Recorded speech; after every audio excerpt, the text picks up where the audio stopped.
Following an unexpected demise, he transmigrated into a character that had yet to appear in Demon Slayer, specifically Inosuke's brother. Propelled by fate, he began to uncover anomalies during his exploration. It appeared that this was not his first foray into this world. Chapter 1. Transmigration. Wow. Your portrayal of Inosuke is remarkably accurate.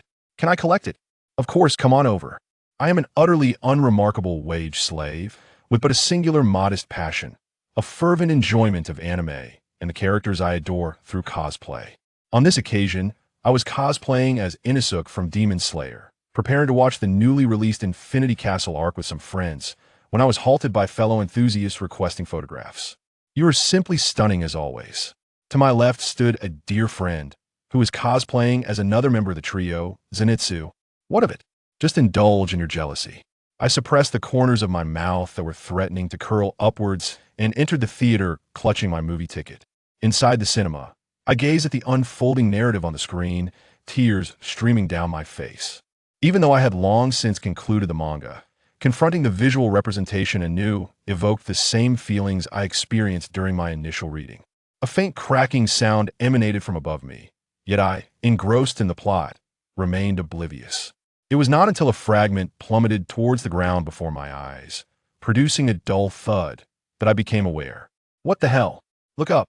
The sound compelled everyone to direct their gaze skyward. The ceiling, once a good 10 meters away, now loomed ominously closer, fissures appearing and emitting a harsh white light, signaling an imminent collapse.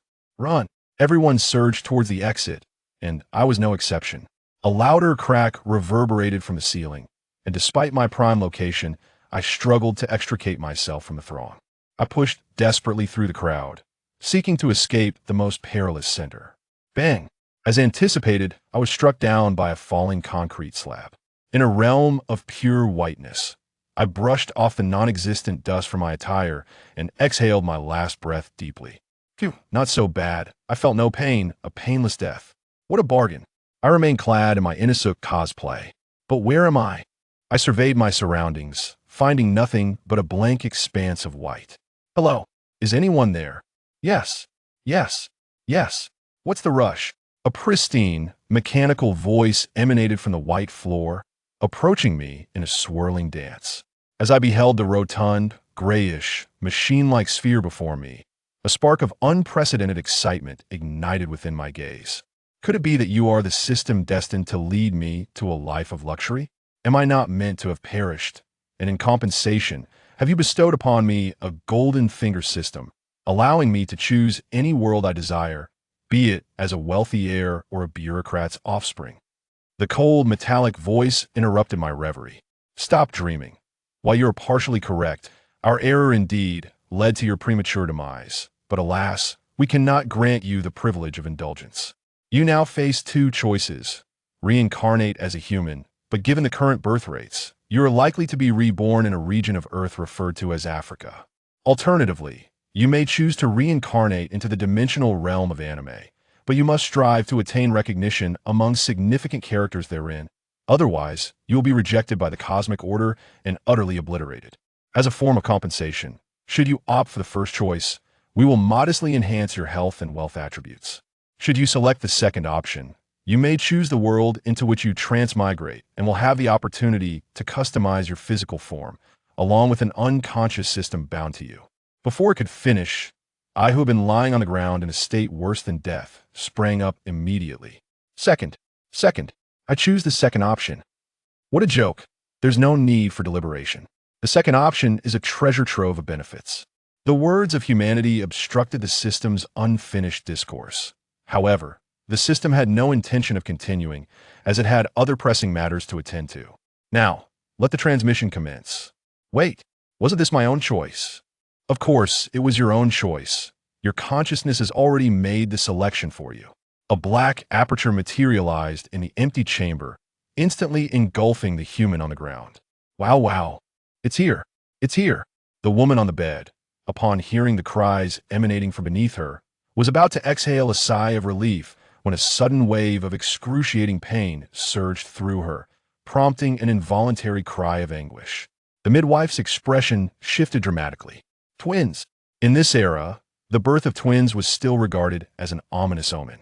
The midwife gazed at the pallid-faced woman on the bed, her visage awash with tears, her eyes pleading for assistance. "I will fetch hot water and fresh cloth." Simultaneously, several other women pressed down on the trembling knees of the woman, rhythmically encouraging her. "Push! Push!" Accompanied by another wail of an infant, the woman on the bed relinquished the wrinkled cloth she had been clutching, her hands falling limply to her sides, with only the rising and falling of her chest attesting to her continued existence. The little one in the swaddling blanket had dark, glistening eyes flitting about. Upon noticing a screen before him, his tiny hands waved excitedly, revealing the inscription: Identity, Child of Chinya, unnamed. Survival time, 5 years, redeemable. Memory awaiting unlocking. This little creature was indeed the reincarnated human, albeit devoid of memories at present. Suddenly, a cry from a nearby infant pierced the air. His elder brother, Hungary, was calling for their mother. The exceedingly gentle woman hurried over, unfastening her garments to cradle the elder brother, settling beside him. His cries ceased, replaced by the subtle sounds of swallowing, as her fingertips tenderly caressed him. As night descended, the younger brother nestled in his mother's embrace emitted soft, rustling sounds, awakening the elder, sibling lying beside him, who rubbed his eyes sleepily.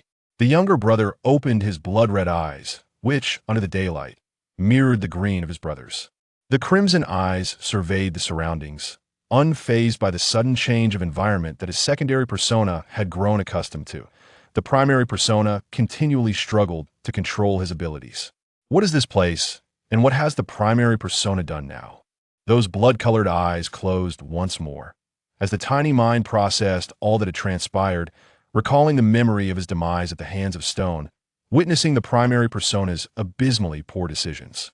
Confronted with the being he could now deem as mother, in his memories, a pale, fleshy figure, he instantaneously severed the subsequent recollections, deeming the earlier one sufficient. His primary persona had thrust them into a world reminiscent of an anime they had previously encountered, still in utero, with the day version devoid of memories. In his recollections, like other infants, he relied on their mother for sustenance, yet he refused to acknowledge their intertwined existence any longer. Chapter 2. Sheltered by the Blissful Sect. At this moment, a low growl emanated from his stomach, a sensation of hunger he had not experienced in quite some time. Since that fateful incident, this was the first time in ages that such a feeling had returned. Sensing the child's hunger, Kainyi slowly sat up, cradling him in her arms. With his crimson eyes fixed on his mother's movements, he observed the swaying arms before him. Before she could make any other gestures, he sank his newly formed sharp teeth into her, gripping the startled arm tightly with his small hands. His cheeks twitching as blood began to seep from the corners of his mouth. As the acute pain surged through her, Kainyi lowered her gaze, her pupils dilating in shock. Panic coiling around her throat like a vine, rendering her voiceless. She wished to withdraw her arm, to push the child away. But the soft whimpers of his fleeting satisfaction tugged at her heart, filling her with a sharp pang of sorrow and dread. This was her child. Tears streamed uncontrollably down her face, landing upon the infant's head, halting his sucking motion. Looking upwards, she beheld the woman from the day, her expression unchanged. Yet 2 streams of tears flowed endlessly from her eyes. When her gaze fell upon me, there was no trace of reproach for the harm I had caused her. Only a profound, ineffable compassion as she gently patted my back, a tenderness laced with an anxiety that inexplicably unsettled him. I'm so sorry, I'm so sorry. The woman's whispered voice echoed in my ears. The arm, bearing the marks of my bite, remained near my mouth, unmoved. He could not fathom the depths of this woman's feelings, so he turned his head and nestled against her warm embrace, drifting back to sleep. The infant required ample rest to grow, until the first rays of sunlight broke through. Beneath fluttering eyelids, the blood-red pupils faded, returning to their original emerald hue. The 2 infants emitted soft coos, reaching out to Kainyi. She opened her eyes, which had been swollen from a night of weeping, and gazed at her brother, who had returned to normalcy, feeling an inexplicable sense of relief. Gently placing the brother she had held throughout the night down, she lifted the now starving elder sibling to feed him. Her expression was peculiar as she gazed at her brother, who now appeared entirely different from the night before. A normal infant. Her resolve grew stronger. That night, the snow blanketed the mountain path, and Kainyi tightly embraced her 2 little ones as she fled towards the Blissful Sect, a place rumored to shelter all who suffer, haunted by memories of her vengeful husband and his attitude towards the children. If he discovered the anomaly in their children, they would surely be condemned to death. Her determination solidified as she pressed onward, her right eye guiding her towards the temple, now in sight. The infants were bundled securely, leaving only a small breathing space, their blood-red pupils watching the fleeing woman. In the harsh winter, running with 2 children was akin to courting death. How foolish. As if sensing something, the crimson eyes closed once more. Oh, poor humans, why are you so wretched? A figure appeared before Kaini without warning, blocking her path. His silver hair danced in the wind, his multicolored eyes radiated warmth, and a gentle smile graced his face, filled with compassion. Kaini recognized this figure as the leader of the blissful sect and hurriedly implored him for refuge for herself and her children. This leader, known as Tongmao, gazed at the woman before him, instinctively protective of her child, unlike his other followers. It was natural. He gently aided her to her feet, effortlessly taking one child from her arms. Kaini's anxious heart was soothed as she followed the leader's footsteps closer to the temple. After a period of being sheltered by the leader, Kaini opened her heart to this gentle and amiable figure. Each morning following prayers, the leader would seek her out, and this day was no different. His eyes curved into a gentle arc as he beheld her, now freed from the scars of their first encounter. Her attire carefully chosen by him. Yet, curiously, remnants of unhealed wounds still lingered, accompanied by a faint metallic scent and dark circles under her eyes. Miss Kaini, did you not sleep well again last night? Try this, it is said to soothe the mind. He offered her a delicate piece of wagashi, his voice soft. Caught off guard, Kaini revealed a hint of panic, quickly suppressing it as she accepted the treat, bringing it closer to her lips. It seemed that Miss Kaini harbored her own secrets. The leader maintained his habitual smile. Yay! The 2 children in Kaini's arms waved their small hands at the leader, and she, gazing at her children, momentarily forgot her earlier lapse, her face illuminated with a smile. Have you chosen their names? The leader inquired with curiosity. One had already been named Inosuke, while she sought the leader's assistance for the other. As she spoke, her smile grew purer, reminiscent of a newborn son. Each glance imbued with affection for her children. Inosuke is indeed a splendid name. For the other, how about Rin? I hope he embodies the purity and sanctity of a lotus. He omitted the latter part of his thought, concerning the idea of coexisting in bliss after death. Kaini's face registered surprise, a realization washing over her before she returned to her smile. Rin, that sounds good. She had initially contemplated whether the name was too feminine. Yet considering its significance and her wish for her child to embody the qualities of a lotus, she embraced it. When night fell and the leader departed, Kaini returned to the room allocated to her by him, cradling her 2 children. Ren's eyes shifted back to crimson, sharp teeth re-emerging. Kaini delicately made a small incision on the hidden part of her arm, aligning the wound with Ren's mouth. He instinctively began to suckle until he could consume no more, voluntarily releasing her. Ren's blood-red pupils reflected a myriad of emotions as he pondered why this woman, fully aware of his peculiarities, chose to keep him close, even feeding him her blood. Fortunately, he was still small, requiring only a modest amount to survive, but as he grew, would she be willing to sacrifice all her blood for him? With lingering questions, he drifted back to sleep, still too young to comprehend. A few nights later, Kaini sought out the leader, cradling her 2 children. Ah, I'm so sorry. Mother is so foolish, I truly apologize. In the depths of the midnight forest, Kaini clutched her 2 children tightly, running through the woods, her ragged breath striking their faces. What should I do? Where's the village? She continued to apologize to her children. Once again, she had placed them in peril, sheltered by a man-eating demon. Chapter 3, Kaini's Flight. It was only when she reached the edge of a cliff that Kaini halted, gazing at the precipice before her. Despair washed over her as she sank to her knees at its edge, cradling her 2 children and weeping uncontrollably, her tears cascading onto them. I'm so sorry. I'm so sorry for being such an unreliable mother. In the embrace, Lien could not discern any expression, and he wished to comfort her, reaching out towards the place where tears flowed incessantly, as if to wipe them away. Upon seeing the cult leader, Lien immediately recognized the world he was in. This particular plot point left him in a state of turmoil. Yet, as an infant, he found himself too feeble to intervene. Meanwhile, Inosuke beside him babbled innocently, seemingly oblivious to the current circumstances. As the figure of Tamayo grew increasingly distinct behind him, the sound of Kotoha's crying ceased abruptly. Her gaze bore an undeniable resolve, and before she released her grip, she gently nuzzled the child, the tension in her face softening, marking her final attachment. Just as Kotoha was about to act, Lien's hands instinctively clutched her garment tightly, while the unsuspecting Inosuke was cast off the cliff. Kotoha, taken aback by his sudden movement, intended to throw him down as well while there was still some distance, but her hand could not pry away Lien's small grip on her clothing. Reluctantly, Kotoha cradled Lien back into her arms. Lien's blood-red eyes flickered as several cold, silver threads suddenly emerged behind Kotoha, intercepting the iron fan that lunged from behind. Kotoha turned to see Tamayo, whose face was still marked by sorrow for Inosuke's fate, momentarily halted by the unexpected threads. A glimmer of genuine astonishment flashed in his eyes, soon replaced by a curious intrigue. Oh dear, how astonishing it is that Miss Kotoha survived that attack. Tamayo appeared oblivious to the anomaly of the second child within Kotoha's embrace. Within the Infinity Castle, Muzan stood at the center, clad in a strikingly dark kimono. A peculiar aura enveloped him, eliciting a sense of unease as he swiftly sought the source of this presence, pinpointing it within the line of sight of Upper Moon 2. With a resonant sound echoing through the Infinity Castle, Muzan teleported to Tamayo's side. His gaze was chillingly frigid, emanating a terrifying and menacing aura. Master Muzan, came the respectful greeting from Tamayo, who gently placed his right hand over his chest and inclined his head slightly towards Muzan.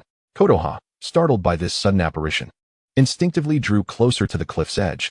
The threads in the air gently restrained her, pulling her away from danger. Muzan's scarlet pupils scanned the surroundings until they settled upon the humble human, more specifically, the child cradled in her arms. His expression bore an inscrutable quality, tinged with a hint of joy at the return of an old acquaintance. Approaching the human, he halted a few steps away, confronted by the threads that barred his path, allowing them to scrutinize him. Lien regarded this sudden manifestation of a demon, his aura somewhat familiar, yet uncertain. The cult leader bore a faint trace of his essence, but the entity before him radiated a more potent presence. If it truly was him, then this woman ought to be allowed to live unscathed. Indeed, it was him. Lien's blood-red pupils dilated in shock.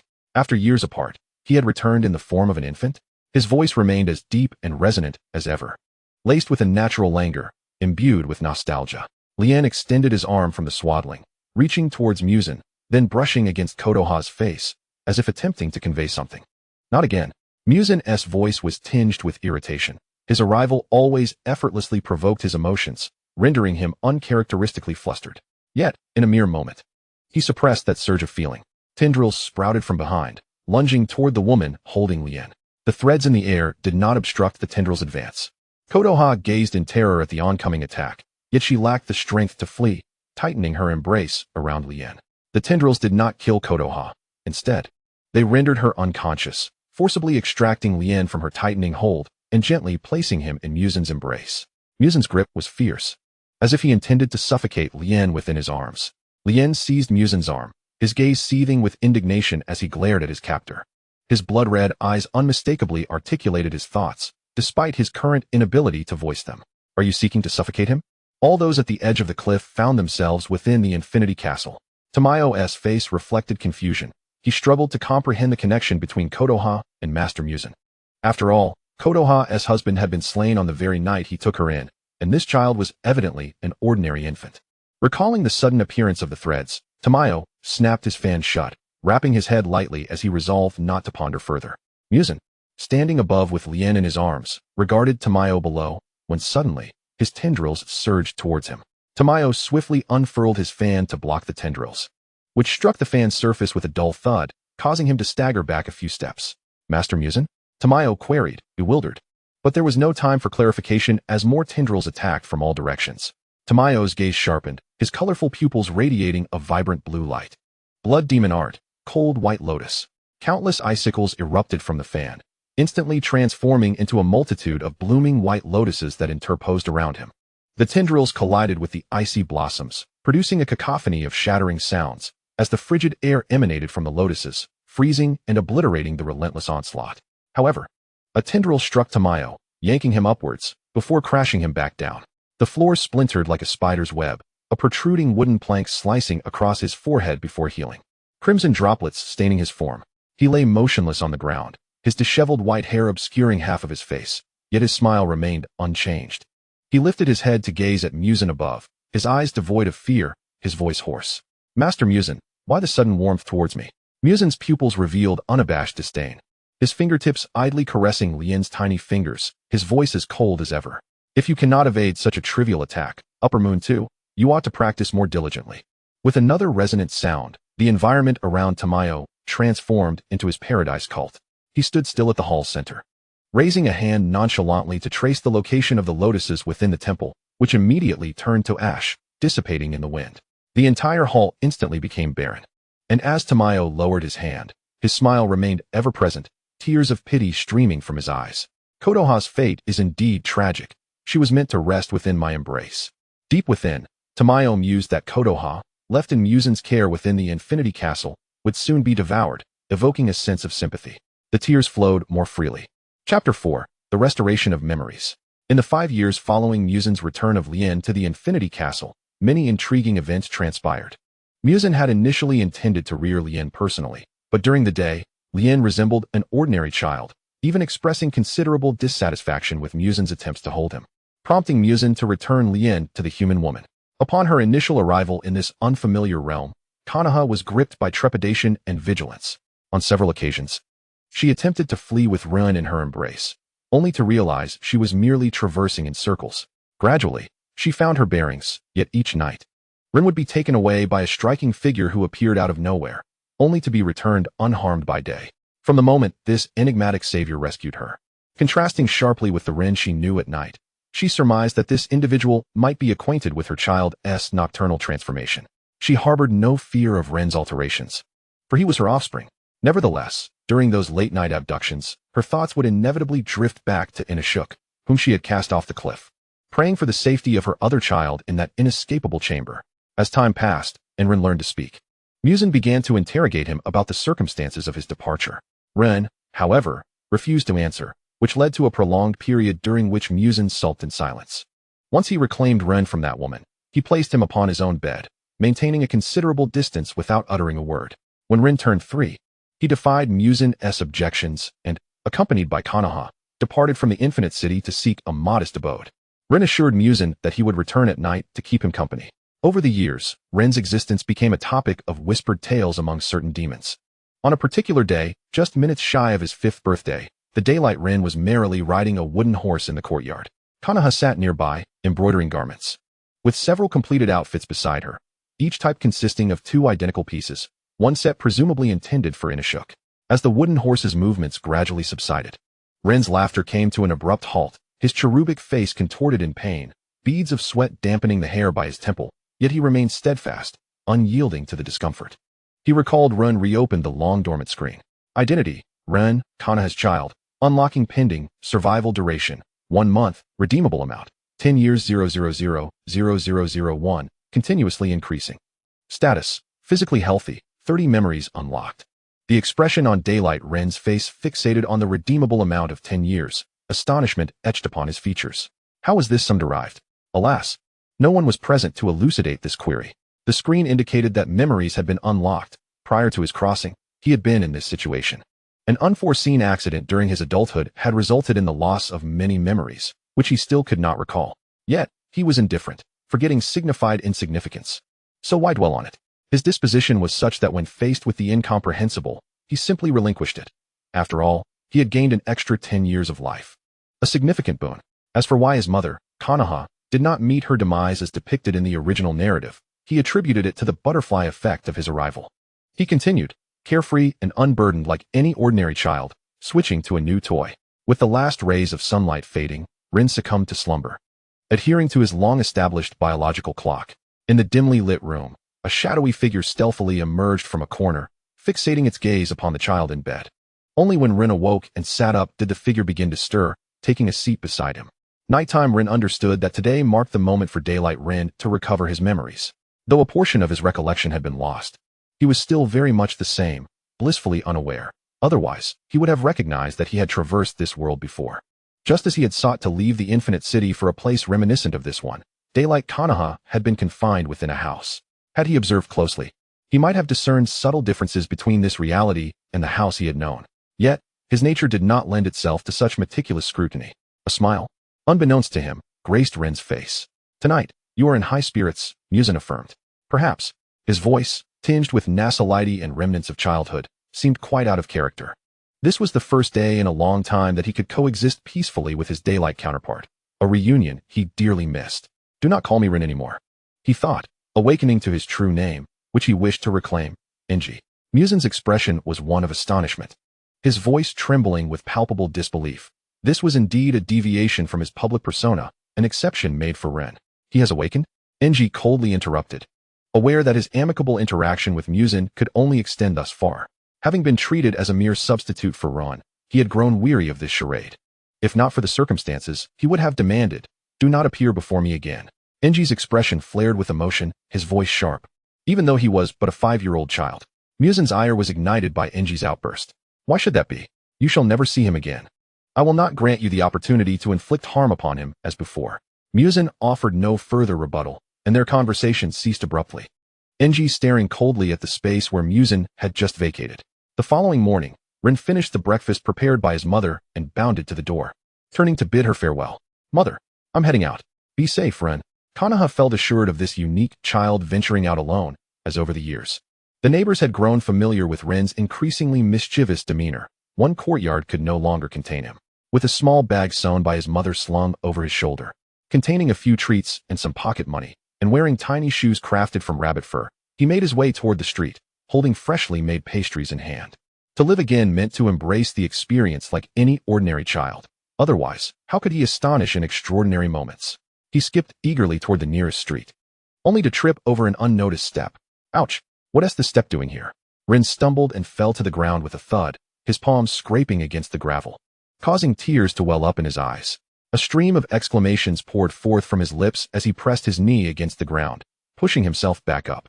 He then cautiously scanned his surroundings, ensuring no one had witnessed his clumsiness. Chapter 5, His Apology. Rin's expression froze upon witnessing something, and his exclamations dwindled to silence. Not far away stood a child of his age clad in a deep blue haori, with chestnut hair and a natural scar on his forehead. A large wicker basket slung over his back, his eyes fixed intently on Rin. It was evident that this child had witnessed every moment of his recent mishap. Rin stood rooted, his mind racing with unprecedented vigor, contemplating a myriad of ways to silence this child, his body instinctively moving in line with his thoughts. With emerald eyes fixated on the boy before him, he lowered his voice to an almost conspiratorial whisper, attempting to sound imposing. You must not speak of what you just saw, or the forest monsters will come for you. They will eat you." Surrounded by hills and woods, the small town was often the subject of such tales told by parents to dissuade their children from playing outside for too long. "I'm sorry, okay." The child carrying a basket appeared genuinely startled and bowed sincerely to apologize. Observing his perceptive demeanor, Lien felt the tension in his heart dissipate. Replaced by an inexplicable thought, he wanted to take on a little brother. He puffed out his small chest and brushed off the dust from his clothing.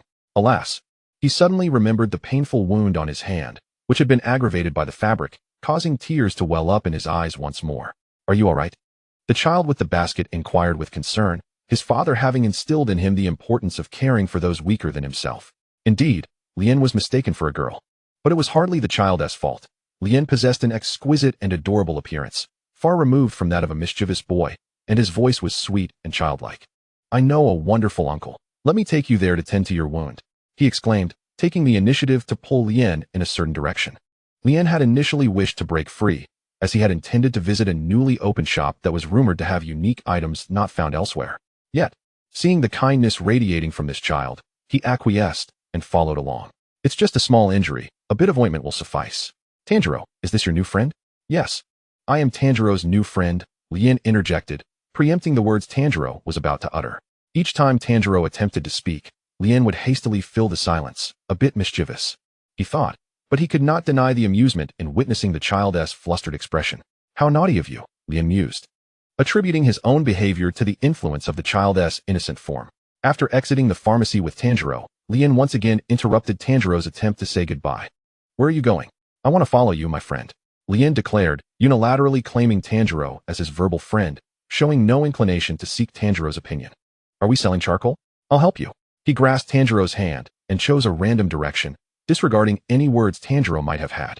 Wait, Tanjiro exclaimed. Perhaps he had been too hasty. Lien felt a tinge of disappointment, having hoped his personality could easily be embraced by someone as a friend. Releasing his grip on Tanjiro, he turned to face him. "No, wait. I still don't know your name." Tanjiro stammered, eager to befriend the enchanting child before him. It was an honor he felt overwhelmed by, especially since he had taken a wrong turn and needed to return home before dark. "A name? Right. Hello, I'm Lien. May we be friends?" Lien believed this was a customary practice akin to what he'd seen in anime, where names must be exchanged before friendship could blossom. Realizing he had been somewhat impolite, he corrected himself. "Well then, Lien, we are friends now." Tanjiro said, pulling Lien along toward the place where he intended to sell charcoal. Soon, as the sun traversed the sky, the two little companions bid each other farewell. Lien, see you next time. Until next time, Tanjiro. They each returned home. Within the infinite castle, the fissures beneath Muzan silently spread outward, his gaze fixated on the shadowy figure of the demon lurking around Lien.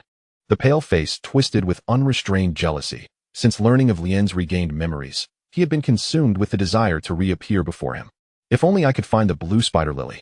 Lien relished basking in the sunlight, which rendered him almost invisible to the shadows. One day, contentedly playing with some intriguing toys gifted by his mother, he noticed a corner of the room untouched by sunlight and immediately summoned Nezuko to transport him there. Lien. Long time no see. Lien, with his back turned, did not respond, focused on his toys. Lien, the voice called again. It should have been June, who coldly turned to face the uninvited guest, his eyes displaying Lien's emerald green on one side and his blood red on the other. I told you. I will not allow you to see him. I will protect Lien from anything that could harm him. You. How can it be you? Demons are supposed to fear sunlight. Why can you appear during the day? Muzan stood at the edge of the shadows, his fingers delicately caressing the apology gift he had intended for Lien, which June had ruined. Before him, June's right hand gently brushed over the still emerald eye, his tone markedly different from before. It was Lien who granted me the opportunity to appear in the sunlight. Here, for Lien. He is not here. You may take it. Muzan's voice was as frigid as ice, yet laced with an undeniable firmness. No sooner had he spoken than several black tendrils surged forth from behind him. The one that grasped the ornate box was the first to advance, even as its tip singed in the sunlight, emitting a sizzling sound and wisps of black smoke. It pressed on without hesitation. Other tendrils followed suit, forming a dark bridge that carved a fleeting path through the blinding light. Disregarding the destructive effects of the sun on demons, swiftly traversing the agonizing heat, and finally placing the box securely on June's table. In an instant, as the tendrils retracted, Muzan decisively severed the burning appendages, his complexion paling slightly, yet his gaze remained locked on June, the crimson depths swirling with complex emotions. Tell him. This is what I owe him, and you as well. Chapter 6, The Lotus for Lien. His voice echoed within the room, as his words faded. His figure dissipated into the shadows, leaving only the lingering scent of burnt tendrils in the air. June regarded the box on the table, his expression a tapestry of confusion, turmoil, and a hint of barely perceptible weariness. If I prevent their meeting, will it protect Lien? I can no longer bear the pain of losing him, he resolved. His gaze resolute once more. This paltry apology was unnecessary for Lien, yet the ornate box remained, untouched, as it had always belonged to him. The blood-red pupils gradually transformed to emerald green. What fell on the floor? Lien picked up the toy he had just been playing with, having momentarily lost himself in thought. His attention was suddenly drawn to the box that had appeared on his desk without warning. Has someone been in my room? Questions swirled in Lien's mind as he reached for the box. Why is there so much dust? He grabbed a nearby cloth and wiped away the dust, his emerald eyes sparkling with curiosity as he gently lifted the lid, revealing the contents within. As the lid opened, a white lotus flower lay serenely at the center, its edges tinged with pink, maintaining its bloom. Beside the lotus was a smaller box. A lotus flower for me? Lien pondered, not dwelling on the flower's origin. For in his life, unusual items often appeared unexpectedly. However, June, sharing Lien's perspective, was far less composed. His memories surged back to a distant past, a time when he and Lien were not as they were now, but rather the closest of companions in each other's worlds. They shared an unspoken bond, filled with joy. Yet Lien possessed a unique ability. Every time he fell asleep, he would uncontrollably transport himself to various unfamiliar places. Each time Jean takes over the body, he is compelled to familiarize himself with his surroundings, preventing Lien, who awakens during the day, from being entirely oblivious in this unfamiliar place. Jean has suggested to Lien that he should practice exercising a degree of control over this ability, yet each time, Lien dismisses him with a playful grin. Jean, don't you think it's rather amusing to awaken each time to a different scenery, like a destined journey? Jean can only silently strive to adapt to the ever-changing environment upon his awakening. Until that fateful occasion when he encountered the frail child, Lien, who curiously inquired, Jean, where have you transported me this time? Jean gazed at the unfamiliar estate before him, feeling a slight headache brewing. Previously, Lien had at least sent him to mountains or abandoned courtyards. Now, he had intruded into someone else's home. He hoped to exit smoothly before being discovered. Don't be upset. Jean, you know I truly cannot control the location. If we encounter anyone, we'll simply explain. Lien's voice chimed in his mind, laced with mirth. All right, I'm going to rest now. Call me when the sun rises. Jean suppressed his questions, releasing a faint sigh of resignation as he embarked on a search for an exit within the estate. As the horizon began to lighten with the first blush of dawn, the initial rays of sunlight kissed the back of Jin's hand, enveloping it in a gentle warmth. He softly called out in his mind, "Lien, it's dawn." Moments later, a groggy voice, still heavy with sleep, responded, I know. In the next instant, Jin's consciousness receded, and Lien reclaimed control of the body. Rubbing his eyes, he blinked away the remnants of sleep, his fingers brushing against the dry corners of his eyes as he surveyed his surroundings. Realizing he was in the same place as the night before. Jin, did you not venture out at all last night? Lien queried internally. To which Jin's voice retorted through gritted teeth, do you think I wanted to stay inside? Who knew this estate would be as labyrinthine as it is? I turned around for ages and ended up back where I started. All right. Jin's temper remains as volatile as ever. Shut up. Jin's consciousness retreated deep into the recesses of Lien's mind, leaving no further response. I was merely speaking the truth, yet you're still angry, Lien murmured softly, wandering around. Sunlight filtered through the window, infused with the fragrance of flowers, illuminating a bedroom filled with toys strewn across the floor. Today, Lien felt more spirited. He stood on tiptoe to reach a wooden kite perched on a shelf, his clothing brushing against a warmed medicinal bowl on the table. The window was gently pushed open from the outside, allowing a glimpse of a strikingly beautiful face framed by long silver hair cascading down his back. His emerald green eyes sparkled, long lashes casting shadows over them. Lien leaned in through the window, tilting his head to smile at the lone child in the room. Little one, could you tell your brother where this is and what time it is? Muzan, holding the wooden kite, froze mid-motion, round eyes wide and unblinking, fixated on the sudden appearance of this stranger. Seeing the child's bewilderment, Lien crouched down before him, gently pinching his frail cheek. Have I left you speechless? I suppose I should apologize for being somewhat handsome. Muzan's cheeks flushed crimson, his fingers gripping the wooden kite, turning white as he finally managed to whisper. This is my room. Lien's lips twitched. The warmth of Muzan's cheek lingered on his fingertips, and he replied with a hint of exasperation, of course. I know this is your room. Suddenly, Muzan seemed to grasp something, and the color that had just faded from his face returned. This is the residence of the Kibutsuji family, my family. You can stay here. The last words were articulated with a noticeable increase in volume, leaving Lien momentarily taken aback. It was clear that the child believed Lien was a wanderer seeking refuge from some dire circumstance. Lien quickly waved his hands. He merely wished to ascertain the era and location, and it was evident that he could not glean anything from this child. He turned to climb back out the window, as he typically wandered wherever fate led him, thinking that perhaps he might find himself in a familiar place tomorrow. Just as he stepped onto the windowsill, a small hand gently tugged at his clothing. Lien turned and looked down into Muzan's round eyes, which held a glimmer of hope mingled with the fear of rejection. Trembling as he asked, Brother, could you stay and play with me for a while? The small hand grasping his garment was dusted with fine wood shavings, likely remnants from the wooden kite. Lien hesitated before retracting his climbing motion. All right then. As he spoke, he reached down to ruffle Muzan's hair. Wonderful. Muzan's face lit up with joy. Lien chuckled inwardly at the child's simplicity. It was amusing how easily satisfied he was, merely by the promise of companionship. Then shall we begin by playing with the kite? Yes, Muzan replied, feeling an inexplicable desire to keep this unfamiliar brother by his side, as if letting go of the fabric would mean losing something immensely important. Thankfully, he had reached out. Chapter 7. The Companionship That Remains. Will you still be here when I wake up tomorrow? Of course. Lien sat beside Muzan's bed, his gaze fixed on the child, who was fighting sleep with all his might. Despite his evident fatigue, he struggled to keep his eyes open, unable to watch any longer. Lien gently placed his hands over the child's eyes, soothingly coaxing them shut. You're deceiving even a child now, Lien. You've truly become more brazen. Jin's voice echoed in his mind. Lien's expression shifted to one of discontent as he retorted, How can you call me a liar? I've only promised partially. Who knows if I might randomly be transported back here again? Before Jin could respond, Lien plunged his consciousness into the depths of his mind, forcibly granting Jin control of the body once more. However, this time, Jin did not find himself transported elsewhere upon taking control. Lien, have you gained control? Jin inquired, astonished. Lien too was surprised. He hadn't done anything out of the ordinary. Perhaps the only difference was that he had promised the child they would meet again tomorrow. But Lien did not dwell on it, as he was always one to go with the flow. See, how can you say I'm lying? When the child awakens next, I will still be here. Lien seized the opportunity to retort Jin's earlier accusation, unwilling to be outmaneuvered. All right, I concede. Upon hearing Jin's apology, Lien accepted it with a subtle smile. As night deepened, The only sounds in the bedroom were the gentle flicker of candle flames. Suddenly, Muzan emitted soft whimpers. Curling up like a small kitten, his brow tightly knit in discomfort.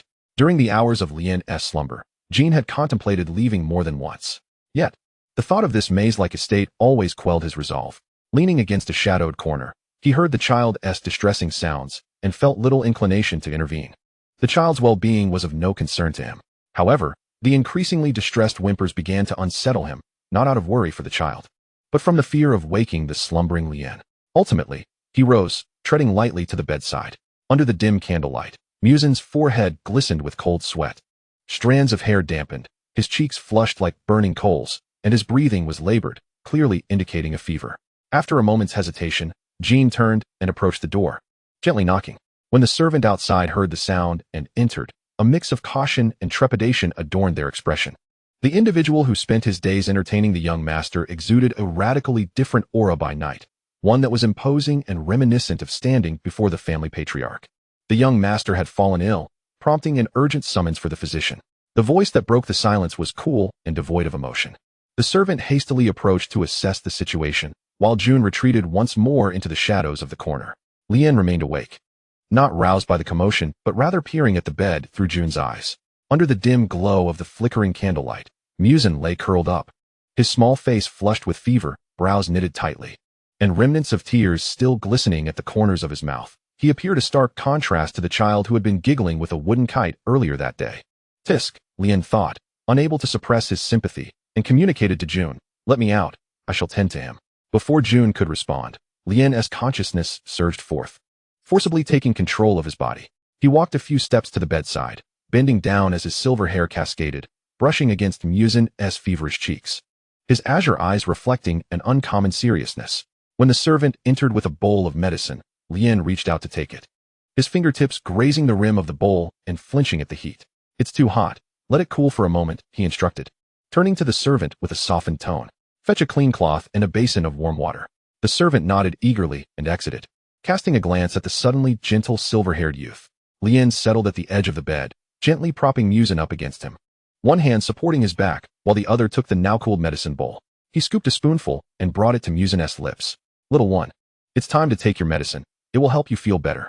Muzan made no protest, accepting each spoonful with an expression that suggested he had long grown accustomed to the bitterness.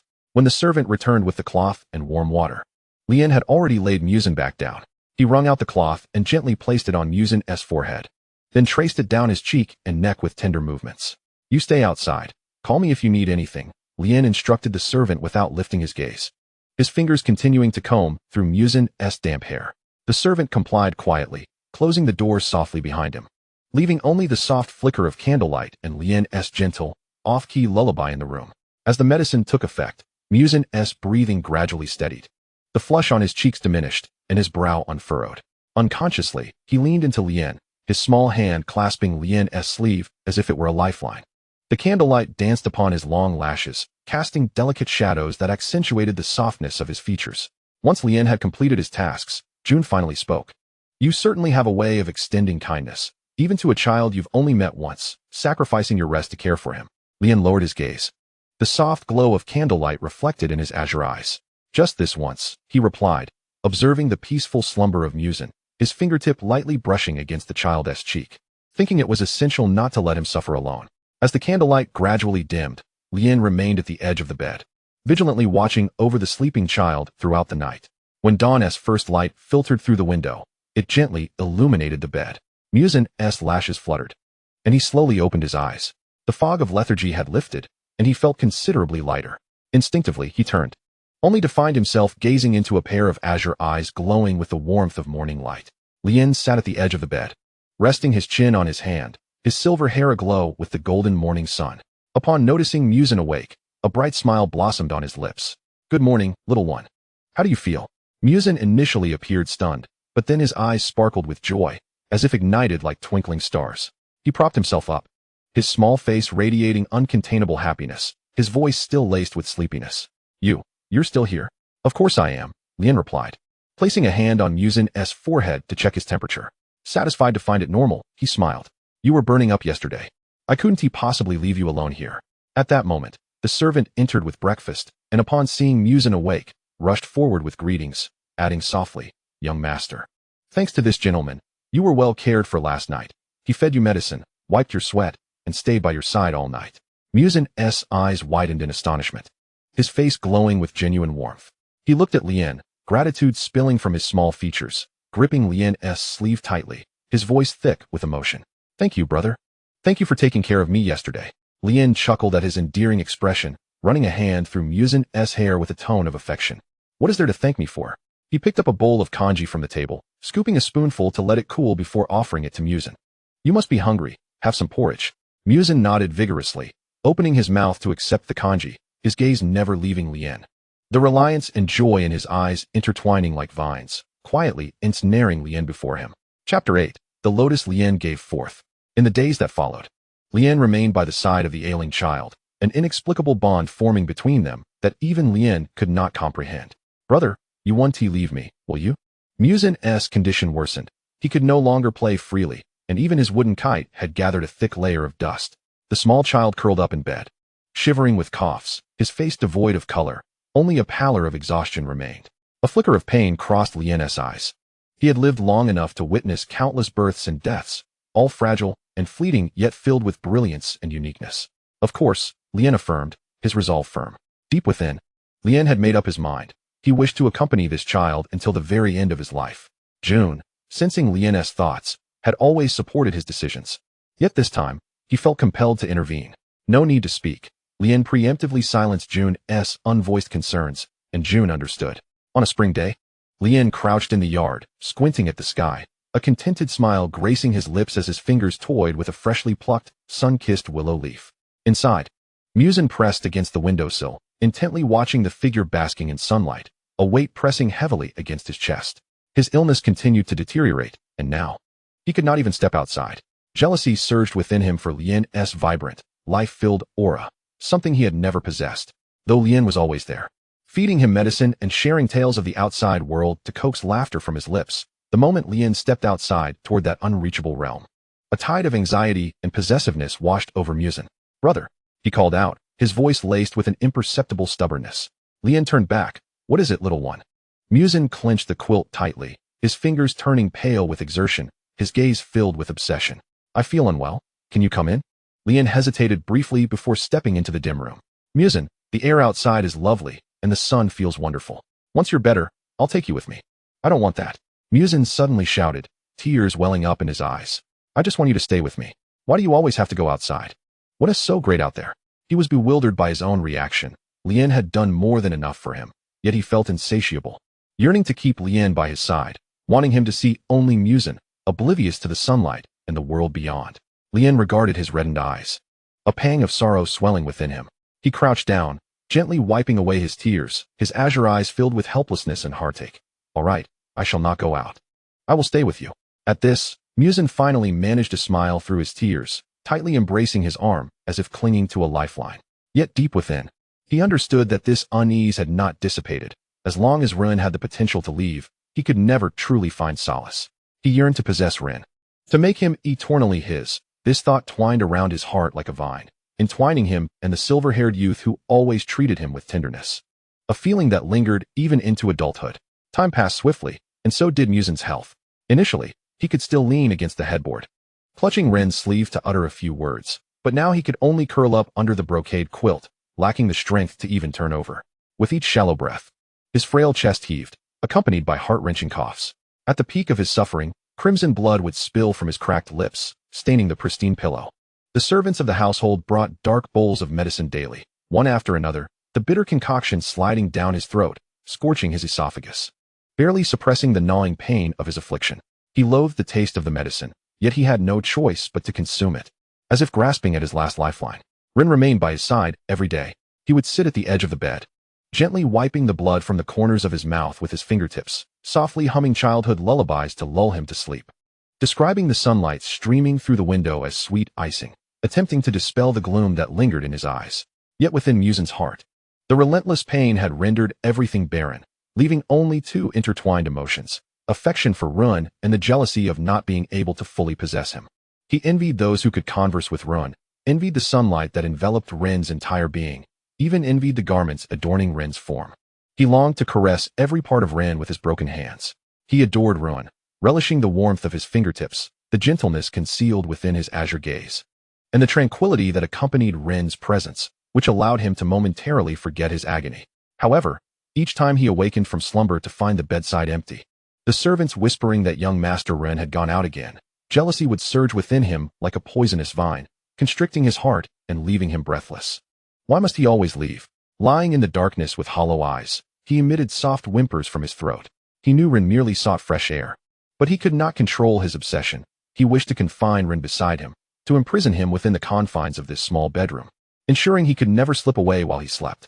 He had even contemplated that if only Ren were as frail as himself, then he would be compelled to remain by his side, no longer drawn to the outside world. This yearning, like a venomous seed, took root in his heart, leaving behind a frenzied fixation to keep Ren forever. Ren sat at the edge of the bed, delicately cradling a small wooden box, gently pushing it toward Muzan. "This is for you, little one." Muzan struggled to lift his emaciated hand, opening the box to reveal a silver-white lotus resting within.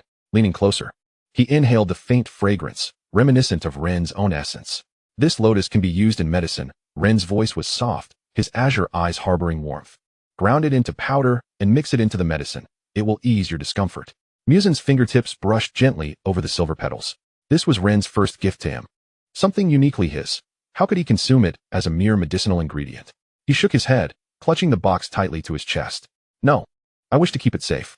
In the days that followed, during the stillness of the night, he would hold the box close, his fingertips repeatedly tracing the patterns on its surface, the familiar scent enveloping him, as if he were cradling Ren in his arms. The physicians summoned by his family came and went, yet Muzan's condition continued to deteriorate. One day, he coughed up blood, staring at his ghostly reflection in the copper mirror, and a surge of pent-up fear and anger suddenly erupted. Chapter 9. Ren was gone. "Useless. All of you are useless." He abruptly seized the physician delivering the medicine, a cruel glint swirling in his eyes. In the physician's terrified gaze, he plunged the knife down mercilessly, again and again. The physician lay motionless on the ground, blood pooling around him, while Muzan trembled, the image of Ren flashing in his mind. His heart constricted. No, Ren must not know. He hurriedly instructed the servants to dispose of the body, washing the blood from his hands with cold water, returning to bed, and feigning a pitiable demeanor when Ren returned. Clutching Ren's sleeve, he murmured, "Brother, I feel so unwell," tears pooling in his eyes, whether from pain or something else, he could not tell. The lingering malice within his gaze resembled a poisoned needle, hidden beneath the shadows of his lashes. That night, after killing the physician, Muzan sensed something amiss within his own body. The cough that had plagued him for over a decade suddenly vanished, the tightness in his chest dissipating. Now, he could sit up effortlessly, even possessing extraordinary strength. Gazing into the copper mirror, he beheld a revitalized version of himself, a strange smile curling at the corners of his lips. This was the health he had yearned for, even power. As for the deceased physician, who cared that the worthless doctor had not hastened his transformation into this healthier state? Until dawn, when the first rays of sunlight streamed through the window, illuminating the back of his open hand. In his horrified gaze, the skin touched by sunlight began to smoke, gradually turning to black ash, scattering upon the floor. Muzan recoiled in terror, watching as his damaged body slowly healed. He fixated on that patch of sunlight, his eyes brimming with resentment, while his illness had vanished. He had transformed into a monster, a creature unfit to bask in the sun. Useless, indeed, that physician was nothing but worthless. He frantically searched for the physician's notes and found them. The medicine he had been given was missing an ingredient. If he could only find it. He collapsed to the ground, clutching the physician's notes, murmuring, "Ren."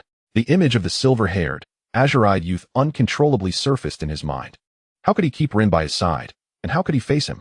Yet, as this thought emerged, it was swiftly eclipsed by an even more frenzied idea. He lifted his head, despair gradually replaced by obsession. What if he could turn Ren into a monster like himself? Then Ren would never be able to leave him, could never slip away, destined to remain by his side forever. Only he and Ren would be kindred spirits, the only one Ren could rely upon. This notion entwined his reason like a vine, sending shivers of excitement throughout his body. He rose, approached the bedside, opened the box, and gazed at the silver lotus within. His fingertips gently tracing the patterns on its petals, his voice low and sinister. "Brother, wait for me. We will be together forever." When Ren once again entered the room, Muzan lunged without hesitation at the unsuspecting youth, his sharp fangs piercing into Ren's neck, his crimson eyes fixated on the boy he had tackled. He believed himself transformed into the legendary vampire, and according to the tales, this was how he could make Ren like him. Hush, just endure a little longer. And soon the pain will cease. You will be with me forever. Lien struggled to open his eyes, colliding with Muzan's blood-red gaze, which now lacked the usual timid pity, replaced instead by a madness tinged with obsessive possessiveness. Muzan, why? Lien's voice was hoarse, laced with blood froth as he clutched the hands that pressed him down, his fingertips turning white from the exertion. Lien could not comprehend. He gazed at the figure before him, a stranger. Yet, this was someone he had grown up watching. A being he had always perceived as innocent and pure, one he could never imagine to be tainted by wickedness. Yet, his current predicament revealed that all his beliefs were merely illusions. Blood streamed from his neck, soaking his silver hair and spreading a vivid crimson across the ground. Consciousness ebbed like a receding tide, and the scene before him blurred, Muzan's face distorting grotesquely. Muzan then made an incision, letting droplets of blood fall into Lien's mouth.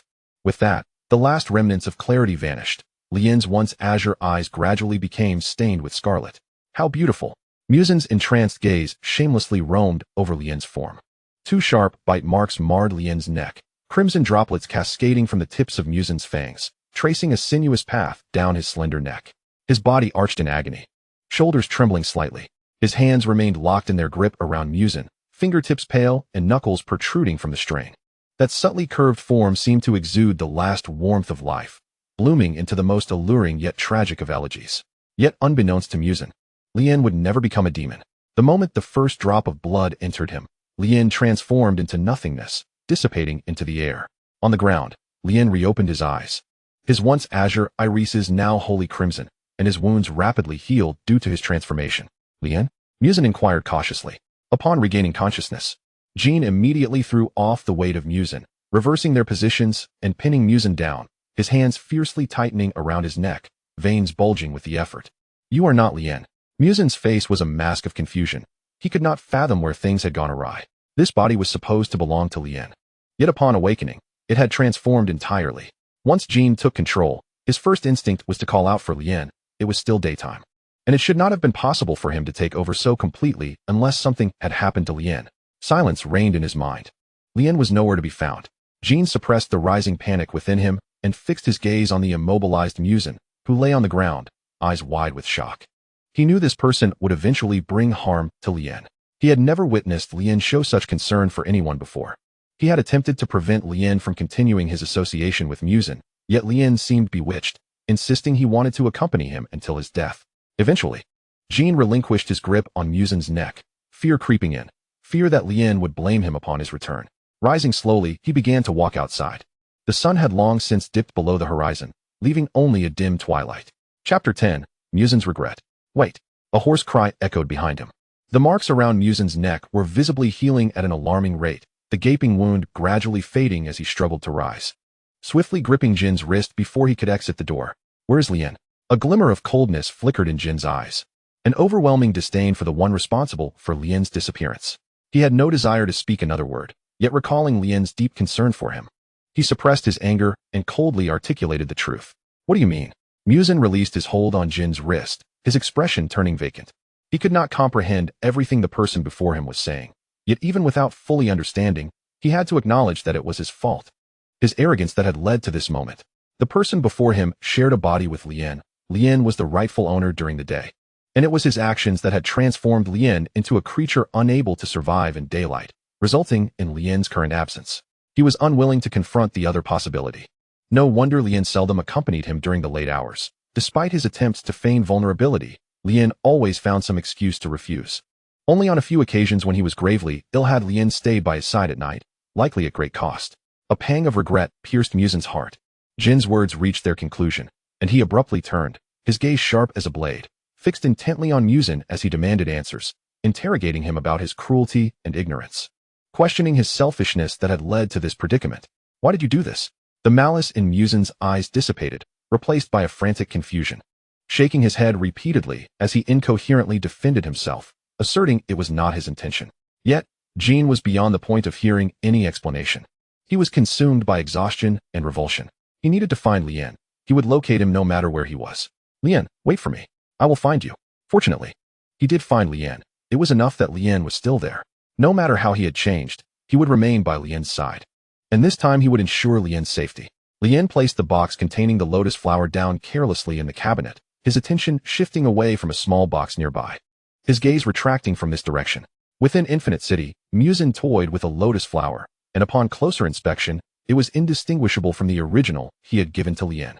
For millennia, this replica had remained in his grasp, a momentary solace as he traced the patterns on its jade petals in the depths of midnight dreams.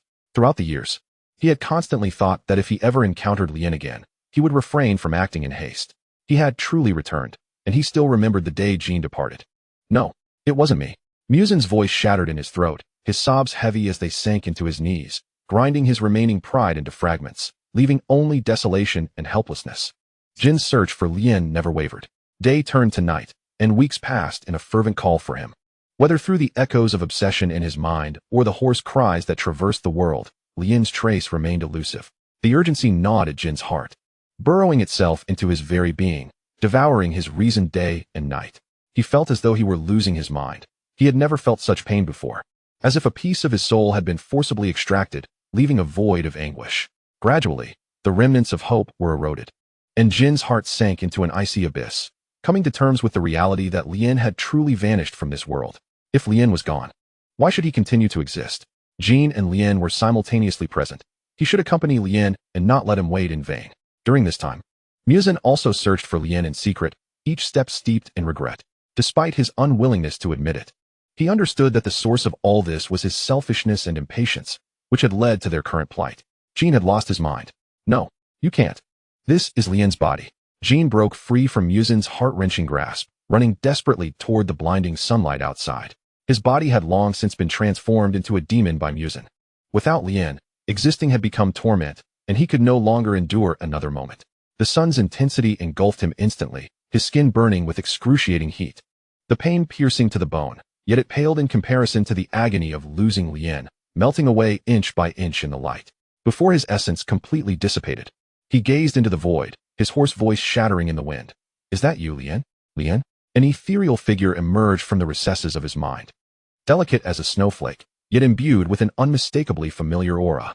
In the next instant, that figure bent down, gently pressing its forehead against Jin's, warmth radiating softly.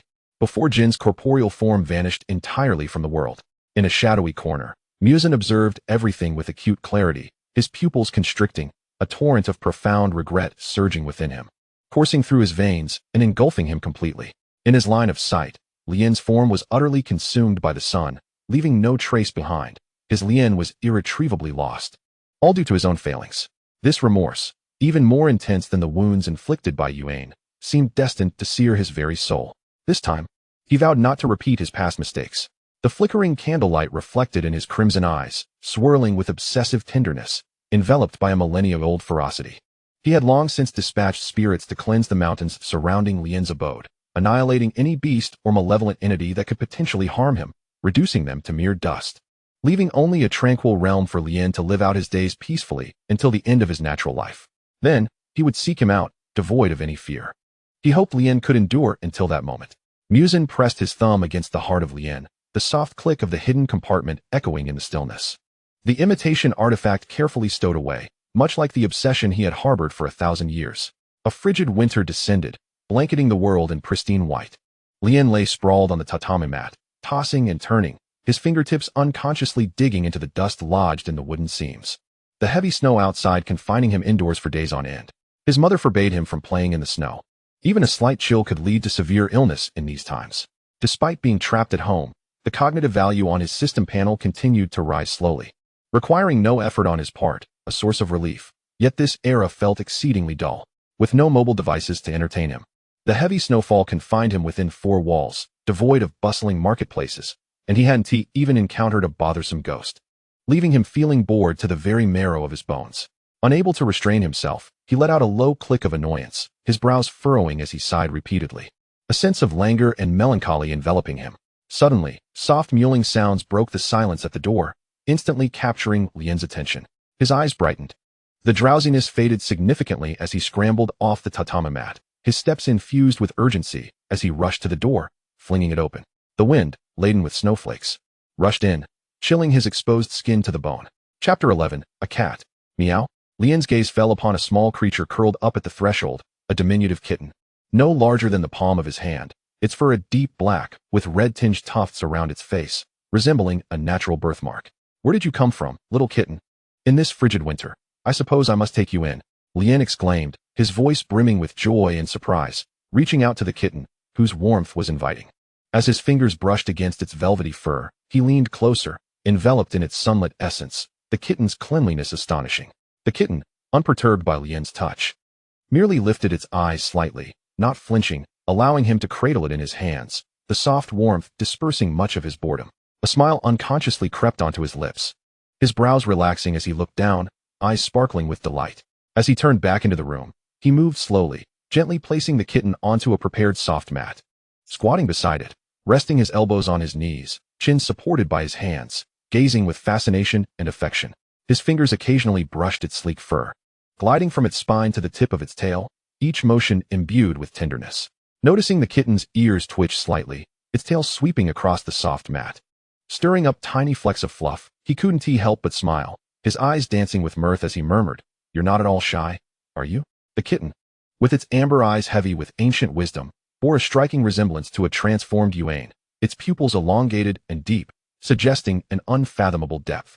It trembled slightly at the sensation of the boy's fingers, absorbing the warmth, and when those fingers withdrew, it leisurely raised a paw, delicately licking its soft pads. An elegant display of feline languor, its ears subtly shifting with the boy's gaze, hinting at a cautious curiosity. Upon meeting the boy's eyes, a flicker of faint confusion crossed its gaze. Did this boy truly not remember a single trace of their past? The warmth of the boy's palm had felt gentle and real, more vivid than any memory. But alas, having arrived at this juncture, it would find solace here for now. With a gentle swish of its tail, it nestled deeper into the cushion, curling into a small ball, its deep red eyes half closed, signifying its acceptance of this temporary abode. Its essence gradually settling into a state of tranquility and languor. The wintry wind whipped the snow against the window, and Lien drew the blankets tighter around himself and the kitten, forming a cozy cocoon, warmth enveloping them as his breathing gradually slowed. His consciousness drifted lightly into a nebulous realm, adopting a third-person perspective, witnessing the life of another. In the dream, the winter mirrored that outside, the wind whipping the snow against the paper window, the light within flickering, accompanied by the faint cries of two infants nearby. Lien found himself floating above the two swaddled children, his fingers curiously reaching toward one of the babies marked with a fiery birthmark. It bore a resemblance to the kitten he had just taken in. Yeah. He seemed to see Lien, a small arm reaching out toward him, grasping for the hand that touched his own, yet always grasping at air, those small eyes fixated on the empty space where Lien hovered. Dispose of the second child. Leave no trace. The children's father coldly instructed his attendant. Before the words had fully left his lips, the weakened mother, just after giving birth, suddenly propped herself up, blocking the attendant's advance, shielding the swaddled infant. Lien's hand remained on the child's face, unmoving, as the mother passed through him. He found it peculiar why he was dreaming such a dream. Who dares to harm my child? He is the one I longed for. If you wish to kill him, you must first kill me. The mother screamed with a mad resolve, and the attendants exchanged glances, retreating a step. The cruel father relented under the mother's fierce resolve. Thus, the child with the fiery birthmark was spared. From the moment of their birth, the fates of the two children diverged completely. The firstborn was meticulously groomed as the family heir, while the second son was carelessly relegated to a corner of the estate, neglected and uneducated. Lien's vision blurred momentarily as the scene shifted. Within a cramped room, a child bearing a fiery birthmark sat quietly. Lien floated beside him. My name is Yuan. I feel as though I've seen you before. Can you see me? Lien initially thought the child was conversing with someone else, turning to look in the direction of the child's gaze, but finding no one there, confirming that he was indeed addressing him, a rather strange dream. Yuan's eyes bore into this peculiar adult before him, who was unlike anyone else, seemingly the only one capable of being seen, floating in the air, able to see through him to the distant scenery. Lien, is it? But you don't resemble Lien at all. Lien's words were abruptly interrupted by an unexpected voice. Yuan, who are you speaking to? Having just completed his homework, he stealthily slipped away to the place of Yansheng, where he beheld Yuan, who appeared to be speaking to the air. Curiously, he inquired about it, only to receive the response, no one. Yuan withdrew his gaze from Lien, allowing his elder brother to pull him into the house, with Lien trailing behind. Yuan, guess what I have brought you? He exclaimed, seating Yuan inside and unveiling a paper-wrapped package, revealing two exquisite pastries. This one is for you. The small Yansheng delicately pinched the fragile pastry and presented it to his younger brother, his eyes brimming with anticipation. Only when Yuan Yi took a bite did he lower his hand. It's delicious. It was Yuan Yi's first experience with such a refined delicacy, the sweet, glutinous flavor melting in his mouth, causing a gentle smile to grace his lips, his joy radiating from his brow. You look lovely when you smile. Lian's gaze remained fixed on the two children, recognizing the profound bond between the brothers. Suddenly, the door was forcefully flung open, and their father appeared. Fury emanating from his eyes. Yen Sheng was petrified by his father's glare, the pastry slipping from his grasp and shattering upon impact with the ground. Who allowed you to see him? Their father's voice dripped with barely contained rage as he strode forward, seizing Yen Sheng by the nape and dragging him towards the courtyard. The lash of their father's whip descended upon Yen Sheng, causing him to tremble in pain. Yet he ceased to plead with his father, yearning only to see Yuan Yi once more. The condition for his father's mercy was that he would never again meet him. Lian's vision blurred once more, leading into the following morning. Yuan Yi's elder brother, Yen Sheng, bore a face marred by bruises, clutching a hand-carved wooden flute. As he sought out Yuan Yi once more. Yuan Yi, this is for you. If anyone bullies you in the future, blow it, and your brother will come to your aid. Yuan Yi raised his gaze to his brother, gently accepting the flute. Though its craftsmanship was rudimentary, he gripped it tightly. For it was a gift from his brother, the warmth he felt since birth, apart from that of their mother. He expressed his gratitude, a sincere smile returning to his face. Your brother is truly good to you. I wish I had a brother like that. Lian could not help but interject. Time swiftly marched on, and both Yuan Yi and Yen Sheng had grown to the age of 7. Within the courtyard, Yen Sheng diligently trained under a martial arts instructor, his movements growing increasingly adept and fierce, yet he struggled to surpass the instructor's techniques. Your brother is putting in a great deal of effort, Lian observed, concealing himself behind the shade of a tree as he watched. Eventually, Yen Sheng noticed him and approached. Is your wish to become the strongest warrior in the land? Then I shall become the second strongest. Yuan Yi's words left Yen Sheng stunned, the wooden sword slipping from his grasp. Yuan Yi smiled brightly at his brother. But at that moment, Yen Sheng found the smile somewhat repulsive. He had never envisioned his brother as a warrior. To him, Yuan Yi was merely a child reliant on their mother, forever looking down upon him, waiting for his pity. Yuan Yi boldly approached the instructor to request sword training, which the instructor dismissed as mere childhood curiosity, offering him a wooden sword to try, expecting that he would soon abandon the endeavor after tasting failure. Little did he know. When Yuan Yi grasped the hilt, he moved like a seasoned warrior, his speed leaving only an afterimage, effortlessly defeating the instructor in mere moves. This spectacle rendered Yen Sheng utterly speechless. The instructor, whom he had struggled against for so long, was bested by Yuan Yi, who had just begun to learn the sword. The stark contrast instilled doubt within Yen Sheng about his own abilities. However, following this incident, Yuan Yi no longer proclaimed a desire to become a warrior. In the aftermath, Yen Sheng redoubled his efforts, training day and night. Even as his palms bled and his body bore injuries, he did not cease. Yet, such diligence felt trivial in the face of innate talent. How disgusting, Yen Sheng mused, sensing that his position as heir might soon be usurped by the brother he had pitted for so long. Your brother is becoming increasingly anxious because of you. Lian's hands rested lightly upon Yuan Yi's head, as weightless as a feather, while Yuan Yi's gaze remained fixed upon the flute in his hands, silent. Time advanced once more, and the day of Yen Sheng's anxiety drew to a close, replaced by another emotion. In the dead of night, Yuan Yi wished to see his brother once more before departing, to bid him farewell. He knocked on the door of Yen Sheng, who had been avoiding him since that incident, calmly informing his brother of their mother's passing, and subsequently sharing his intention to leave home. He presented the wooden flute, gazing earnestly at his brother, declaring, I shall cherish this flute as I do you. Then he vanished into the night. Time continued to flow, but this time Lian's wait felt interminable. When they were reunited again, the child had matured into a tall swordsman. Did you not say you would not become a swordsman? Lian floated above him, questioning. Yuan Yi regarded the ethereal spirit that had accompanied him in his youth with a complex expression after his departure from home. He had not seen it again and had thought it lost to him forever. He was taken aback by its reappearance and chose not to respond to its inquiry. Yuan Yi halted, his gaze fixated on a distant demon, the transparent world unveiling itself as he comprehended the creature's structure. 5 brains, 7 pulsating hearts, and every inch of its skin emanating malice. Lian followed Yuan Yi's gaze, and upon recognizing the demon, a jolt of familiarity surged through him, yet its source eluded him. The battle between them commenced in an instant, the sound of blades tearing through flesh echoing in the air, as the demon's body crumpled to the ground, dismembered and scattered, its head rolling away. Once Lian regained his senses, he was so startled by the scene that he quickly hid behind another woman present, peeking out cautiously. Yuan-Yi approached the severed head, his voice laden with heavy inquiry. What do you value life as? The head, lifeless and unblinking, remained silent. Yuan-Yi's peripheral vision caught sight of the woman beside him, and he noticed the glint of pleasure in her eyes, which surprised him.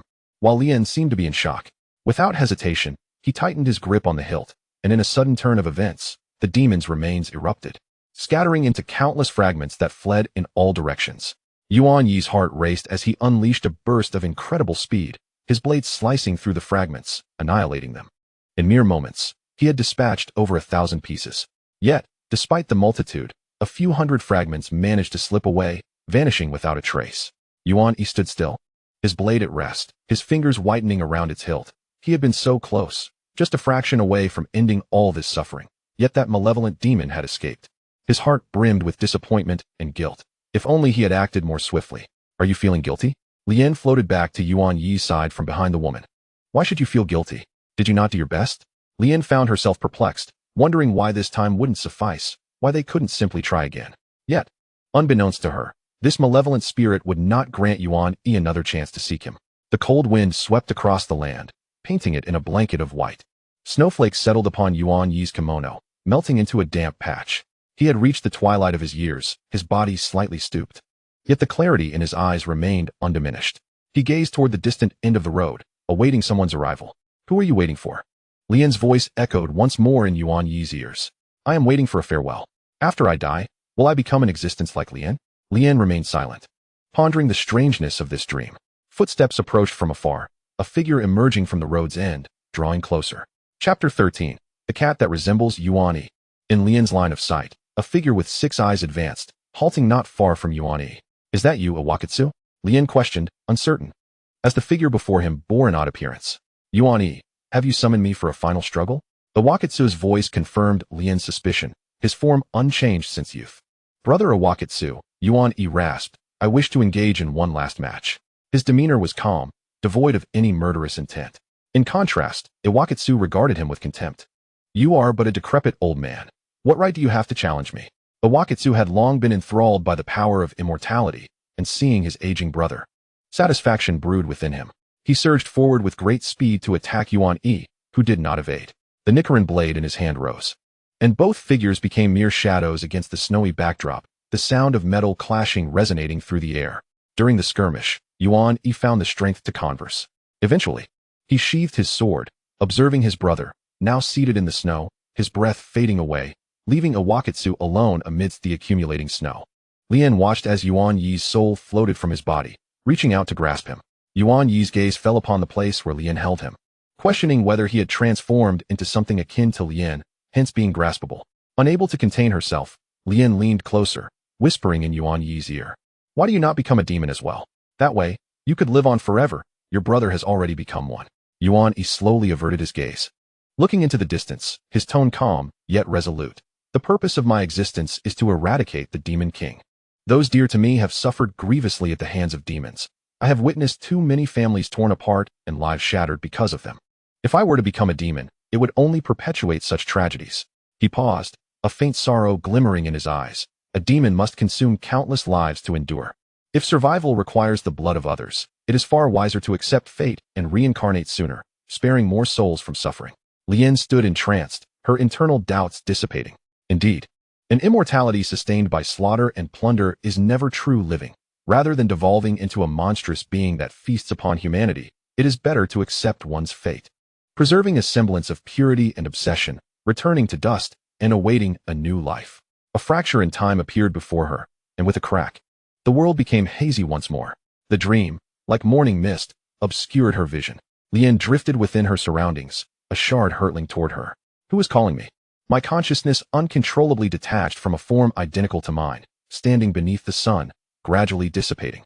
I found myself drifting toward him, our gazes locking. Why do those eyes reflect such sorrow, such despair? The small cat in my arms gently nudged my wrist, warmth flooding back. Suddenly, Lien came to her senses.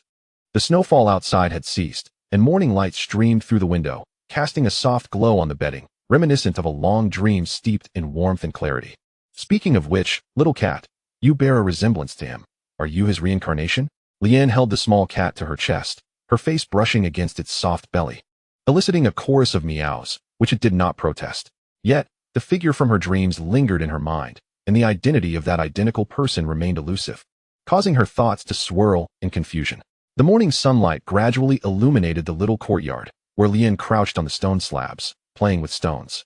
The small cat circled around the stones, and Lien's gaze remained fixed on it. Whenever it paused, she gently nudged it with her fingertip. Mother Kainyi was still seated there, a pristine white fabric laid out before her, her hands weaving tirelessly, as a rose slowly emerged amidst the delicate threads. The small cat, exasperated by Lien's antics, leapt onto the table, hiding behind Kainyi while licking its ruffled fur.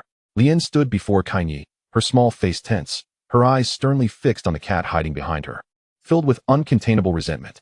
Sensing her child's displeasure, Kainyi set down the unfinished fabric, her fingers still entwined with soft blue thread. A gentle smile gracing her features as she asked softly, "What is wrong? Are you bored at home?" As she spoke, she lifted a small fabric pouch hanging from a beam and handed it to Lien, her fingertips brushing his palm. "Cool and soft. Take this and wander the market a bit. Buy whatever you wish to eat."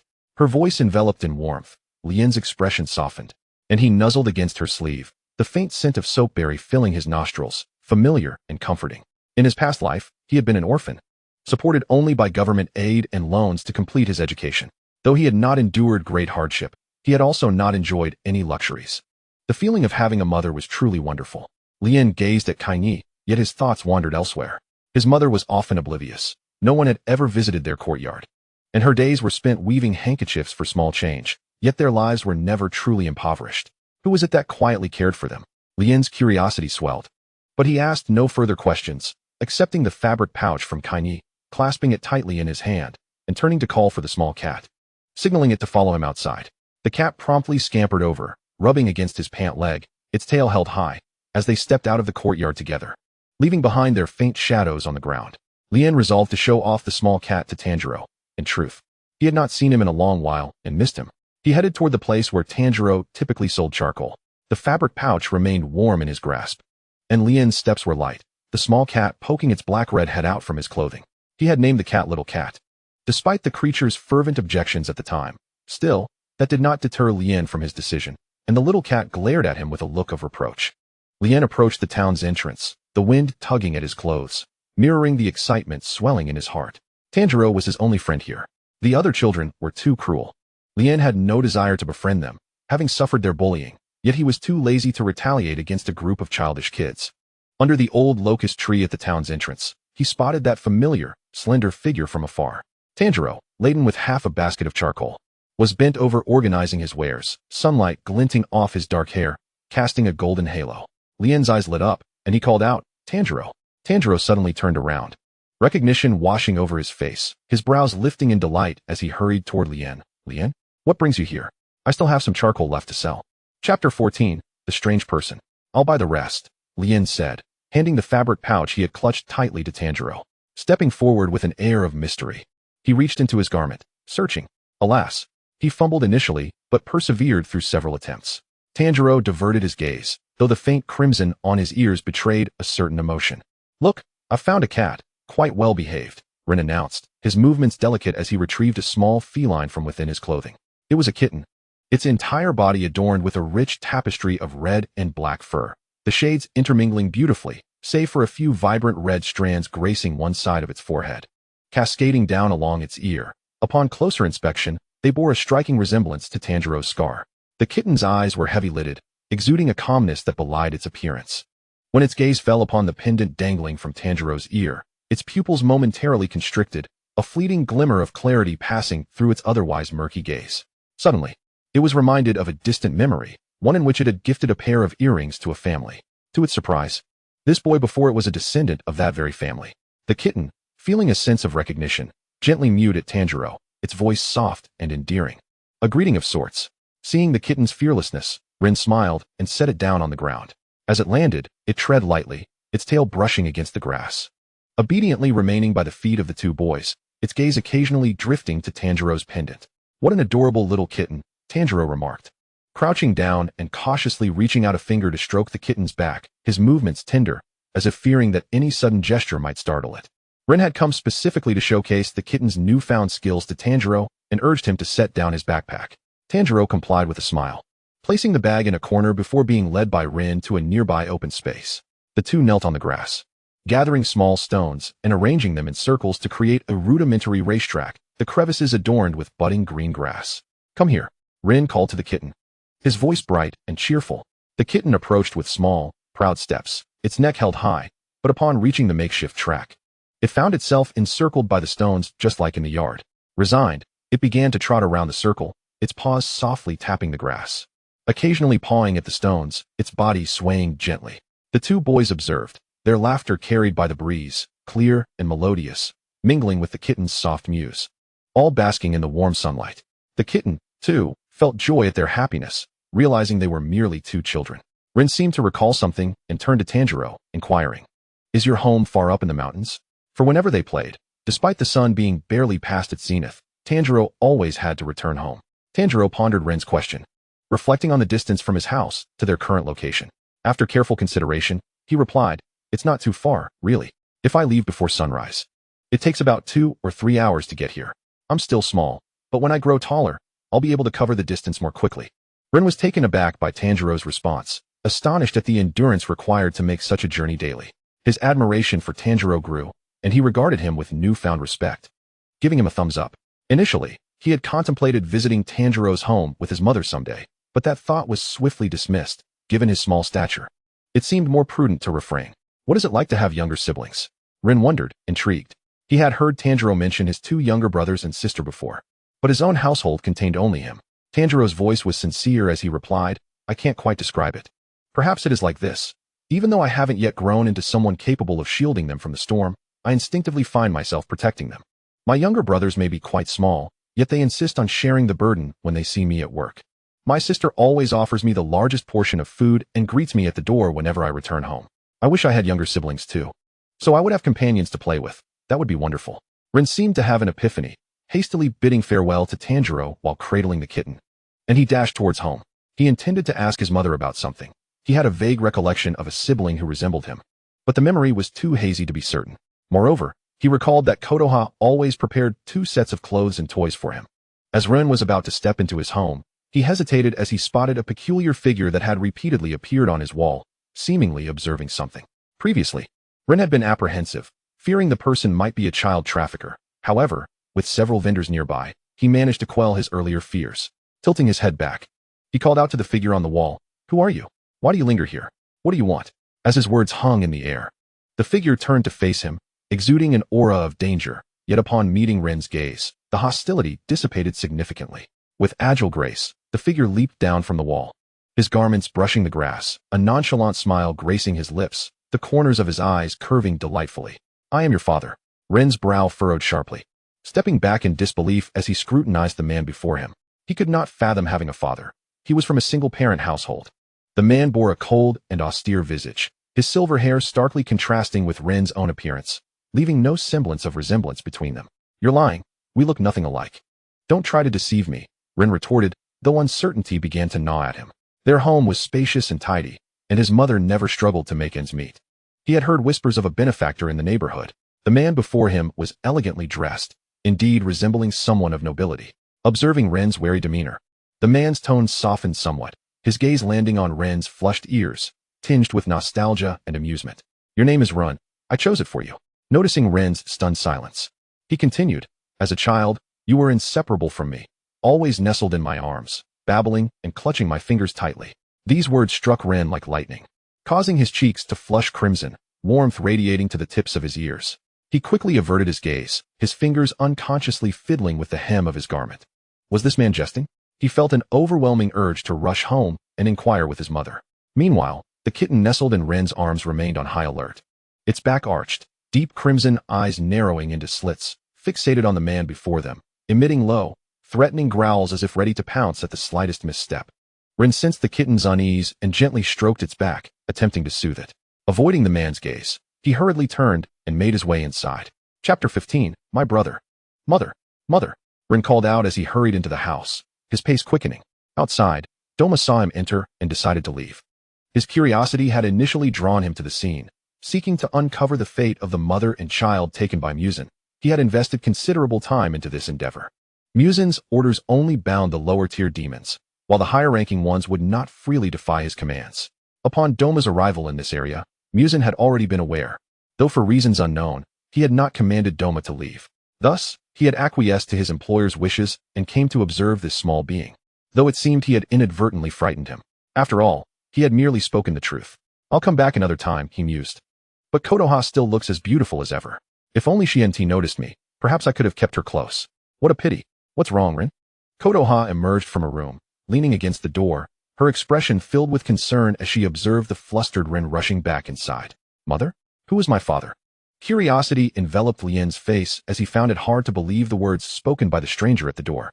Yet, he was undeniably intrigued about the identity of his father, for in his recollections, he had never encountered any relatives besides his mother.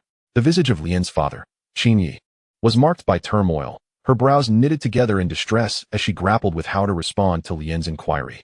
He was still so young, and she did not wish for him to perceive himself as a child without a father. Your father is working far away, but he will return when you are older. She reassured herself, considering this explanation adequate. When the time comes, she would tell Lien that his father had suffered a misfortune and passed away, thus sparing herself from the guilt of deceiving her child. However, this explanation was clumsy, and Lien quickly sensed its inadequacy. Yet, respecting his mother's reluctance to elaborate, he shifted his focus to another question. Mother, do I have any siblings? Lien's inquiry pierced deeply into Qinyi's heart, evoking memories of the child she had abandoned over the cliff. Tears began to flow uncontrollably as she clung to the belief that the child, Izuna, would grow up safe and healthy.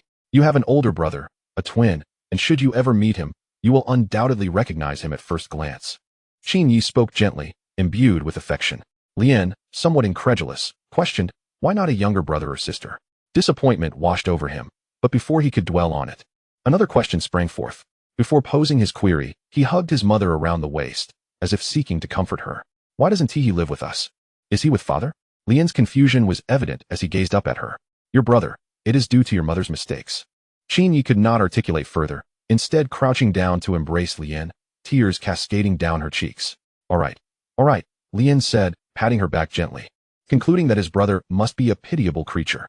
He felt a pang of sadness, wishing for his brother's well-being, silently praying for him to be safe with their father. In the forest, nestled within a cave atop a pile of dry leaves, Izuna sneezed and nestled closer to his wild boar mother, drifting back into slumber. Why are you here again? Lien questioned the peculiar figure from the previous day, his eyes fixated on the now-awake stranger, who possessed a rather unique gaze reminiscent of a rainbow, lingering momentarily in his pupils. Do you fancy the color of my eyes as well? I do too, Tomioka grinned, bending down towards the small Lien, his smile broad and inviting. Yet, Lien felt a sense of wariness. Something about the man's smile seemed disingenuous. His fists clenched tightly at his sides, and before Tomioka could react, Lien delivered a swift punch to his nose. Though the physical harm was negligible, the insult was profound. Despite the slight pain in his knuckles, Lien's spirits lifted at having struck the man who irked him. Just as he prepared to close the door and flee, Tomioka, now aware of the situation, grasped his wrist. Don't run away, I mean you no harm. Tomioka's expression was a mix of bemusement and confusion. He struggled to comprehend Lien's thought process, fearful of retaliation, yet bold enough to strike him without inflicting true damage.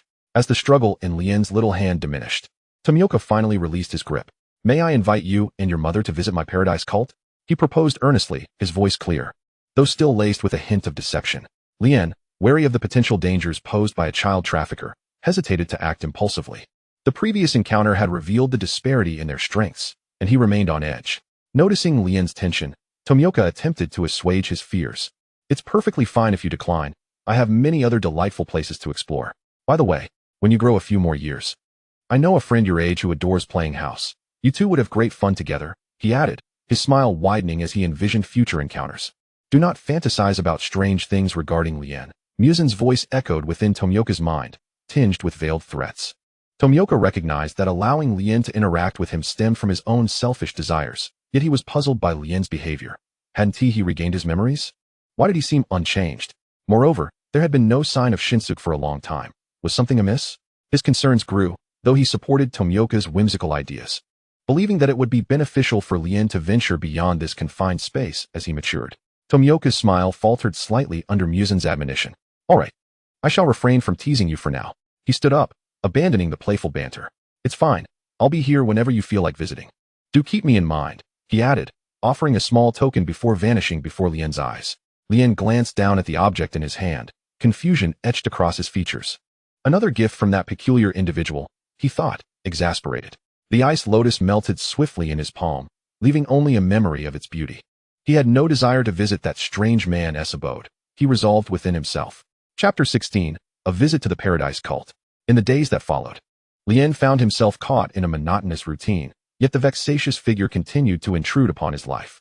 Despite his repeated rejections, even refusing to step outside, he had underestimated the stranger's audacity. Are you truly not coming, Lien? The voice before him dripped with feigned sorrow, as though denying him was a grievous sin. Tomioka lounged on Lien's tatami mat, cocooned in his small blanket, while petting the perpetually ruffled kitten. Lien's forehead throbbed with irritation. His fists clenched tightly as he stood rigid, filled with disdain for the irritating intruder. Get off my bed, and remove your hand from my cat. Lien's voice erupted, no longer restrained, and his body lunged toward Tomioka, only to be halted by a mere finger pressing against his forehead, immobilizing him completely. Ultimately, Lien found himself defeated by this annoying figure. Let us go, he thought, his mind racing. As if hearing astonishing news, Tomioka sprang to his feet, seizing Lien in one arm and bolting outside, fearful that Lien might change his mind. Wait, I haven't left a note for my mother. Lien struggled desperately, attempting to escape his predicament. Tomioka had anticipated this objection. I'll leave a note for you. Your cat will be well cared for by Qin Yi, he reassured Lien, who understood this but regretted agreeing to the visit, searching for an excuse to retreat. But it seemed hope was futile. After a brief moment, Tomioka halted, setting Lien down, who stumbled slightly before toppling to the side. Tomioka swiftly caught him again. All right, I suppose I'll have to carry you in, he conceded, a hint of resignation in his tone. It's all your fault, Lien exclaimed in exasperation, knowing full well that this situation was precisely what he had dreaded. According to his extensive experience from reading numerous novels, this individual is truly inhuman. Carrying a child while scaling walls and moving at such astonishing speed, were it not for his commendable physical prowess, he would have surely been overwhelmed long ago. As Lien's gaze gradually became captivated by the surroundings, he realized he was indeed in a temple, reminiscent of the one he had visited during his travels. Noticing the stillness of the child in his arms, Doma glanced down, somewhat taken aback. It was no wonder, for after years of accumulation, his paradise cult had become exceptionally prosperous. Ignoring Lien's reaction, Doma continued to cradle him and proceeded indoors. What do you think? Isn't it beautiful? This is the attire I wore to welcome devotees in my youth. Indeed, it suits you remarkably well, he beamed, completely oblivious to the darkening expression on Lien's face. Lien was truly growing to detest this insufferable man. It was undeniably a grave mistake to agree to accompany him here. Had he not desperately resisted just moments ago, he would have found himself stripped of his garments entirely. Lien shook off his somewhat oversized black robe, and his lotus crown tilted slightly due to the movement. Yes, that annoying Doma even placed him upon a chair, which he could not deny was a considerate act, as Lien was indeed feeling somewhat fatigued. Ah, indeed, my child, Doma remarked, surveying Lien with evident satisfaction. When I step down, you shall succeed me as the leader of the Eternal Paradise Cult. Doma became elated at the thought of having a worthy successor. However, upon hearing his increasingly absurd statements, Lien could not suppress his ire once more. His eyes narrowing in indignation, his teeth biting down on his lip, his breath trembling with agitation.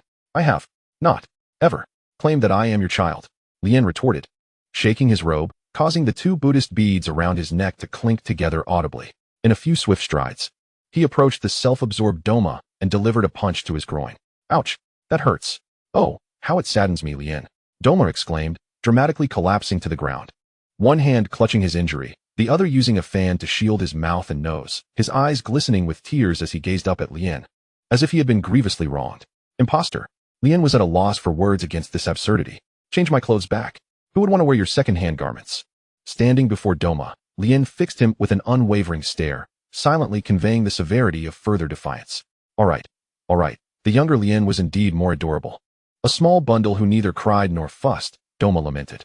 Truth be told, had it not been for a minor incident, you would truly be my heir now. Oh, by the way, Doma seemed to recall something, his excitement palpable. Lien, could you possibly let me have your brother as my successor? To be honest, the younger you and your brother bore an uncanny resemblance. What do you mean? Lien's confusion deepened. Did he truly know him?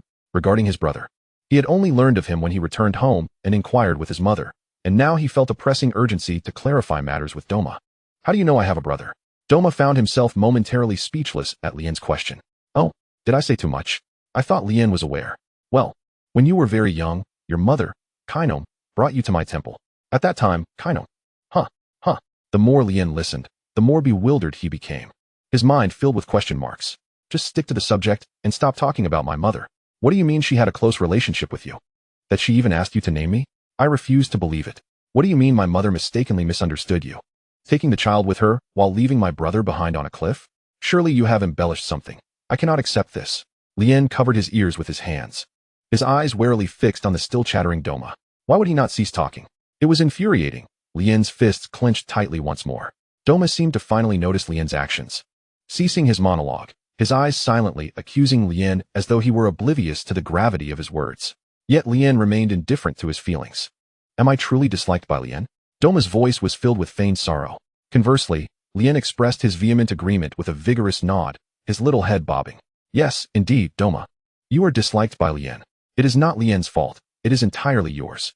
You deserve to be disliked. Chapter 17, The Appearance of Jean. Oh.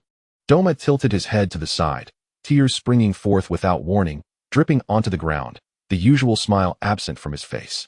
Wait, why are you crying? You know Lien cannot stand to see others weep. He was utterly defeated. Reluctantly, he approached Doma, awkwardly glancing away, his hand patting Doma gently as a gesture of consolation. Doma, sensing a chink in Lien's armor, took full advantage, enveloping the small boy in his embrace, seated in his usual position for welcoming devotees. You. Lien was startled by the sudden action, but seemingly intimidated by something. He refrained from resisting. Doma produced a storybook from seemingly nowhere and began to read aloud. Lying in his arms, Lien gazed listlessly at the temple door, yearning for home. Poor Lien, ultimately unable to resist the allure of slumber, fell into a deep sleep in Doma's embrace. Doma adjusted his position to ensure Lien's comfort. Is Lien awake? Before he could finish his sentence, Lien launched an attack upon him, leading Doma to believe it was merely morning irritability. He did not even flinch. With a loud thud, Doma was sent staggering several steps back, spitting blood as the injury to his abdomen began to heal gradually. He leapt back a few paces, maintaining a surprised expression. Oh dear, has Lien gained some power in his dreams? Waking up so formidable. Lien's eyes had turned red upon awakening. No, more accurately, it was a long-dormant entity known as Jean. He adjusted his disheveled robe, processing the memories of Lien's recent days. Jean was uncertain why he had emerged.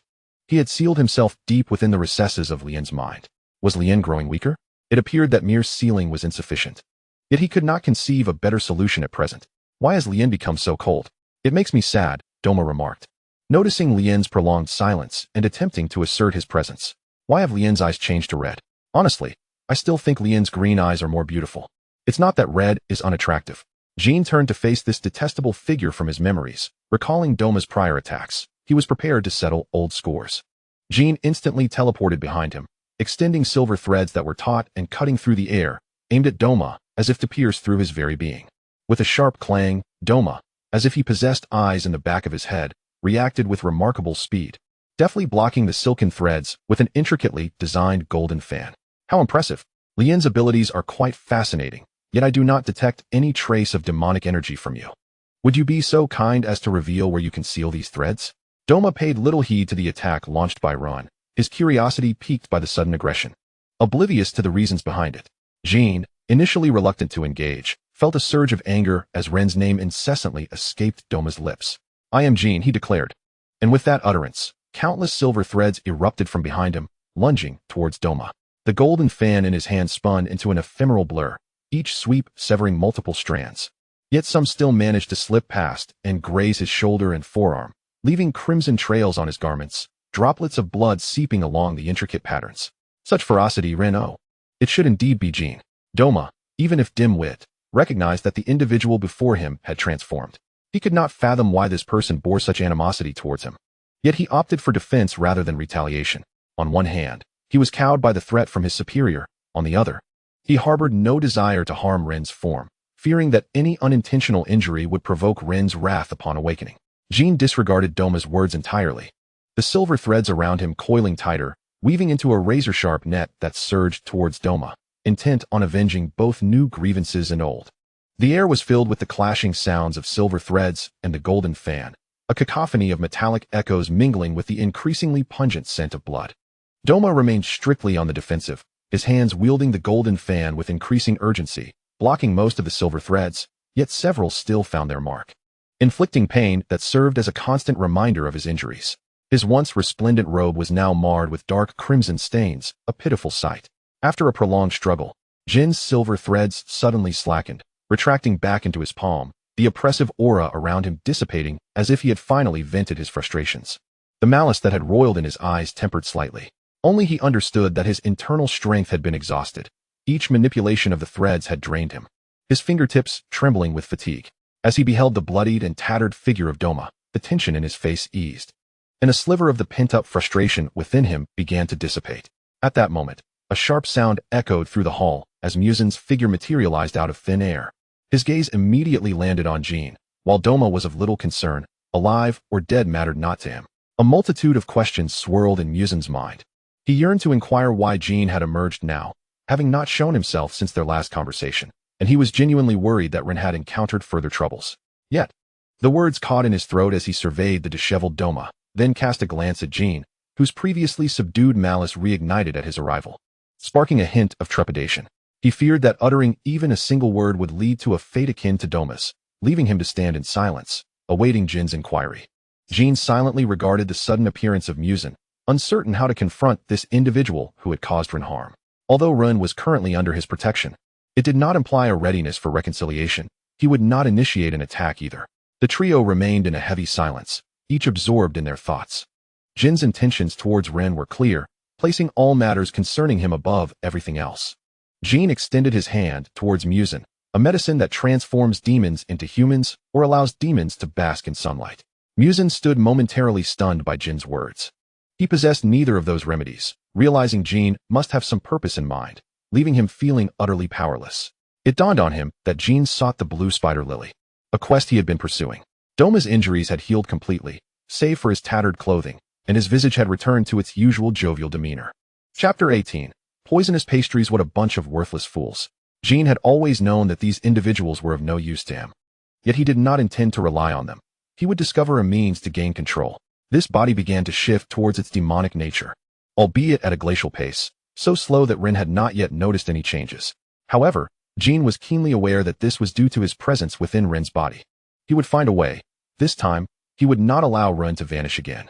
Disregarding the two, Jin hastened towards home, wishing to be far away by the time Ren awoke. Mom. Little Ren lay in bed, a small cat resting atop the covers. He rubbed his still sleepy eyes, his mind foggy, recalling only that he had slept soundly. Ren, are you awake?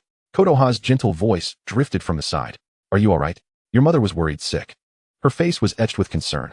Ren had come home without uttering a word, collapsing into bed and even changing into familiar garments that Kotoha could not quite place. She had placed a hand on Ren's forehead, finding his temperature normal. Is everything all right, mother? How did I get back? Ren's mind was clouded, struggling to remember his return, only recalling that he had fallen asleep near that insufferable person. Had he brought him back? Were you in a daze? Of course. You walked back on your own. Who else could have brought you? Kotoha playfully tapped Ren's nose, her face brightening with amusement. Walked back on my own. Ren's voice was barely a whisper, so soft that Kotoha could hardly hear him. Are you hungry? I made some flour cakes to fill your belly. Kotoha headed outside, returning with a platter adorned with exquisite rabbit-shaped pastries. Try this. Ren's eyes sparkled at the sight of the delicacies, his small hands gingerly reaching for one, biting into the ear of the rabbit pastry.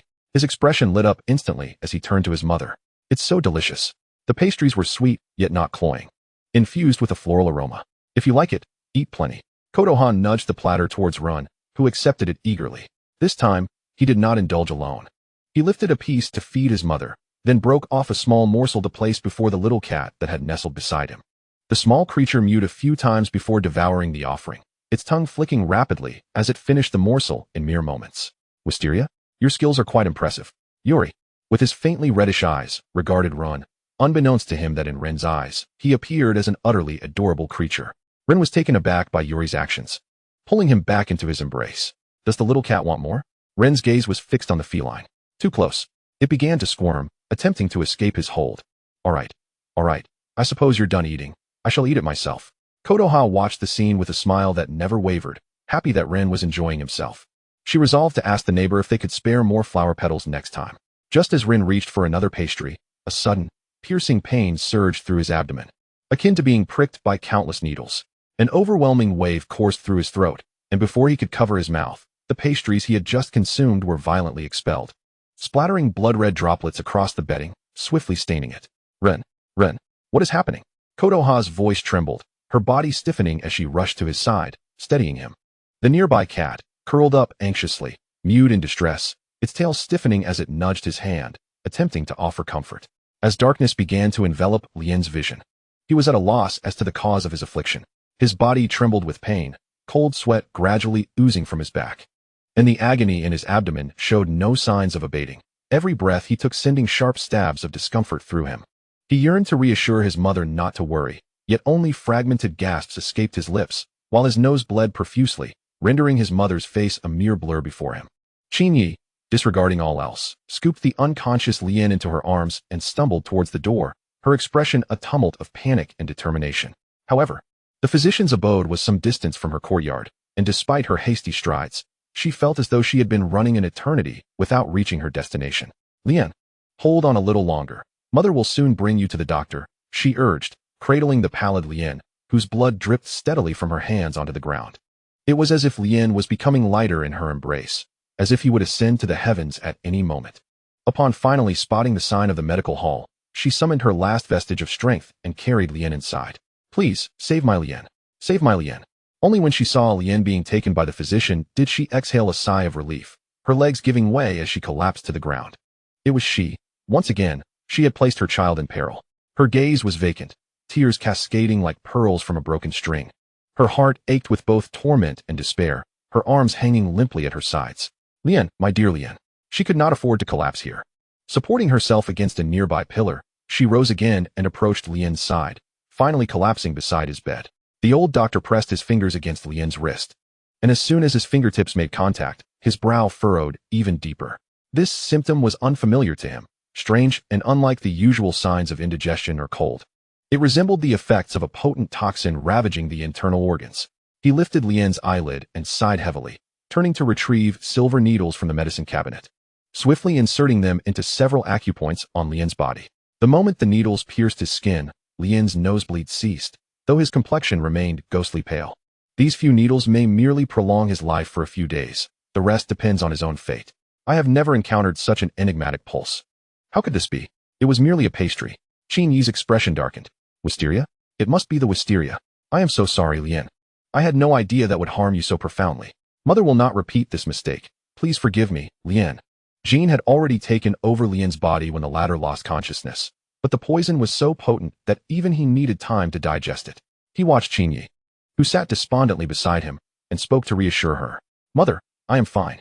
Hearing Lien's voice, Qingyi hurriedly leaned closer, grasping his hand that lay outside the covers, wanting to hold him tightly, yet fearful of causing him pain.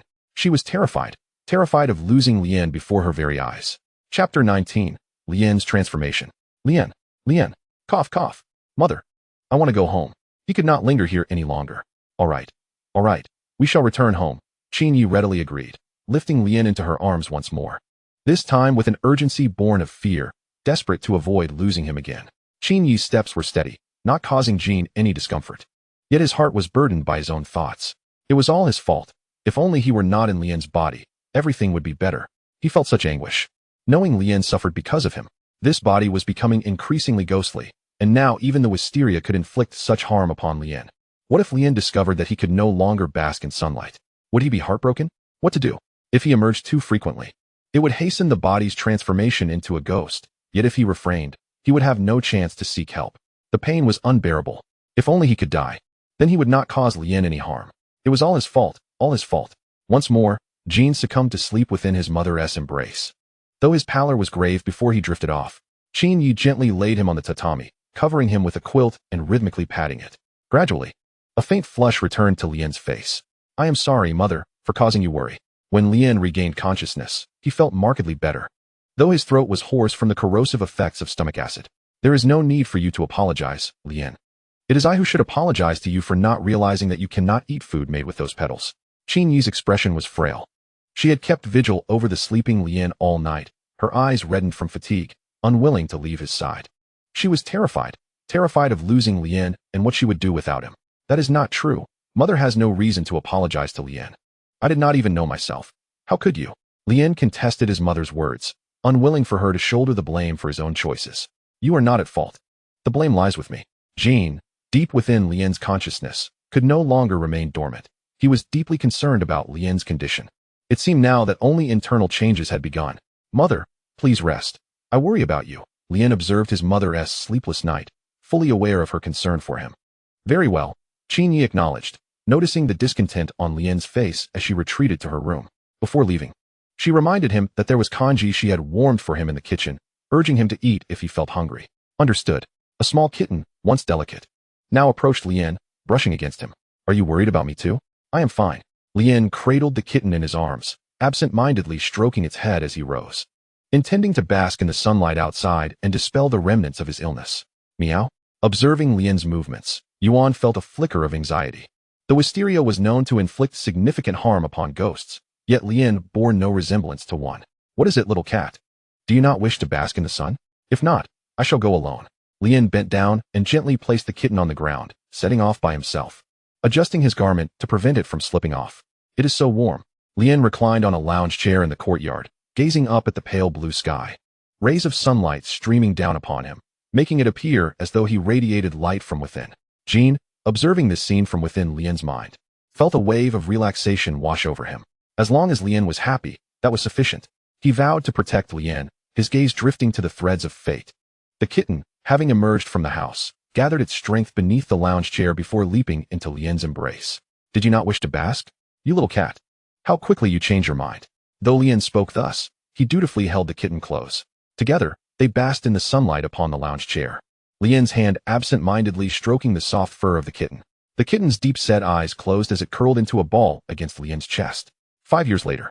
The sun is quite warm outside. Shall we not go bask? Lien, from within the confines of his room, kept the windows tightly shut, perusing a book of tales he had purchased from outside. The kitten had grown from a tiny creature into a substantial feline. Lien's transformation was notable as well. He had shed the innocence of childhood, his uncut hair cascading to his waist, the tips tinged with vibrant blue. His skin, rarely exposed to sunlight, radiated a porcelain-like whiteness, imbuing him with a melancholic yet fragile aura. No, mother, I wish to read for a while longer in my room. He set the book down, responding to his mother outside the door. It was not that he did not wish to go outside. Rather, for the past few years, he had become increasingly sensitive to sunlight. Initially, he could tolerate only brief exposure, but gradually, even a moment in the sun would leave him sunburned. To avoid causing his mother distress, he ceased venturing out during the day. From the outset, Kanya's worries began to gradually dissipate. She speculated that perhaps it was due to Lien's growth. He had become exceptionally concerned with his appearance. Even his attire radiated an extraordinary perfection that occasionally left her entranced. Upon hearing Lien's response, she ceased her inner turmoil and prepared to return to weaving the haori for him. Lien had developed a profound fondness for the color red, akin to that of the little cat he had adopted, and she intended to craft a red haori with her own hands for him. Inside the room, Lien, sensing his mother's departure, rose to his feet and opened the window he had not touched in ages. Sunlight streamed in, cascading along the windowsill. He cautiously extended his hand into the sunlight, counting seconds, 1, 2, until his skin began to redden, eventually succumbing to a slow decay until the outer layer completely deteriorated. Only then did Lien withdraw his hand. The wound began to heal, albeit at a languorous pace, visible to the naked eye. 5 minutes. The duration of healing matched the time spent in the sunlight. Lien understood he could no longer linger in this place. For quite some time, neighbors had whispered about him, and he had seldom ventured outside, mostly only during the night. They speculated whether he had become possessed by some entity. Recalling how he used to delight in playing outdoors during the day, he wished to spare his mother any concern and devised a plan to inform her in a few days that he wished to embark on a journey. Meow? In the distance, a cat approached him stealthily. The window before him had already been closed by Lien. The transformations he underwent over the years were evident to the little cat by his side, who was equally perplexed. Having never encountered anything so peculiar, he was human, yet gradually becoming something otherworldly, albeit at a sluggish pace. 5 years ago, after mistakenly consuming wisteria, there had been no immediate changes, but 2 years later, Lien's body began to alter once more, the source of these changes remaining a mystery. Chapter 20. Ghost? Inosuke. I am weary. You may amuse yourself outside. Lien's voice was notably languid as he set the kitten down and gestured toward the ajar door, indicating it could go out. Each time his wounds healed, he fell into an extraordinary drowsiness, and this time was no exception. He paid no mind to whether the cat had exited. instead lying on his bed with his back turned to the door. His supple waistline sank slightly with his movement, his spine as delicate as a cicada's wing. The cat slipped outside, gently using its tail to close the partially open door, casting the room into deeper shadows. In the dimness, crimson eyes glimmered as Jean gazed at the healed scar, his expression shrouded in despondency. This method no longer bore any efficacy. It had long ceased to work. Had it not? Truly, a form of self-deception. To whom was he addressing that final remark? If he could have ended his life, he might have done so long ago. A wretched insect, merely clinging to existence like a virus dependent on others. It was utterly revolting. He suppressed the wave of nausea surging within him. Finding himself in full support of Lien's daytime aspirations. Perhaps he might encounter that flower during his travels. Lien had always been fortunate. If only Lien did not have him. On the morning of the second day, a knock resounded on Lien's door. Lien, quickly try on the haori your mother has woven for you. It is made in your favorite color. Mother? Lien opened the door to find his mother in high spirits. Holding a deep red haori adorned with a half-bloomed lotus intricately stitched in golden thread, exceptionally beautiful. Unable to resist her enthusiasm, Lien donned the garment. My dear Lien, you look splendid in anything you wear.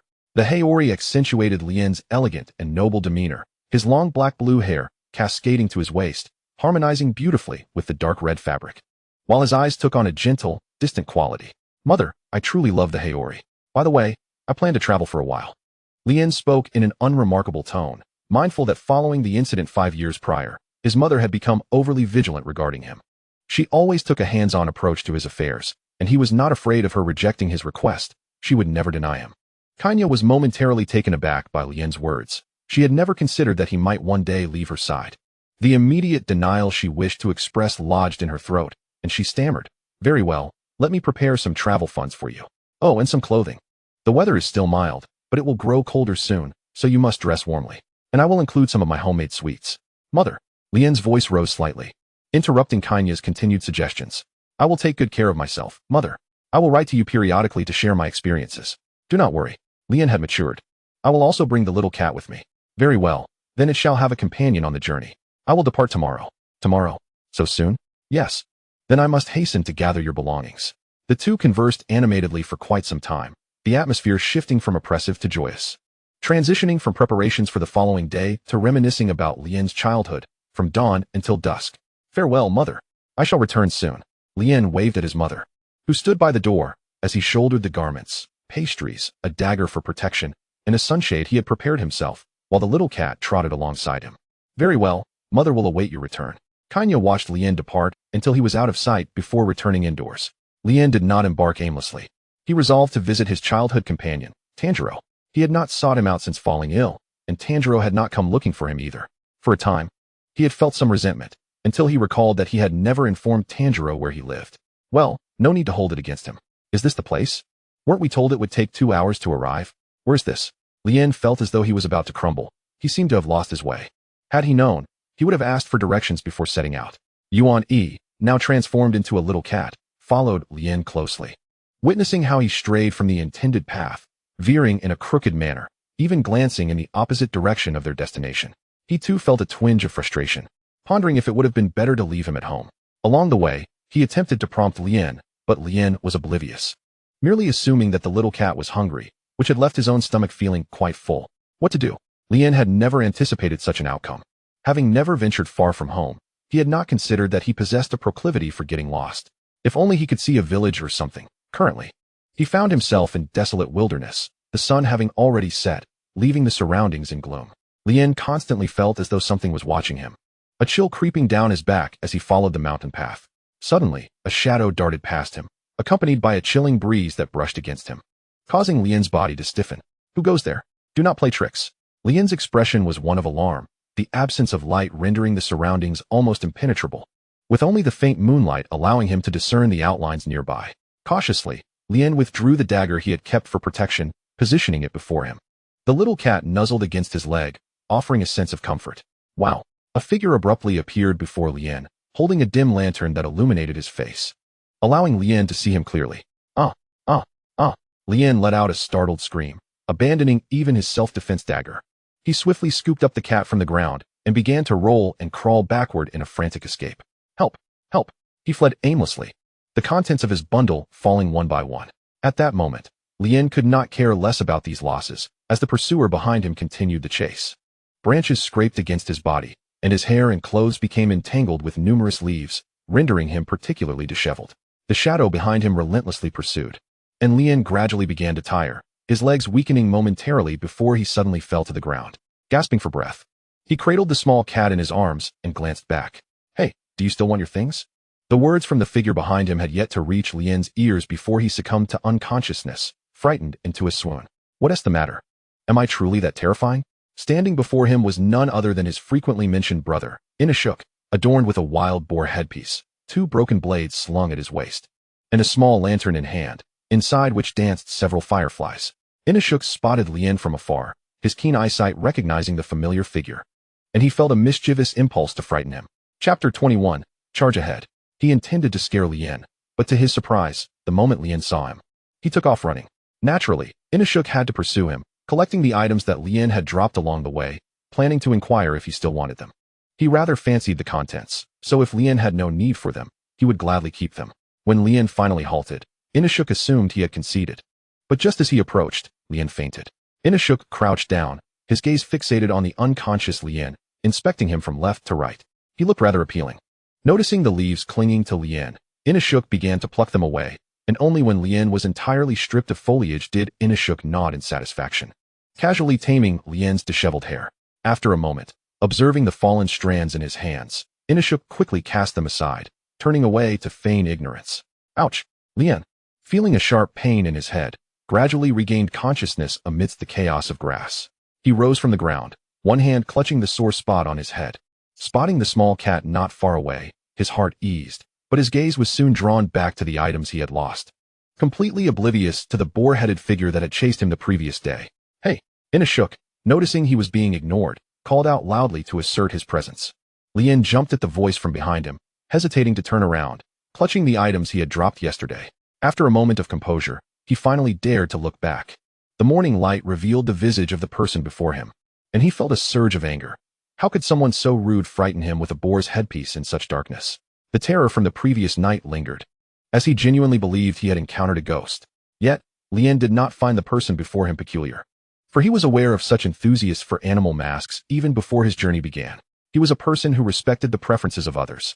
Observing that Lien was unresponsive, Inosuke took the initiative to step forward, gesturing towards Lien's belongings. "This one, and this one. I like them. Give them to me." Lien was startled by his voice and followed his finger to see a deep blue haori, a spare crafted by Kotoha, along with some pastries handmade by her that he had yet to taste. Carefully, he offered these 2 items, as he was not so foolish as to provoke someone brandishing a blade in the wilderness. Then, Lien watched as Inosuke abruptly removed his headpiece, his dark blue-black hair cascading down his shoulders. Before Lien could process this, Inosuke began devouring the pastries with gusto. Upon fully perceiving the person's features, Lien was left utterly speechless, his eyes wide and unblinking, his heart constricting. This person's face was almost a mirror image of his own, save for the shorter hair and a more robust physique. Lien's mind raced, realizing that the individual before him must be his brother, Inosuke. No wonder their mother had said that if they ever met, he would recognize him at first glance. Without waiting for Lien to react, Inosuke devoured the last of the pastries, licking the crumbs from his fingers before replacing the headpiece atop his head and preparing to leave. Inosuke had initially lingered here out of concern that Lien might be devoured by predators in the wild. Certainly not because he felt a peculiar affinity towards the scent emanating from him. He casually tied the deep blue haori around his waist, not intending to wear it, but merely finding it aesthetically pleasing, and without a second thought for Lien, dashed off toward his intended destination. "Charge ahead! Charge ahead! Wait!" Lien finally snapped back to reality and called after Inosuke's retreating form, but Inosuke paid no heed, sprinting away with renewed vigor. Lien watched him disappear into the distance. Deciding against pursuing further, Inosuke was just too swift. He realized that his delay in chasing him yesterday was due to collecting his dropped items, and he had yet to formulate a plan for how to confront his brother. "Meow?" The small cat seemed to share in the moment. "You saw that too, huh? I'm quite fortunate to have encountered the brother our mother spoke of, albeit with a fright. But it's all right, I forgive his rudeness." Lien tidied up the scattered contents of his bundle. The trees in the forest obscured much of the sunlight, allowing him to proceed without the need for an umbrella.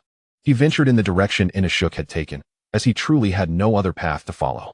Surely, following his brother's trail would lead him right. Where's this? The midday sun blazed overhead, and Lien had long since unfurled his sunshade. As he walked, he noticed the trees around him multiplying in number. Suddenly, he halted, his feet refusing to advance further. His gaze, tinged with annoyance, fell upon the small cat that remained steadfastly at his side. Have I lost my way again? Meow?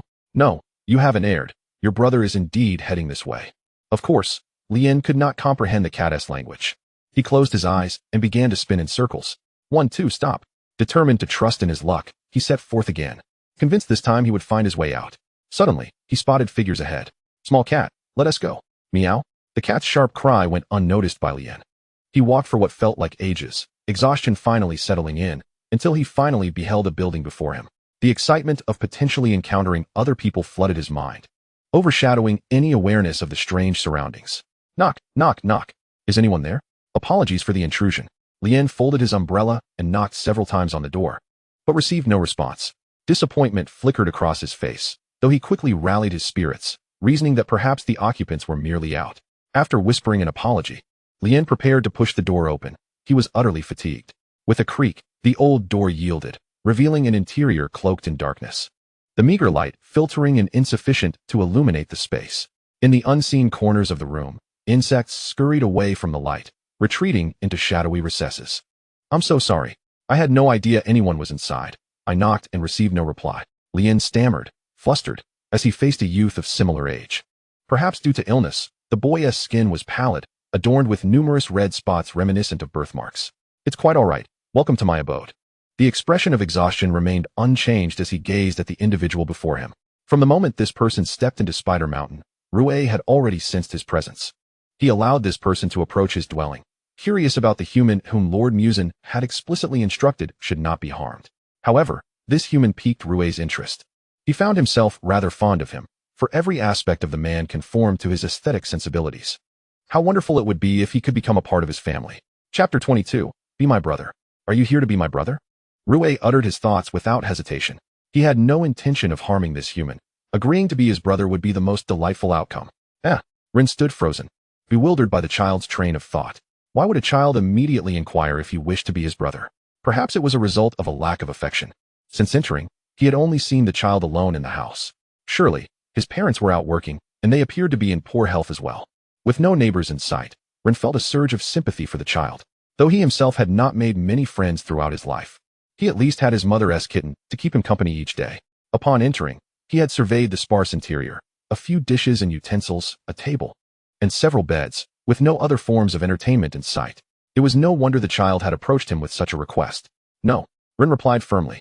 Even so, he was not accustomed to suddenly becoming a brother to someone, regardless of how much the child aligned with his tastes. I can be your friend. Would you like that? Friend? Rue was entirely unfamiliar with the term.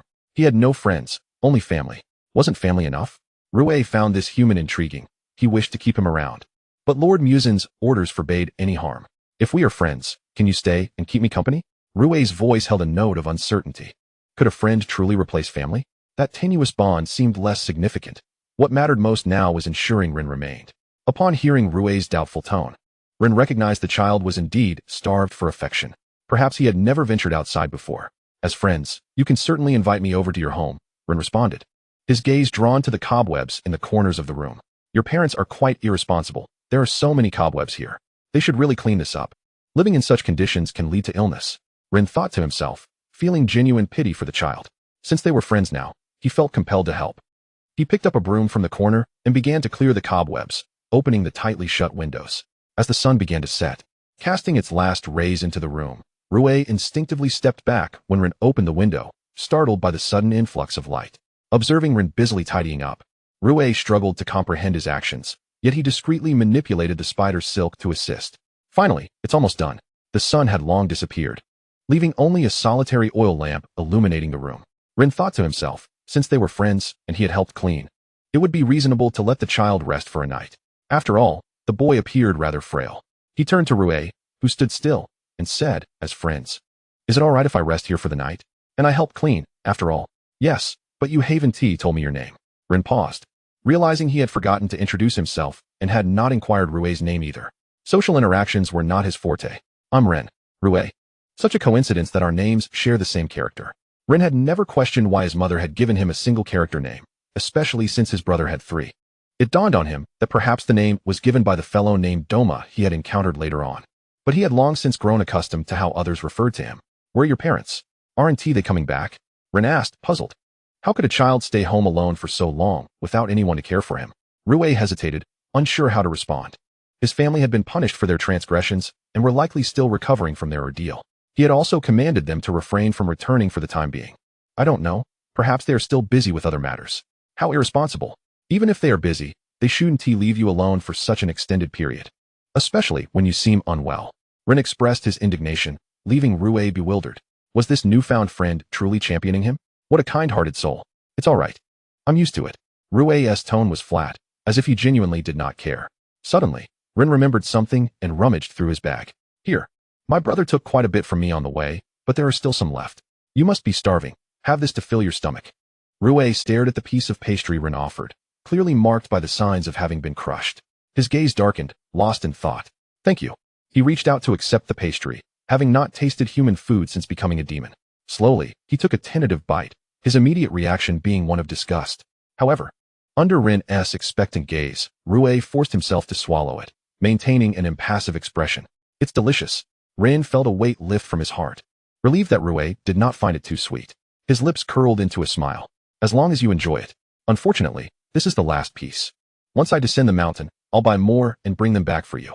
Rue felt a sense of relief at Rin's words, and as Rin looked away, he deftly discarded the pastry using his spider silk. Rue resolved never to taste human food again. Rin, I'm going out for a bit. I'll be back soon. At this hour? Is it really necessary? Yes, it's very important. Although Rin was puzzled, he had no grounds to stop Rue, simply bidding him to be cautious as he departed. Rue leaned against a tree, remnants of the pastry scattered on the ground. He indeed had something crucial to attend to. New humans had recently arrived at the foot of the mountain, and Rin's concern was well-founded, as he had not fed in quite some time. Inside the house, Rin leaned against the dim light, arranging the bedding. He left the obviously occupied beds untouched, opting instead for a vacant corner where he placed his bag beneath his head. The kitten, inexplicably drowsy since arriving at Spider Mountain, had yet to awaken. Rin frequently checked for its breath, finding it deeply asleep.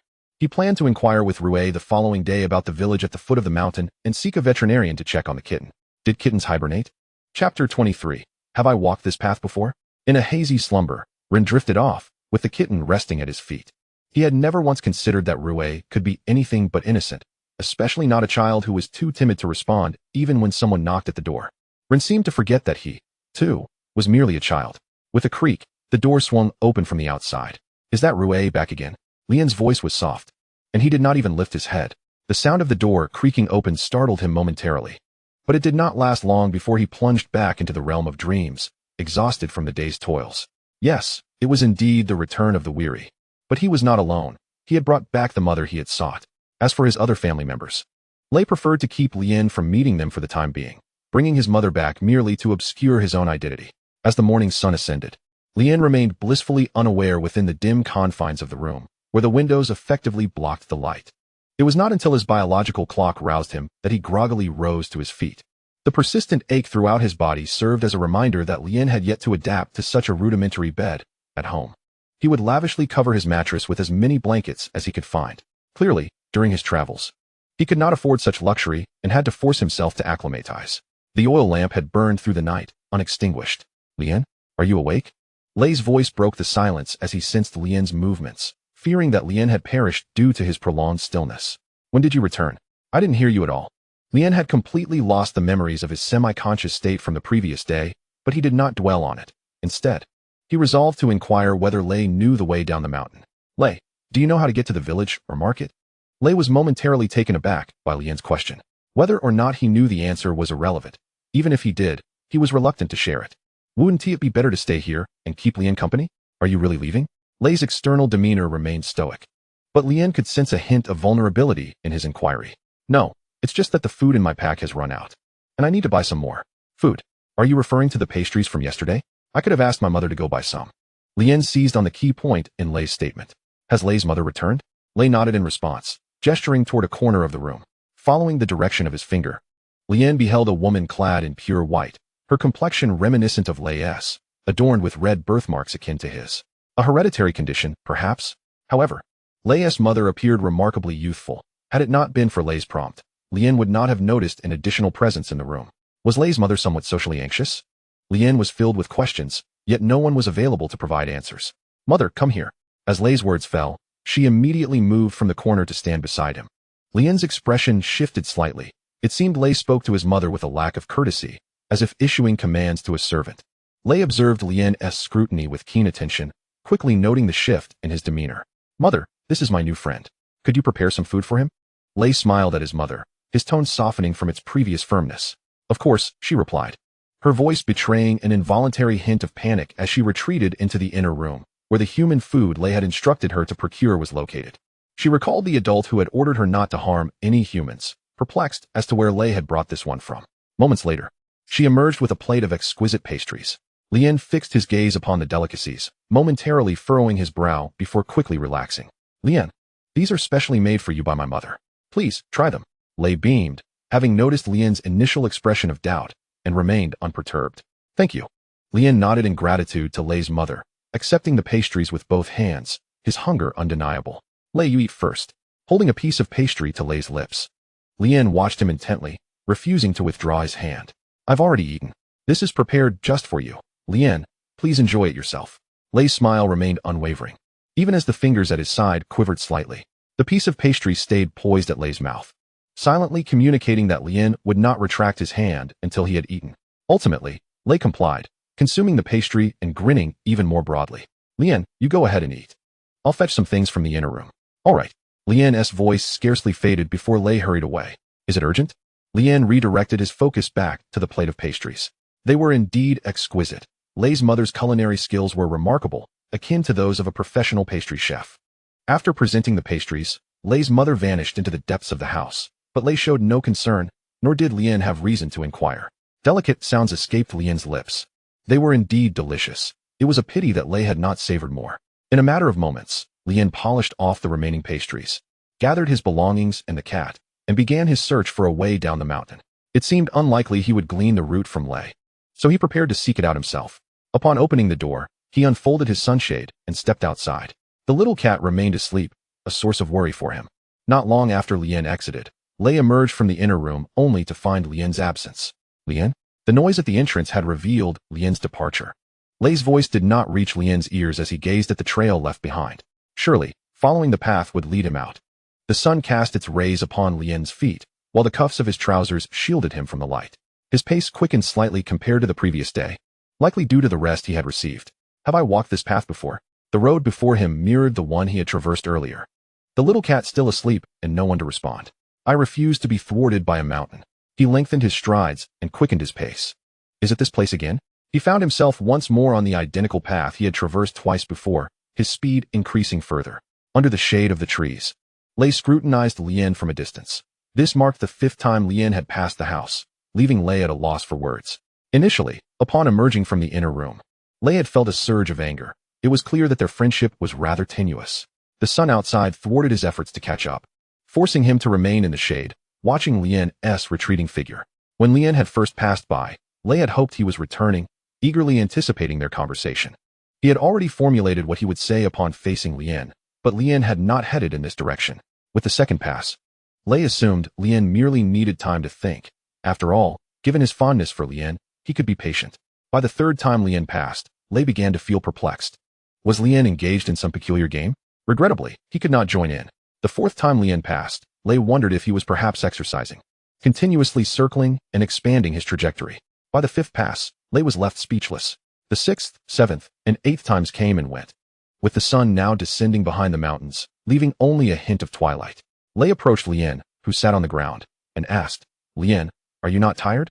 Lei, what are you doing here? Did you come to catch up with me? Lien's face lit up with surprise at seeing Lei, the joy of being found momentarily overshadowing all else. Lei's gaze was complex as he regarded Lien. He was at a loss as to how to explain that this individual had been wandering in circles from midday until dusk, oblivious to his own predicament. Lien, would you like to rest at my home? Lei inquired. But Lei, won't your mother worry if you've come so far? Lien rose to his feet, brushing off the dust that clung to him as he had been squatting on the ground. Lien, take a look behind you. Lei's tone was laden with complexity. Lien turned to glance backward, where not far off stood Lei's home. Lei, your house can move after all. Before Lei could respond, Lien lost his train of thought and fell silent, feebly addressing Lei. I suppose I'll rest at your place for another night. It dawned on Lien that he had been wandering in circles. Frustrated, after encountering that familiar path thrice, he had learned to make marks, progressing forward while marking his way. All the while believing this method would prove effective until he no longer saw that road. Lien must be quite exhausted after being outside for so long. Lei gestured towards the meal on the table, indicating it was for Lien, before retreating into the inner room with a hurried step. Lei. Before Lien could finish his sentence, he was met with silence. He had intended to invite Lei to dine with him, but alas, he would have to savor the meal alone. After such a lengthy trek, he was indeed famished, and it took little time for Lien to devour the contents of the table. The food tasted delightful, whether it was due to his prolonged hunger or some other reason. Lien found the meal exceptionally flavorful. Only after finishing did Lei reappear before him. Have you had your fill, Lien? Lei's voice bore an unsettling heaviness, reminiscent of a sinister witch from a tale, preying upon lost children in the woods. Thank you for your hospitality, Lei. I truly apologize for intruding again. I had hoped to find my way down the mountain myself. Lien's tone was particularly apologetic, yet he noted the absence of Lei's mother. Had she stepped out again? And what of his little kitten? Perhaps he would check on it tomorrow. He still wished to inquire about the route down the mountain from Lei's mother. Lien had indeed become quite honest with himself. If left to his own devices, he might find himself trapped in this mountain for eternity. Mother has gone out. She won't return for a while, Lei surmised Lien's thoughts. Since Lien could not descend the mountain, it seemed Lei had no choice but to offer him shelter. Out again. Lien's voice was laced with confusion, his sympathy for Lei growing. He felt like a child left behind, a mere ward of the home. If Lei could not leave, he would remain to keep him company. Lei nodded in response, a hint of vulnerability flickering across his face, silently conveying to Lien, I am lonely at home. If you leave, I will be all alone again. It seems I may be imposing for a while longer, Lei, Lien said with a smile, his entire demeanor radiating warmth. Almost luminescent. A flicker of something profound crossed Lei's gaze. No disturbance at all. I am truly happy to have your company. In the days that followed, Lien and Lei spent their time together. Strangely, Lei never ventured out during the day, only at night. Lei, are you unable to see the light? One day Lien, driven by an unknown impulse, posed this question. They were engaged in a game of string manipulation, with Lien holding the cotton thread that Lei had just flipped over. Lei paused momentarily at Lien's inquiry, but soon resumed, acting as though nothing were amiss. Yes, my skin is rather delicate.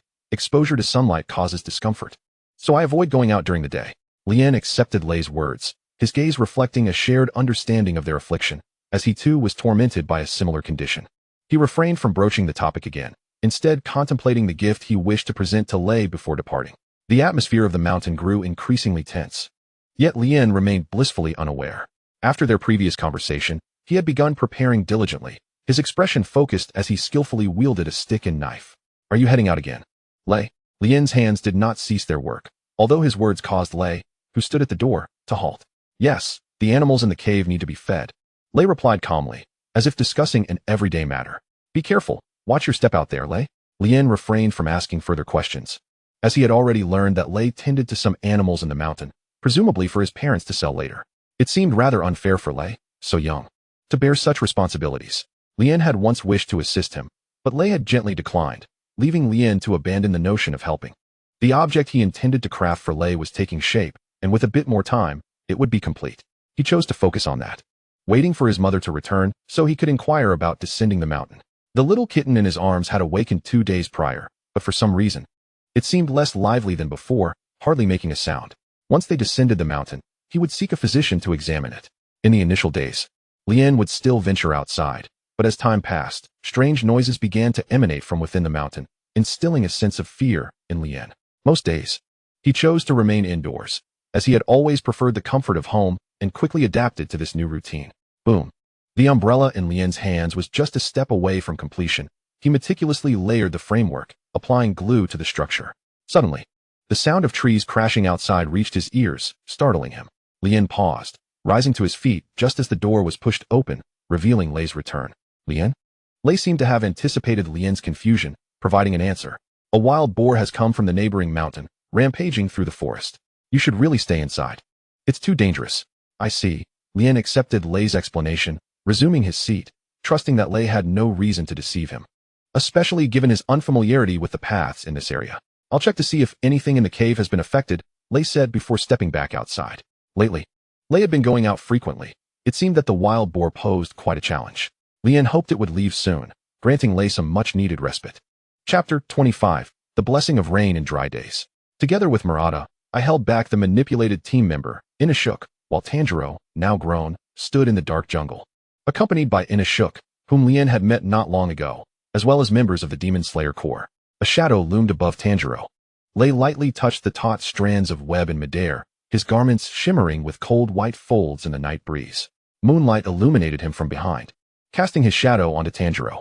An aura of unshakable gloom enveloped him, his expression devoid of emotion, with the curve of his lowered eyelashes sharp and icy, rendering his features even more pronounced and sinister in the moonlight, exuding an unsettling aura. His voice, emerging from his throat, was chilling, each word striking the air with a dull weight. Do not disturb our family's peaceful existence. Tanjiro, on the ground, stared tensely at the figure of Lei suspended in the web. In the distance, Inosuke charged forward, swinging his blade at the airborne Lei, yet despite his attempts, he failed to land a single blow. Lei did not linger, having merely passed by, with more pressing matters at hand. He approached his mother, who was controlling the web, taking his place in the shadows of the trees. Mother, are you moving too slowly? I have begun to doubt your abilities. Can you win? Lei's tone was slow but struck heavily against his mother's heart. Her expression turned frantic, as if recalling something terrifying, and she hastily reassured him, No, I can do it. I will protect you. Then hurry. Watching Lei's departing figure, his mother quickened her manipulation of the web, showing no signs of restraint. Her lips murmuring incessantly, Die? Just one final step remains. Lien gazed contentedly at the object in his hands, a counterpart to the one he had crafted, merely awaiting the finishing touches. This was indeed the first gift for Lei, who would surely cherish it. Is this the gift you promised to give me? Lei's face drew close, his white pupils fixated intently on Lien. Startled by Lei's sudden proximity, Lien had been so engrossed that he failed to notice Lei's approach. Lei, did we not agree that you wouldn't peek?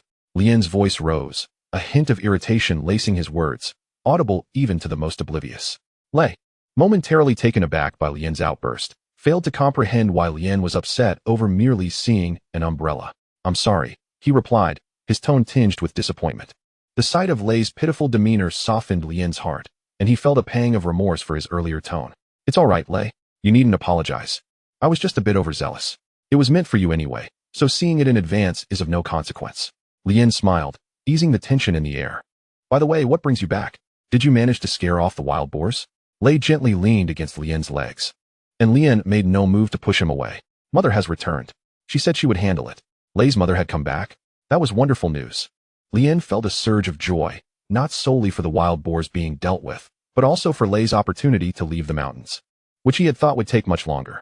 However, Lien's elation did not escape Lei's notice, who sensed Lien's thoughts. Annoyed, Lei nestled closer into Lien's embrace, who instinctively made room for him to lie down. Even as he reclined on Lien's lap, Lei did not hinder Lien's movements. He was merely finalizing his work. Lien had lingered here for quite some time, and thankfully, Lei did not seem to mind his presence, treating him with exceptional kindness. He reflected on how gentle Lei's mother had been, though he had only met her once. It was a pity he hadn't had the time to craft an umbrella for her as well, hoping she wouldn't be offended. Lei's eyes remained fixed on Lien's hands, gradually closing as a sense of tranquility enveloped him in Lien's embrace, a sensation he had never experienced before, stirring a feeling of yearning within him. As Lei's eyelids descended, Lien's movements slowed slightly. I have been defeated. That puppet was supposed to be the fastest and strongest, and it's all Lei's fault for threatening me, he lamented, feeling a mix of anxiety and agitation. Above, there is someone floating in the air. Lei, what's wrong? Lien was startled by Lei's sudden awakening, his concern for Lei's well-being evident. It's nothing. I just had a nightmare, Lei replied, his mind racing with thoughts of his mother's demise. How would he explain this to Lien? His brother too. Lien had never met him, and he would ensure Lien never did. His brother's death was somewhat inconsequential to him. He understood that if he did not intervene soon to halt the advance of those vermin, they might discover their dwelling. Lien, stay here. I have something to do. I'll return shortly. Lei spoke rapidly, striding towards the exit. Wait, Lei, it's dangerous to go out at this hour, especially with the wild boars about. Lien, seeing Lei was determined to leave, quickly gathered his belongings and followed him outside, clutching the umbrella tightly. Lei moved swiftly, and Lien only caught a fleeting glimpse of him before he vanished from sight. Lei was unconcerned about Lien's ability to keep up. The matter at hand was of greater urgency. Lien might be lost for a while longer, he thought. Lien hesitated at the edge of the forest, acutely aware that he would likely become lost again, especially in the dark, yet his worry for Lei prevailed. Never mind. With that, Lien plunged into the woods. Lei's speed was impressive, and soon he confronted his idol sister. Oni-san, mother is dead. The sister halted abruptly, gazing at the suddenly appearing Lei. What do you mean? Mother was killed? Are you saying we need to flee? Her pupils widened in shock, revealing her true nature in a moment of carelessness. Lei, already feeling distraught, found an outlet for his emotions as he extended his spider silk. The pain on her face caused her to collapse to the ground, unable to stifle her tears. Lei paid no heed to his sister's sobs, instead directing his gaze towards the figure concealed behind the trees, his voice icy. What are you looking at? There's nothing of interest here. Emerging from behind the trees was Tanjiro, who had just been thrown here by a formidable demon and had heard the commotion. What are you doing? Aren't you supposed to be allies? Tanjiro struggled to comprehend the situation unfolding between the two demons. Allies. Lei's irritation flared. He had never encountered someone so oblivious. Did Tanjiro not see how much his sister resembled him? How could he dare compare their bond to such a tenuous connection? We are family, bound by formidable ties. This is a matter between my sister and me. If you speak again, I will slice you to pieces. Lei's tone turned frigid, and Tanjiro disagreed with the demon's claims, attempting to reason with him, dismissing Lei's words. Lei acknowledged that Tanjiro's words stirred something within him, igniting a murderous intent. He decided to toy with this human. Just then, another human, lost in his own world, arrived. Perfect, he would serve as a warm-up. In an instant, the human clad in the Demon Slayer Corps uniform was shattered to pieces, leaving Tanjiro in shock. I ask you, what were you just saying? Lei's words drew Tanjiro's attention back to him, his body tense, gripping his Nichiren blade tightly before him. As Lien ventured deeper into the woods, he lost all sense of direction once more. Lei had indeed headed this way, he thought, his face contorted in concern. He had intended to assist Lei when a woman's scream echoed from deep within the forest, startling a flock of crows into flight. That way, Lien reaffirmed his direction and sprinted towards the source of the sound, his heart racing with worry, the sound of his shoes pounding against the ground quickening. As his breath grew heavy with exertion, the atmosphere around Lei shifted dramatically, emanating a powerful pressure that rendered the air heavy. What did you just say? Tanjiro felt the tension rise, his brow furrowing, though he stood his ground. Repeat what you just said. Lei's tone was laced with menace. Should this human dare to utter the words again, he would meet the same fate as the previous one. Noting Tanjiro's hesitation, Lei pressed further. Hurry up and speak. A cold sweat trickled down Tanjiro's forehead as he maintained his resolve. I can say it as many times as needed. The bond you speak of is nothing but a facade. Very well, Lei retorted, no longer wishing to engage in dialogue with this human. He resolved to teach him a lesson for daring to belittle the bond he shared with his family. The spider silk in his hand suddenly elongated, launching towards Tanjiro. Quick to react, Tanjiro gripped his Nichiren blade tightly, preparing to sever the approaching silk. Crack! The Nichiren blade shattered. Tanjiro's pupils suddenly constricted as his blade shattered. He quickly reacted, adjusting his body to evade, but still sustained injuries from several strands of spider silk, blood seeping from the wounds. What an infuriating and peculiar sound. Is that a wild boar running? Ren followed the sound, only to find it emanating from both sides, leaving him uncertain of his direction. He stood still until one side fell silent, allowing him to ascertain his path once more. Was it fatigue that clouded his judgment? He had no time to ponder. He needed to investigate, for it could not lead him astray. How about it? Do you still intend to stand by your previous words? If so, I shall shatter you completely. Rue, without holding back, aimed to utterly destroy this insolent foe. The strands of silk formed two overlapping spider webs in midair, launching an assault toward Tanjiro. His pupils dilated as he beheld the colossal web before him, far larger than himself. What to do? I cannot completely evade it. In an instant, blood gushed forth. Rue's expression turned to one of surprise as he observed Tanjiro unscathed. A young girl stood before him, having shielded him from all the spider silk. Tanjiro had never anticipated that his sister, Nezuko, would emerge to block the strands. He hastily led Nezuko beneath a tree, her arm nearly severed from the attack. Rue, having ceased his assault, exhibited a hint of excitement. Their actions had touched a deep-seated bond within him. This was precisely the connection Rue yearned for, the willingness to sacrifice oneself for family. Rue's unusual demeanor caught the attention of his sister, who, in a state of panic, feared being abandoned and hastily implored him. Wait, please, I beg you, I am your sister. Do not forsake me. At that moment, Rue had no desire to heed his sister's pleas. He had long wished to replace her, which was why he had yet to introduce her to Run. 3 strands of silk surged toward his sister, instantly cleaving her into 3 pieces. Silence. The trees behind her toppled under the force of Rue's attack, the sound echoing throughout Spider Mountain. What was that noise? It was too loud. Ren's face was filled with anxiety. The absence of sound had caused him to wander in circles. This sound could not possibly be from a wild boar. His voice trembled with a hint of panic. Something else must be afoot. It spurred him to refocus on his original objective. The remnants of his sister made one final struggle. In that case, go and eliminate those wandering fools in the mountains. If you can accomplish that, I shall forgive you for your earlier transgressions. His tone was devoid of any emotion. As if the words were not his own. The anger he had felt moments ago faded. He had come to reclaim this person's sister. Simultaneously, he intended to eliminate this individual, hoping his current sister would prove more competent and not burden him further. Rin was likely growing impatient. Once more, the strands of silk surged forth, but this time, they did not attack. Instead, they seized Tanjiro's sister. Nezuko. Tanjiro's visage twisted with anguish. He must rescue his sister from this malevolent demon. He positioned his broken blade before him once more. Oh, still struggling, are we? Rue's expression was frigid, as if Tanjiro were but a presumptuous insect. His hand slowly rose, revealing an eye long concealed by hair.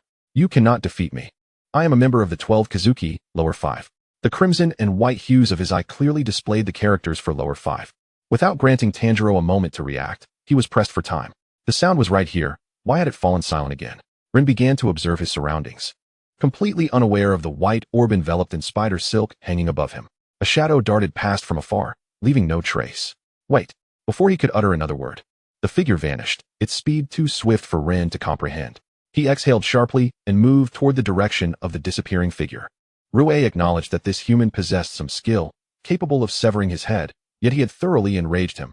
Rue would ensure he sent him off in style. Chapter 27. Jiu Tomioka. Blood Demon Art. Blood Demon Trap. Tanjiro, now devoid of the strength to resist, collapsed to the ground, helplessly watching as the blood-red strands of silk encircled him, advancing menacingly. Someone saved him. Who could it be? The newcomer was none other than the Water Hashira of the Demon Slayer Corps, calmly standing before Tanjiro, facing the demon. You held on bravely until I arrived. Now, leave the rest to me. Rue, thwarted in his attack, could no longer conceal his fury. One after another, these useless pests keep interfering with me. Blood Demon Art. What is this? What stands before Rue? And why are there two other individuals standing there? Rue seemed to be attacking them. Why? Ren's footsteps gradually halted, his mind racing to process the new information. He did not understand. Rue was not human. Why had he never recognized the difference before? Rue? Why was that person aiming a blade at Rue? Was Rue about to be killed? No. Rue had yet to receive the gift I promised him. No. Rin resumed his sprint. Suddenly, strands of silk erupted from behind him, blocking the blade that was poised to strike Rue's neck. Rue's pupils constricted as he fixated on the blade halted by the silk. He had nearly met his end. Jiu staggered back from the impact. Tanjiro's eyes widened. Was this demon related to him? Struggling to rise from the ground, Tanjiro followed the strands to their origin, where he found Rin standing a short distance away. Tanjiro did not detect the scent of another demon. Was he human? Why would he save a demon? Jiu narrowed his eyes, pondering the situation as he too gazed at Rin. Was he the human who passed by? Why save a demon? And why were the strands Rin, on the other hand, was in a state of confusion? He could not fathom why he could manipulate the strands, but he was relieved that Rue had survived. Rin approached Rue, stopping just 2 steps away. Rue, I have completed your gift. Rue trembled, realizing Rin had saved him, akin to a father rescuing his child from the flow of water. He reached out to take the object from Rin's hands, unsure how to express the tumult of emotions within him. Truly, Rin was what he had longed for most. Thank you, Rin. A smile graced Rue's face, genuine yet fleeting. Human, he is a demon, Jiu reminded. Rin felt somewhat lost, uncertain how to navigate this unprecedented situation. How could he convince them to spare Rue? He did not comprehend their definition of demon. He only knew that during this time, he had been with Rue, who had treated him kindly. What are you doing? A figure adorned with a butterfly hairpin suddenly appeared between the three. Mr. Jiu, why have you stopped? This demon is quite formidable. It must have devoured many people. She wore a constant smile, gazing at everyone with cheerful curiosity. Lien's thoughts were adrift in an ocean of turmoil. He found himself operating solely on instinct. He did not wish to succumb to exhaustion, so he stepped forward, placing himself defensively in front of Rue, shielding the others from harm. Yeong was at a loss for how to respond to Shinobu's words, opting instead for action. He had no intention of harming this unexpected human, yet he was resolute in his determination to eliminate the demon lurking behind him. Stand aside, he instructed Lien, his voice calm and devoid of emotion. Not a chance, Lien retorted, bewildered by their bullying of Rue, who was merely a child. He vowed to protect him at all costs. Little brother, the one you're shielding is a demon. It's far too dangerous. Please, keep your distance. Shinobu said with an unwavering smile, seemingly offering a kind-hearted warning to Lien. Yet, her words fell on deaf ears. Lien could not comprehend what they meant by demon. His resolve only strengthening as he refused to yield an inch. The actions of Lien solidified the lack of possibility for meaningful communication between the two parties. Very well. Do not blame me for what follows. This will only put you to sleep for a while, Shinobu declared, positioning her blade before her and deftly flicking the butterfly emblem on the hilt. Oniakin, Rue's voice was barely audible, but it was loud enough for the others to catch. An older brother, you say? How amusing, a human older brother, Shinobu's smile widened. Tanjiro, cradling Nezuko, gazed at Lien amidst the crowd, a sense of familiarity washing over him. He suddenly recalled a childhood friend and instinctively called out the name. Lien. Lien, drawn by the unexpected call, finally noticed the gravely injured Tanjiro beside him. Tanjiro? His expression shifted to one of astonishment. He had not anticipated Tanjiro's presence in such a scenario. Initially, he had intended to visit Tanjiro's home. Before they could engage in further dialogue, the sound of a baiwa resonated from the air. With a sharp twang, both Rue and Lien vanished from the ground. Yeong and Shinobu's blades sliced through empty space as their targets escaped. Shinobu turned her gaze toward Tanjiro, who was a member of the Demon Slayer Corps. Did he recognize the demon he held? In a blink, Lien found himself in a radically transformed scene, houses stacked precariously, suspended vertically, stretching endlessly into the distance. Rue? Lien stood in a clearing, the absence of Rue's figure strikingly apparent. Suddenly, a woman appeared behind him, clad in a dark kimono. Her lustrous black hair styled in a hanging bun, with a few strands framing her neck. Her features were exquisite, her lips lightly dusted with powder, exuding a strangely captivating aura. Lien? The voice that emerged from her lips suggested she was addressing a man, deep and rich in timbre. Who are you? Lien's voice was laced with caution as he took several steps back. From the shadows, Rue re-emerged, his demeanor unmistakably signaling to Lien that he recognized this sudden apparition, likely the one who had brought them here and saved them. Oniakin, Rue's words were abruptly silenced by a fierce glare from the woman, disguised as a man. Do not call him brother. Muzan's voice echoed in Rue's mind, causing his expression to shift as he lowered his head, falling silent. Lien, undeterred, approached Rue, inspecting him for any injuries. Rue, are you all right? Only when he confirmed that Rue bore no wounds did Lien's heart finally ease, redirecting his attention to the stranger. Muzan regarded Lien with a contemplative gaze, realizing that this was indeed a fortuitous development. Though he was uncertain why Kaguya had not appeared, it presented an unexpected opportunity. Thank you for protecting Rue before my arrival, he said, exhaling a heavy sigh of relief regarding Rue's survival, though his expression betrayed a hint of distress. Chapter 28, Deceived Lien. Who are those that wish to harm Rue? Why do they seek his demise? Lien inquired, voicing the confusion that had plagued him since the beginning. This question struck a chord with Muzan, who suppressed a smirk that threatened to break his composure, covering half his face with a hand as he began to speak. Muzan and Rue belonged to a unique lineage afflicted by a rare ailment, rendering them different from ordinary humans. As time passed, they became increasingly unable to endure sunlight, which ultimately became lethal to them. This affliction granted them certain extraordinary abilities, such as Rue's command over threads.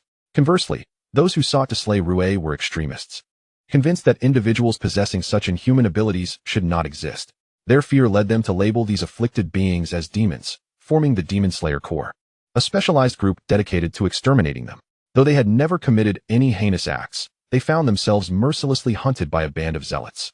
Lien did not immediately accept Muzan's words. He pondered deeply.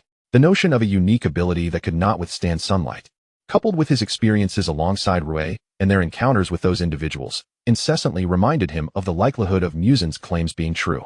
He turned his gaze back to Rue, who looked at him with innocent eyes, a hint of sorrow etched upon his features. Is that so? Lien decided to believe him. Muzan recognized that Lien had accepted his words, initially expecting to exert more effort to persuade him. Little did he know how naive Lien was. Muzan's emotions swelled, though he concealed his excitement, turning his body away. Lien assumed he was reflecting on a sorrowful memory, recalling how the Demon Slayer Corps must have claimed many comrades' lives. Was Rue's nocturnal escapades a result of this danger? Everything fell into place in Lien's mind. Tanjiro? He recalled the last person he had seen, his childhood comrade, who had evidently been aligned with those individuals. Had he been deceived by them? Tanjiro could never commit such acts. He must have been misled by that group. Lien felt compelled to rescue Tanjiro. Such despicable people deserved his ire. Muzan understood that mere words would not suffice to secure Lien's allegiance. He needed to stoke the flames further. Muzan-sama. A battered demon stumbled into view, collapsing to the ground, half of its face mutilated, its eyeball trembling precariously outside its socket. The Demon Slayer core has slain a lower moon, it gasped before expiring, dissipating into the air. Muzan's expression turned to one of shock as he covered his mouth. Incredulity etched across his face as he stared at the ashes left behind. Lien was still processing this revelation when another demon appeared. But this time it vanished before uttering a word. Muzan's visage was marked by a profound compassion for the departed demons, offering a silent prayer for their souls. May the deceased find peace and ascend to the Pure Land. Lien was overwhelmed by this cascade of revelations, struggling to grasp the unfolding horror. Were those people truly so ruthless? Was there truly no end to their slaughter? Muzan's expression darkened, as if he had recalled a terrifying figure. All of this can be traced back to the Yubayashiki clan, who have perpetuated this cycle for generations. They established the Demon Slayer core, offering bountiful rewards. The more demons slain, the greater the prize, inciting countless individuals to hunt us down mercilessly. Our numbers are scarce, rendering us incapable of rivaling them. We can merely cling to survival.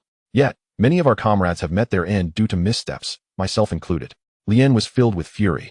He could not comprehend how such cruel individuals could treat the lives of others so callously. Reflecting upon his own affliction, echoing the words of Muzan, he resolutely decided to remain here and assist these people, despite his limited abilities. I will stay to help you resist them. Since they intend to kill you, you must retaliate. Lien's words struck a chord with Muzan. However, Muzan did not immediately acquiesce. He wished to conceal any signs of suspicion from Lien. Initially, Muzan felt a flicker of joy, but it swiftly morphed into disappointment. There's no need for that. We have managed to survive thus far. There's no necessity for further actions. Moreover, while they have harmed us, it may simply be our misfortune. Lien was rendered speechless by Muzan's sheer innocence. It was his first encounter with such genuine goodness in the world. Lien's expression made Muzan realize he had overstepped and began to backtrack. If you insist, then let us remain here and familiarize ourselves with the surroundings. The place where I was before is not suitable for returning, Lien remarked. How can one endure blows without retaliating? His earlier words must have been a performance. This was certainly splendid. Lien wholeheartedly agreed with Muzan's sentiments. The previous residence was indeed not appropriate for returning. The kitten. Suddenly, he recalled the small cat still at Rue's home and grasped Muzan's arm, halting him from leading the way. As Lien held on to him, Muzan suppressed the madness within, maintaining an outward calmness as he awaited Lien's words. By the way, I have a cat at Rue's house. Oh, I see. This is quite simple, he replied. With a sudden chime in the air, the small cat appeared at Lien's feet. Lien's eyes widened as he turned his head in search of the source of the sound. Muzan, fully aware of Lien's curiosity, began to explain. We are currently within the realm of a demon's ability. She does not favor human presence, but as long as she is called, she will hear you. Whenever you wish to go somewhere, you can summon her directly. Lien's understanding dawned upon him. It was indeed an impressive ability. He bent down, cradling the small cat once more. The sudden change in environment startled the cat, causing it to squirm and nearly scratch Lien, but fortunately, it caught his scent and altered its demeanor, lazily nuzzling against him. Upon awakening, the small cat found itself alone, frantically searching for Lien, which caused it great distress. Let us continue, Lien said, soothing the kitten before addressing the stationary Muzan. Rue had departed earlier, claiming he was going to tidy up in his room, for he had indeed become somewhat disheveled. Before leaving, Lien had inquired about his mother, but Rue seemed to harbor unspoken burdens and did not respond, which reminded Lien of the woman's cries in the forest. The kitten gazed at the person speaking to Lien, its eyes suddenly alert, baring its teeth at Muzan, struggling to escape Lien's embrace. Although the kitten itself did not understand why, it inexplicably felt the urge to confront him. Chapter 29, Akeza. Muzan was taken aback by the kitten's display, stepping back a few paces. This was, of course, merely a performance for Lien's sake. A feeble cat dared to snarl at him, and had it not been Lien's pet, he would have torn it to shreds in an instant. My apologies, Muzan. It seems the kitten is simply shy. Lien held the kitten tightly, ensuring it could not escape his grasp. His little cat was not actually timid. It seemed that the individual before him was not favored by animals. Lien wore a cheerful smile, as one does not strike a smiling face. It's quite all right, Muzan replied. And naturally, he would not press further on the matter. However, the kitten inexplicably reminded him of the person who had reduced him to a mere whistle. A thought he quickly dismissed. What a preposterous notion. It was merely a cat, and that person was likely long gone, their coffin decayed. Here we are. Lien can reside here for the time being. My room is just beside this one. If you have any needs, do not hesitate to let me know. Muzan would certainly not pass up the opportunity to stay adjacent to Lien. Lien's eyes widened as he beheld the room before him. It could hardly be called a mere room. as it was twice the size of his entire courtyard, complete with a separate washing area and a small garden. He felt numb. It turned out he was indeed in the presence of wealth. Yet, it was true that such unique abilities easily translated into fortune. Thank you, Muzan. It is of no trouble. Your needs are paramount to me. Lien took Muzan's words as mere pleasantries, for he was currently his guest. Soon, their conversation concluded, and Lien did not invite Muzan inside to sit. After stepping into the room and closing the door, Lien leaned against it. Relieved that the arduous day had finally come to an end, he felt this day had been the most enriching of his life, constantly challenging his perspectives and intellect. Surveying the surroundings once more, he opened the wardrobe and retrieved a set of pajamas, which were evidently brand new. He held them against himself, finding them a perfect fit. After a quick wash, he lay down on the bed and succumbed to sleep, exhausted from the day. As Lien drifted into slumber, the small cat nestled closely beside him, and the light in the room dimmed. Russell. Lien seemed to be having a nightmare, his brow furrowed tightly, his hands instinctively struggling against something. In the adjacent room, Muzan clutched the blankets fiercely, as if holding Lien in his embrace, his gaze fixated on the wall, as though he could see through it. The demon's acute hearing allowed him to discern Lien's steady breathing, and his tendrils, no longer under his control, silently slipped through the gaps. Ugh, my body aches all over. Especially my neck. Have I slept wrong? Upon awakening, Lien leaned against the pillow, rubbing the sore spots on his neck. From a perspective unnoticed by Lien, his neck appeared as though it had been bitten by numerous insects. This is even more uncomfortable than sleeping on the floor at Rue's house. And that nightmare from yesterday.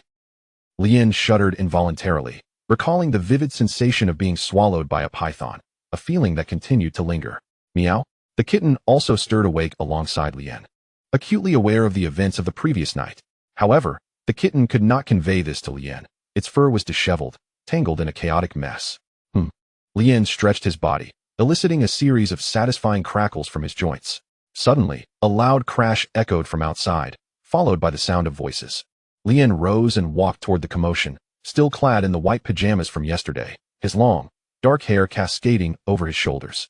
Upon his arrival, he had not taken the time to observe his surroundings. He noticed a particularly large platform below the railing, from which the earlier sounds had emanated.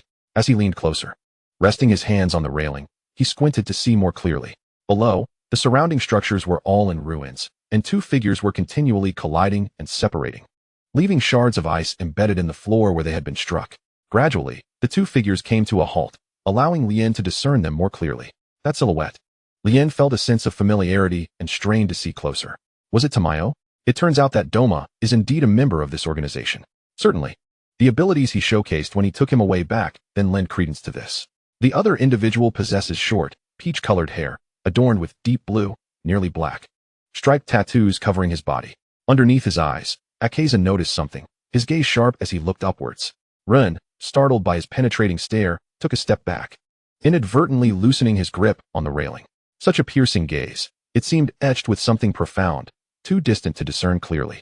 Akeza's gaze remained fixed upon Ren, the clarity of vision that came with his transformation allowing him to perceive every detail of Ren's form. Delicate and fragile, this was Akeza's initial impression of this human. What purpose could have compelled Muzan to place the fate of this human before the pursuit of the blue spider lily?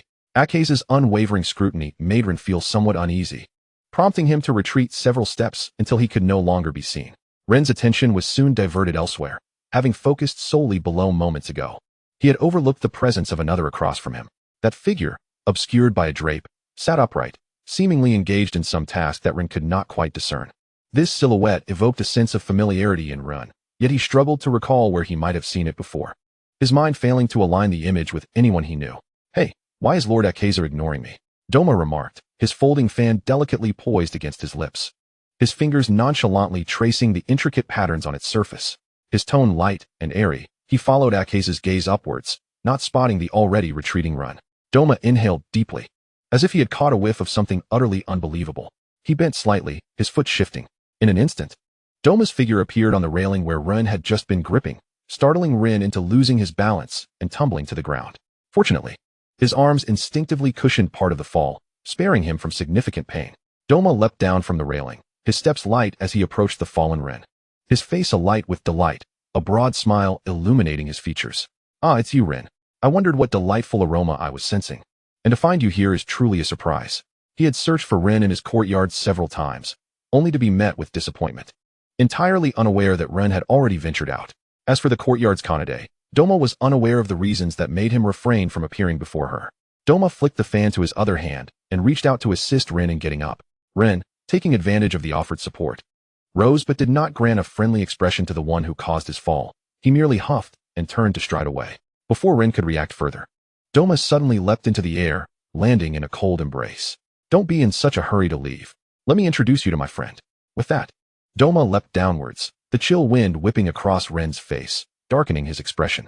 Doma, ever irritating, had not yet changed his attire, and the mysterious figure from earlier lingered in Ren's thoughts. Before Ren could voice another word, Doma had already brought him before Akeza. In Doma's embrace, Ren caught a glimpse of the words reflected in Akeza's eyes. Third upper moon? Did this hold any special significance? The remnants of a destroyed structure were being reassembled, erasing all traces of battle. Ren tilted his head towards the source of a sound, noticing a woman whose hair obscured much of her form, holding a pipa. Was she the one Muzan referred to as the Sound Hashira? Akeza, allow me to present my dear child to you, Doma proclaimed, not merely speaking but also rubbing Ren's face against his own. Ren, caught in such an embarrassing predicament, could only tilt his head away, while Doma's smile widened. Indifferent to Ren's discomfort, Ren, filled with irritation, could hardly fathom how someone could be so shameless. He pushed against Doma's head with the hand he managed to free, tilting his chin up. However, the disparity in strength proved overwhelming. He resorted to patting Doma's head repeatedly, gritting his teeth in frustration. Such force, Doma deemed merely playful banter. Showing no reaction whatsoever, Akeza observed the antics of the two with an expressionless demeanor, betraying no amusement. He had no reason to believe Doma's words. And this human was evidently just that, a mere human. Once Akeza's wounds inflicted by Doma had completely healed, he turned to distance himself from the bothersome companion. Doma made no attempt to follow, having noticed the arrival of the sixth upper moon. Remembering Daki's fondness for beautiful things, he believed she would surely take a liking to run. From a distance, Daki watched Doma approach, cradling what appeared to be food. Her expression was wary, yet she felt powerless against his overwhelming strength, refraining from any drastic action until Doma stood before her. Doma raised Rin slightly, grinning at Daki. Look, isn't Rin delightful and adorable? Daki, perplexed by Doma's intentions, nonetheless began to scrutinize the small human before her. Rin, too close for comfort to Daki, was overwhelmed by the intoxicating fragrance emanating from her, causing his cheeks to flush. He tugged at Doma's robe, wishing to retreat a bit. It was all too intimate. Yes, attractive, quite to my taste. Rin's eyes widened in disbelief. What did that even mean? Of course, he failed to grasp the full implications of the words, merely recognizing that his cheeks were growing warmer. Let me down. I'm really getting angry, he shouted at Doma. All right, Doma conceded, gently placing Rin on the ground, and only fully releasing his hold once he was steady on his feet. Daki's remarks were merely playful jests, as Muzan had expressly ordered that no harm come to humans. Yet, she indeed found Rin appealing. If only he could be consumed. He would surely make for a delectable meal, or perhaps serve as an enticing decoration. Just then, a potent aura of oppression surged towards them, causing several faces to shift from jesting to serious as they turned to the center, where Muzan had appeared, accompanied by a lower moon demon whose eyes bore the mark of lower moon 1. Muzan carried a heavy scent of blood, indicative of the deeds he had undertaken prior to his arrival. He glared at the lower moon 1 still lingering, who promptly understood the unspoken command and bowed his way out. Muzan's gaze fell upon Run at the center of the gathering, a look of satisfaction crossing his features. It seemed he had integrated well. As for Yushiro and Tamayo, they had been forbidden from appearing before Rin, as their presence would be unseemly. However, the jar possessed by Yushiro could serve as a gift for Rin. Muzan remained in the attire he had donned for the recent meeting with the lower moons, seemingly oblivious to how he presented himself, preferring to appear before Rin in women's clothing. Muzan had not exterminated all of the lower moons. Instead, he granted them a single opportunity. Should they manage to eliminate a specified number of Demon Slayer Corps members within a designated time frame, they could continue to exist. Otherwise, they would be deemed unnecessary. The fabrications he had spun before Rin only deepened his unease. He yearned to eliminate the Demon Slayer Corps entirely, hoping not to be let down by the demons. As for that person adorned with earrings, Rin seemed to have some connection. No matter, he had already dispatched Lower Moon 1 to handle it. The oppressive aura emanating from the upper moons had no effect on Run. He was quite pleased by Muzan's appearance, for the man was undeniably handsome, perfectly aligning with Ren's aesthetic. The individuals present gathered before Muzan, and Rin instinctively distanced himself from the scene. He had only just arrived, and aside from Toma, whom he was somewhat familiar with, the others were mere acquaintances. It felt rather inappropriate to attend their meeting under such circumstances. Muzan's gaze did not deter Rin from leaving. He resolved to seek out Rin later, as he had more pressing matters to address. With Rin's departure, Han Tengu and Gyoko, who had been lurking in the shadows, emerged. All upper moons were present, except for the first. Rin was teleported back to his room by Nikame, where he cradled the small cat that lay limp upon the bed. He spoke into the air, expressing his desire to find the figure he had just glimpsed. He wished to uncover the identity of the presence that felt inexplicably familiar. Nikame had long been instructed by Muzan that within the Infinity Castle, Rin could go wherever he pleased. With a deft stroke of her strings, Rin found himself in another chamber, not far from the figure he had recently encountered. "Are you searching for me?" The voice emanated from behind a curtain, laced with an oppressive undertone. The person gestured for Rin to sit opposite him. Rin lifted the curtain and took a seat, raising his gaze to meet the stranger's. Six eyes? The upper moon one? The inhuman visage caused Rin to tense, his trembling hands betraying his unease as he fought to suppress them. Yet, he discerned no malice in the other's eyes. Gradually regaining his composure, he began to scrutinize the individual before him, recalling a dream in which he had seen this person. "Do you have a younger brother?" The words slipped from Rin's lips before he could restrain them, and he quickly covered his mouth in dismay. The man had been captivated by the small cat nestled in Rin's arms since his arrival, its fiery hue drawing his attention. The mention of brother elicited a cold scoff from him, as it was a term he had not heard in quite some time. Rin sensed the awkwardness in the air, the atmosphere growing tense. Noticing the man's initial fixation, Rin tentatively set the cat upon the coffee table, prompting the upper moon one's gaze to follow its movements. In an effort to alleviate the tension, Rin suggested, "Would you like to pet it?" He playfully nudged the cat towards him. The small creature mewed softly, curiously sniffing the man's hand resting on the table, which he did not withdraw from. The cat seemed to relish the scent. Meow. The cat's prolonged cry was almost affectionate, nuzzling against the man's hand, revealing its soft belly in a gesture of submission, seeking affection. The cat's vivid crimson pupils fixated on the upper moon one, who appeared momentarily entranced. His calloused hand, hardened from sword training, tentatively brushed against the cat's belly, applying a slight pressure. It was fragile. A minor misstep could prove fatal for the little creature. The upper moon one, aware of this, adjusted his touch, becoming gentler in response to the cat's plaintive mew. Rin, observing this harmonious interaction, felt a pang of jealousy. The cat, which he had raised since it was found, had never displayed such affection towards him. He called out to the cat, hoping to summon it back. However, the small creature seemed to regard the upper moon one as its long-lost kin, not only allowing him to pet it, but also climbing into his lap. Disregarding Ren's calls with disdain. Unfathomably, the upper moon one made no attempt to halt the cat's advances, and had anyone else been present, they would surely have been astonished. Faced with the cat's indifference to his summons, Ren awkwardly chuckled. "It seems to like you quite a bit." "Indeed," the upper moon one replied, his tone flat, betraying no hint of emotion. Ren found himself at a loss for how to navigate this unexpected situation. Resolutely, he reached out to reclaim the cat from the man's embrace, exclaiming, "How rude."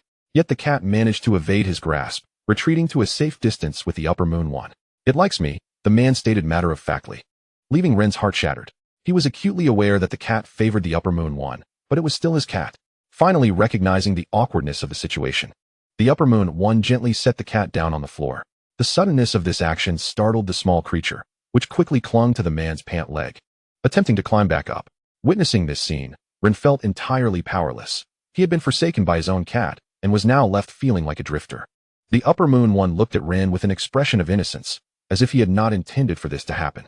Ultimately, Ren exited the room alone, leaving behind the space that had shattered his heart. The cat remained with Kokushibo, ostensibly for a temporary stay. Upon returning to his room, Ren lay on the bed, feeling an overwhelming sense of silence and loneliness. A series of knocks interrupted his solitude, struggling to suppress his disappointment. He opened the door to find Muzan and Toma standing before him, having just concluded their meeting. Shortly thereafter, Ren found himself returning to the paradise of eternal bliss alongside Toma. What transpired? Why am I here? Ren was utterly bewildered. What had he agreed to? Pressing a hand to his aching head, he attempted to recall the events following his door's opening. "Ren, I have conferred with the others, and they are all quite eager to welcome you. However, it appears you have yet to fully master your abilities. We have proposed an individual to serve as your sparring partner." Muzan pushed Toma toward Ren. This was hardly Muzan's intention. It was merely a precaution, as he could not afford for Ren to encounter other non-human demons within the Infinity Castle, especially given the recent events that demanded his focus elsewhere. Toma assured Ren that he would not learn anything concerning demons, and that his strength was sufficient to protect him, leading Muzan to reluctantly acquiesce. Indeed, Toma was the only familiar face among this gathering of demons. Muzan had not even considered the toll this would take on him, had it not been for Ren's presence. He would likely have already been annihilated by the Demon Slayer core. Toma, grinning widely, regarded Ren with an expression that seemed to convey, "You will undoubtedly agree to this." Succumbing to the moment, Ren, almost against his better judgment, consented. Their pace was swift, and by the time Ren regained his senses, he found himself standing within the paradise of eternal bliss alongside Toma. Led by Toma, Ren traversed the halls, encountering numerous devotees who, upon greeting Toma, returned to their tasks. Some onlookers whispered among themselves, speculating about the newcomer. Who was that person the master brought back? They appear rather young. Who knows? I've never seen them before, but honestly, they are quite handsome. Do not gossip about the master behind their back. A more senior devotee interrupted, silencing the pair, who fell silent and resumed their duties. Toma guided Ren to a modest chamber, smaller than the ones in Infinity Castle, yet charmingly appointed with all the essentials. You shall reside here, Ren. Your mother once stayed in this very room. Ren, unfazed by Toma's words, entered the room, disregarding his companion who trailed behind. Gazing at the vanity within the room, an array of neatly arranged items caught his eye: a comb, a delicate mirror, and the dyes a lady would employ to adorn her nails. He opened the wardrobe, where a multitude of garments, fit for a woman, hung in perfect order, his fingertips gliding over them. A handkerchief fell from the clothes, and as he bent down to retrieve it, he recognized it as his mother's fabric, imbued with the scent of her presence. He held a firm belief that his mother, Kanya, had once resided here for a time, yet that bore no significance. It was merely a room that he now occupied. He needed to rest early. For tomorrow he was to accompany me to the morning sermon. Who wants to go with you? Just as he turned around, he found no trace of Doma in the room, the words he intended to say left unspoken. How infuriating. That self-absorbed fool. Moreover, Doma had yet to prepare his sleeping attire. Just as this thought crossed his mind, a knock resounded from outside the door. Little Priest? Chapter 32, Little Priest. The call from outside stifled the words that were about to escape his lips. He rose and approached the door, opening it to reveal a child clad in the garments of the Paradise Faith, holding what was clearly his clothing. The question he had intended to ask softened as he beheld the child. Why do you call me that? The child's neck recoiled slightly at his inquiry. But after mustering the courage, he replied, You are the one whom the master personally brought back. You are his heir, hence everyone refers to you as the Little Priest. Little Priest? Me? I have become that fool Doma's heir without my knowledge? A look of incredulity crossed his face, as he pointed at himself and then gestured towards the outside, mumbling incoherently. Ultimately, he resignedly accepted the garments the child offered. Unbeknownst to him, the young follower had more to say. Most of the congregation did not acknowledge this sudden emergence of the Little Priest. Yet, they lacked the courage to openly oppose the master, instead whispering behind his back.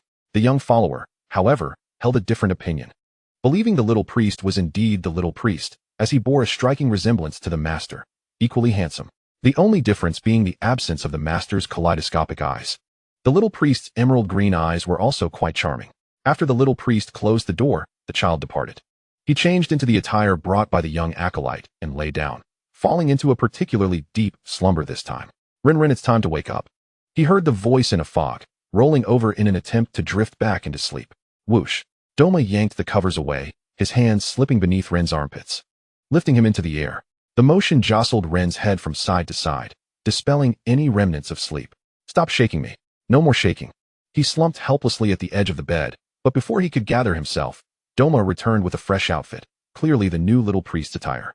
Rin, shall I help you change? Rin glanced at him with great difficulty, noting the mischievous grin plastered across Doma's face. No, get out. Doma was forcefully pushed out of the room by Rin, who, irritated by the ache from his sleep-deprived head, obediently donned the garments set aside. You must hurry, or else you'll be late for the morning sermon. Doma's voice trailed off, only to be interrupted by the sound of Rin opening the door.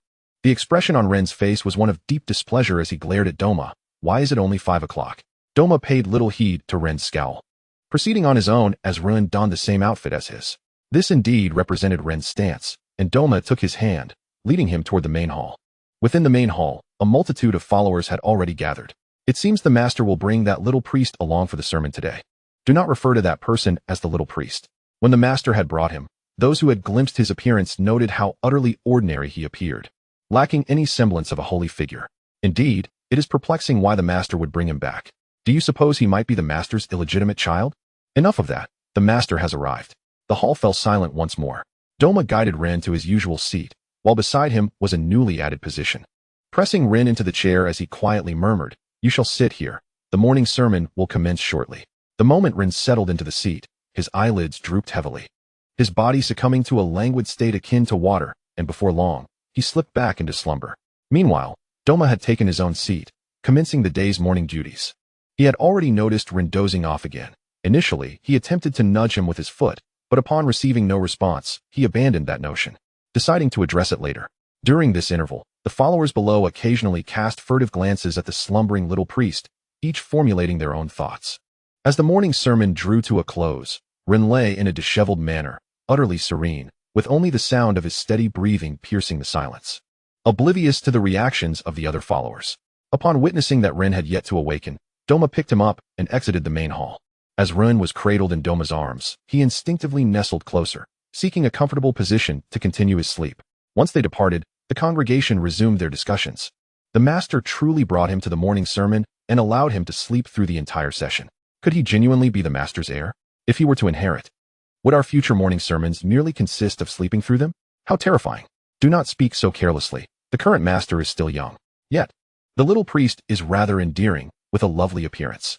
I sincerely hope the master continues to bring him along. Indeed, I still possess a portrait of the master from his youth. The little priest, donning those garments, exudes an aura reminiscent of the master in his childhood. Poke, poke. Doma had returned Rin to his room, gently placing him on the bed.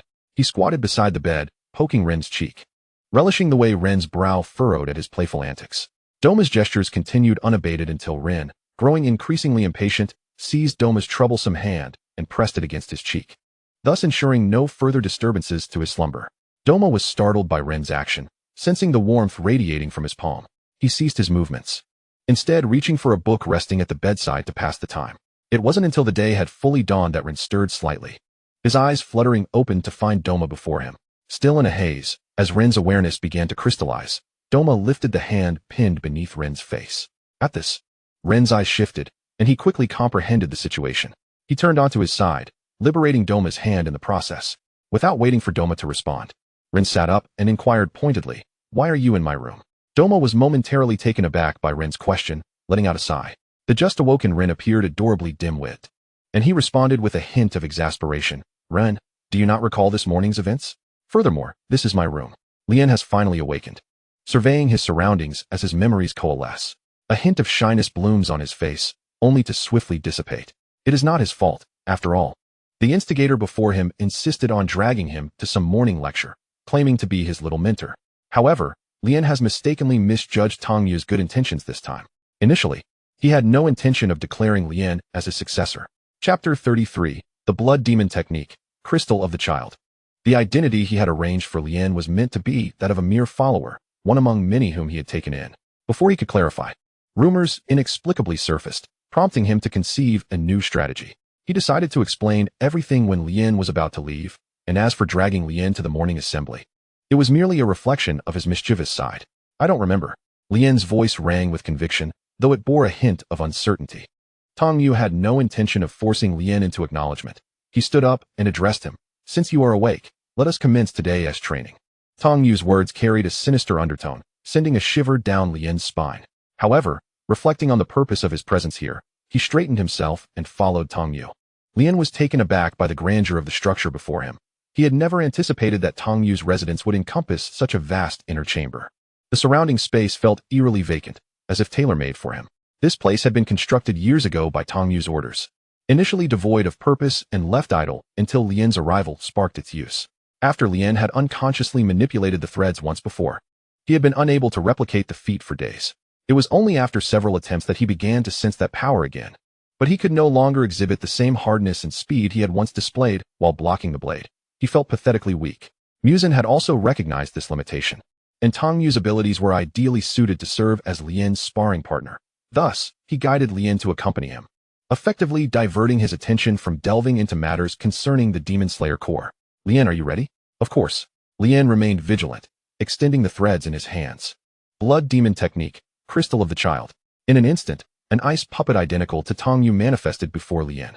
This ice effigy was remarkably petite, possessing less than a tenth of Tong Yu's strength. Tong Yu kept a watchful eye on Lien's movements. Should Lien face even the slightest chance of being harmed by the ice puppet, he would halt its actions, allowing Lien ample time to recuperate before resuming. During this interval, Lien grew increasingly adept at manipulating the threads. Even without Tongmu's intervention, he could barely evade the puppet's attacks, countering with growing efficacy. Lien's progress was conspicuous. That power seemed to meld with him as if it were his birthright. Threads surrounded him, suspending him in midair, while the puppet's strikes never grazed him. With remarkable finesse, Lien directed the myriad threads towards the ice puppet, pinning it firmly to the ground, rendering it immobile. Lien's expression relaxed as he leapt back to the ground, his face alight with delight as he turned to Tongmu. Pride evident in his tone. I won. Tongmu, equally astonished by Lien's rapid advancement, had initially doubted Lien's potential for victory. He had believed that Lien would require at least several weeks to overcome an adversary possessing barely a fraction of his own strength. Yet, Lien's subsequent performances resembled a series of epiphanies. With each passing second, his prowess escalated, and the threads evolved alongside him. At this rate, it would not be long before Lien's power would rival his own. Impressive, Tongmu genuinely praised Lien, his admiration sincere. However, Lien, initially elated, suddenly questioned the source of his joy. The ice puppet before him had evidently been released by Tongmu, and such a trivial victory should not have brought him happiness. Tongmu's commendation, once uplifting, now rang hollow in Lien's ears. Yet, he found no outlet for his frustration, and his expression soured as he glared at the ceiling, which bore marks from the threads he had pierced through. Tongmu, observing the shift in Lien's mood, began to grasp the whims of this youthful spirit, who often acted impulsively. What troubles you, Lien? He inquired, leaning closer and poking Lien's cheek. Annoyed, Lien swatted his hand away, exerting minimal force, merely venting his irritation. It's nothing, he replied, his voice lacking energy, leaving Tongmu somewhat perplexed. Suddenly, an idea struck Tongmu. He conjured a small block of ice in his hand and waved it before Lien. I scored. No candy. Lien was momentarily taken aback by Tongmu's unexpected gesture, the remnants of his displeasure fading as curiosity took hold. Is this a joke? How cold? Tongmu transformed the ice block into falling snowflakes, a spectacle that Lien found unappealing. Do you wish to continue training? Perhaps another time. The recent bout had utterly exhausted Lien. Every fiber of his being ached, and he recognized the wisdom in taking a break. At that moment, an idea struck Tongmu. Shall we attend the evening lecture together? Lien abruptly turned his head, disbelief etched on his face. How could Tongmu impose such demands upon him? Moreover, what was this evening lecture? No, he stated firmly, his tone brooking no argument. We shall go, Tongmu insisted, shamelessly tugging at Lien's sleeve and adopting a playful demeanor that suggested he would not relent until Lien acquiesced. Lien raised a hand to cover half his face, feeling a sense of embarrassment at being associated with this person. Ultimately, he found himself back in the same position as that morning, this time fully aware and scrutinizing the followers below. Most appeared to be ordinary citizens. Yet he noticed a few in the corner wielding knives. He glanced at Tongmu, who seemed to be anticipating his reaction, winking knowingly at him. Lien promptly turned away, resuming his observation of the knife wielders, questioning whether he had overreacted. As the evening lecture concluded, Lien followed Tongmu absently, until Tongmu initiated conversation. Are you concerned about those individuals? Do not fret. They are merely followers associated with the Demon Slayer Corps, far too weak to pose a threat. Tongmu's confidence reassured Lien, alleviating his spiraling thoughts. Upon returning to his room, Lien, having exerted himself beyond measure, succumbed to sleep instantaneously. Meanwhile, Tongmu proceeded with his tasks, listening to the grievances of followers and addressing their concerns. On a new day, following the morning lecture, Lien rejoined Tongmu, who presented him with 2 ice puppets. Instead of enhancing their strength directly, Tongmu opted to increase their numbers to challenge Lien's ability to counter multiple foes. The 2 puppets were swiftly vanquished, and as Lien faced 3, then 4, he found himself staring at the ice fan poised against his neck, his gaze fixed in shock. This puppet was beyond his reach. His attention was drawn to the other puppets, allowing it to exploit the opening and draw near. Chapter 34. Lien, do you enjoy this? Had Tongmu not intervened in a timely manner to control the ice puppet, Lien could have perished under the combined assault of the 5. Unlike before, he did not express dissatisfaction. Instead, he resolved to make a more significant decision within himself. Again, not today, Lien, time's up.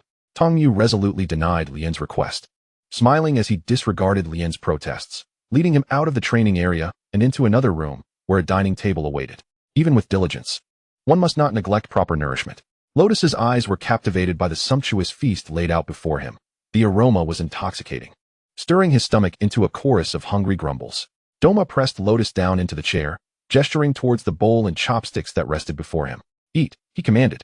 Lotus surveyed the table, realizing that only the utensils in front of him were meant for the meal. Aren't you going to eat? He voiced his uncertainty, questioning why he alone was provided for at this table. Doma nodded, deliberately picking up the chopsticks and placing a piece of food into Lotus's bowl, then extending the chopsticks towards him. With no further questions, Lotus, driven by hunger, balanced the bowl in one hand and the chopsticks in the other, beginning to eat.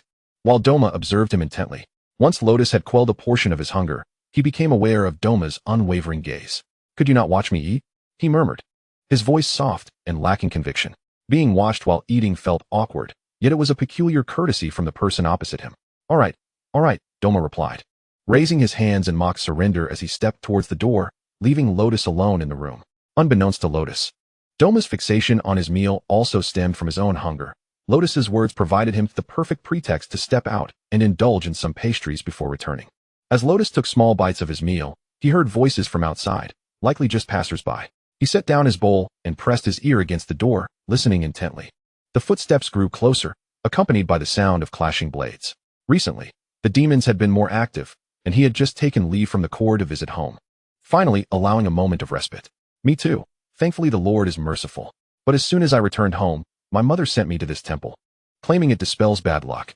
Who could disagree? At least the food here is decent. The voices faded as the individuals moved further away, and Lotus returned to his seat, a cloud of worry settling over him. The once delectable meal now tasted bland and unappetizing.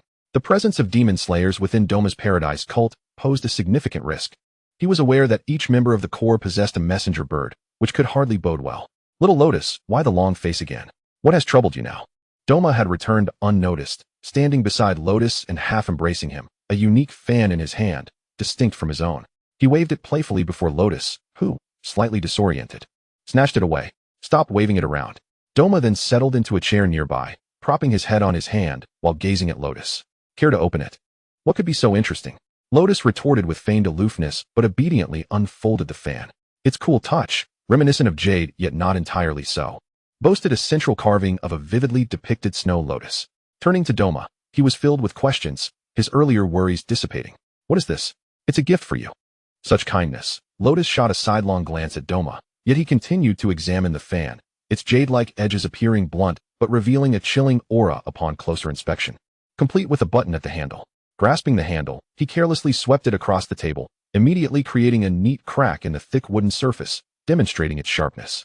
As he pressed the button on the handle, icy needles shot forth from the fan structure, embedding themselves in the wooden table with a crisp sound. Doma, witnessing the spectacle, quickly retreated a few steps, his movements swift. Suddenly, the wooden table exploded into fragments, scattering around the room. Doma, having distanced himself, remained unscathed, while Lotus, caught off guard, attempted to flee but was struck by several pieces of wood, which, while not painful, bore an insulting weight. Doma. Lotus glared at him with indignation.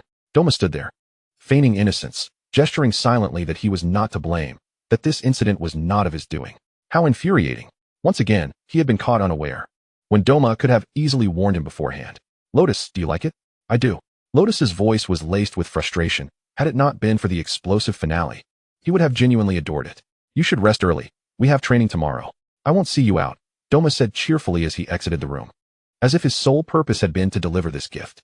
In the following days, Lotus had become well acquainted with the layout of the Paradise cult and could navigate back without Doma's guidance. Along the way, he continuously fiddled with the fan, its chilling sensation remaining unchanged despite his prolonged touch. He pondered the material's nature but ultimately dismissed the thought. He understood that Doma had discerned his critical vulnerability, thus gifting him this fan. When in close quarters, his thread technique could only manifest partially, yet the fan's demonstration had proven potent enough to repel any physical threats. As he contemplated this, distant voices began to intrude upon his thoughts. Soon, they would embark on a mission. Do you have any plans for the next few days?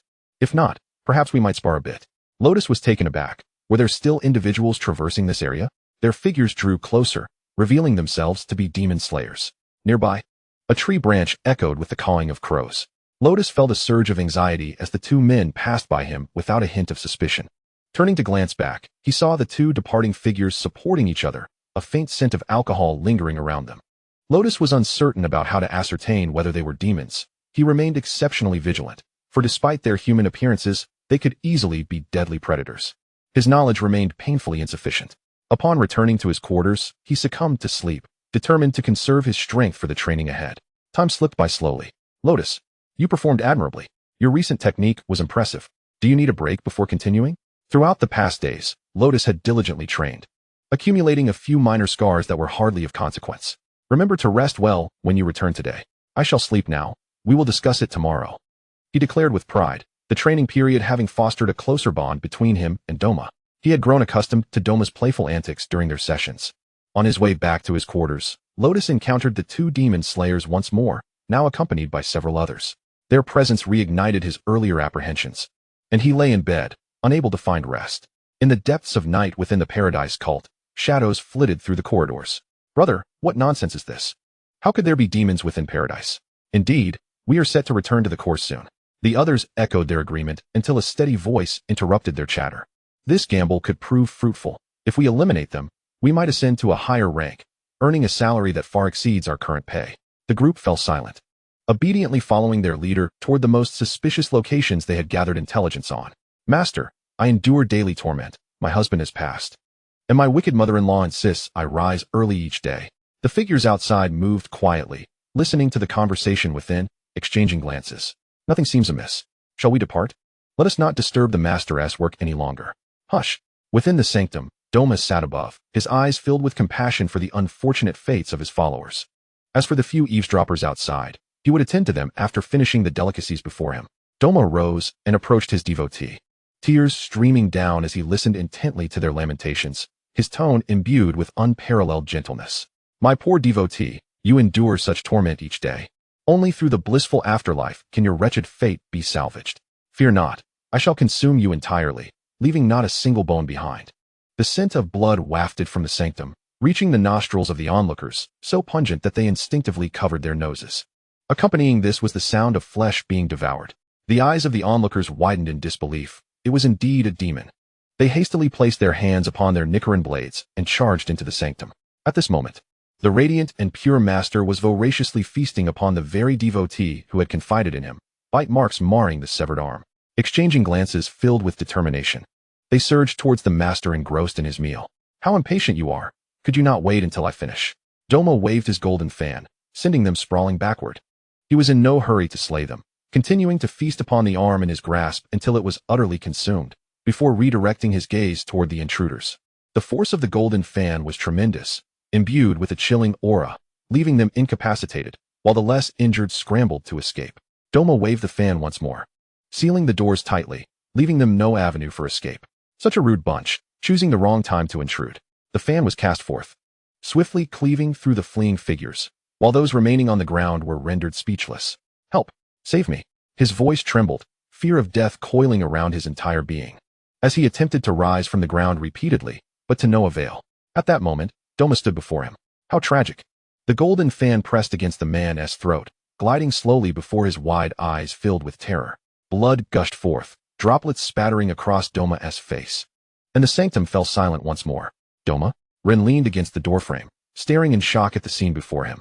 After much contemplation in his chamber, he had decided to discuss matters with Doma, contemplating a temporary stay in Infinity Castle, only to stumble upon this horrific tableau.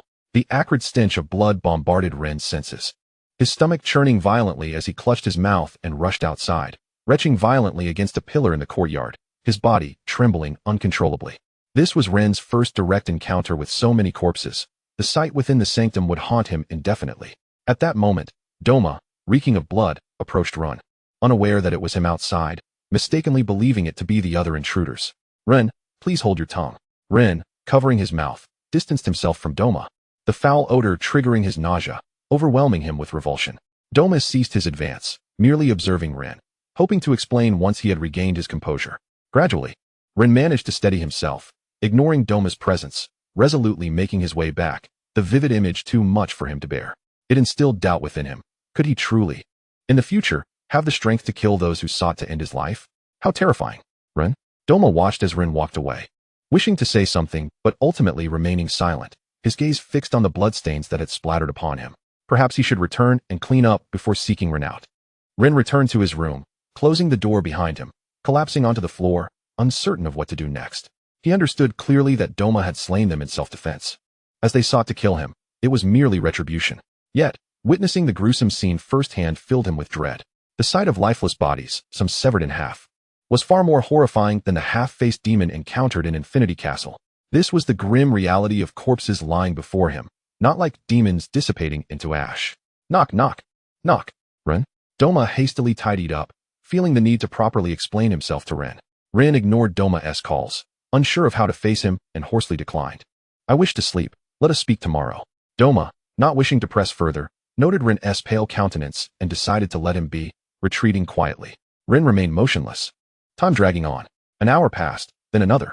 As dawn broke, Ren stirred, moving his stiff body toward the bed. Morning lecture time was upon them. Doma changed into fresh attire, gazing into the mirror. Ah, today I look splendid as ever. Perhaps I shall refrain from summoning Ren today, allowing him some extra rest. Yesterday's events seemed to have troubled him. Meanwhile, Ren had already returned to his room within Infinity Castle, lying on his bed and staring blankly at the ceiling.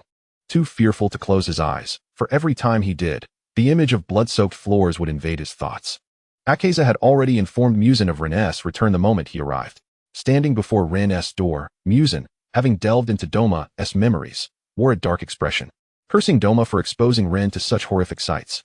The eyes of the demons lurking in the corners relayed Ren's movements to him, as Muzan contemplated how best to divert Ren's attention and help him forget the traumatic experience with Doma.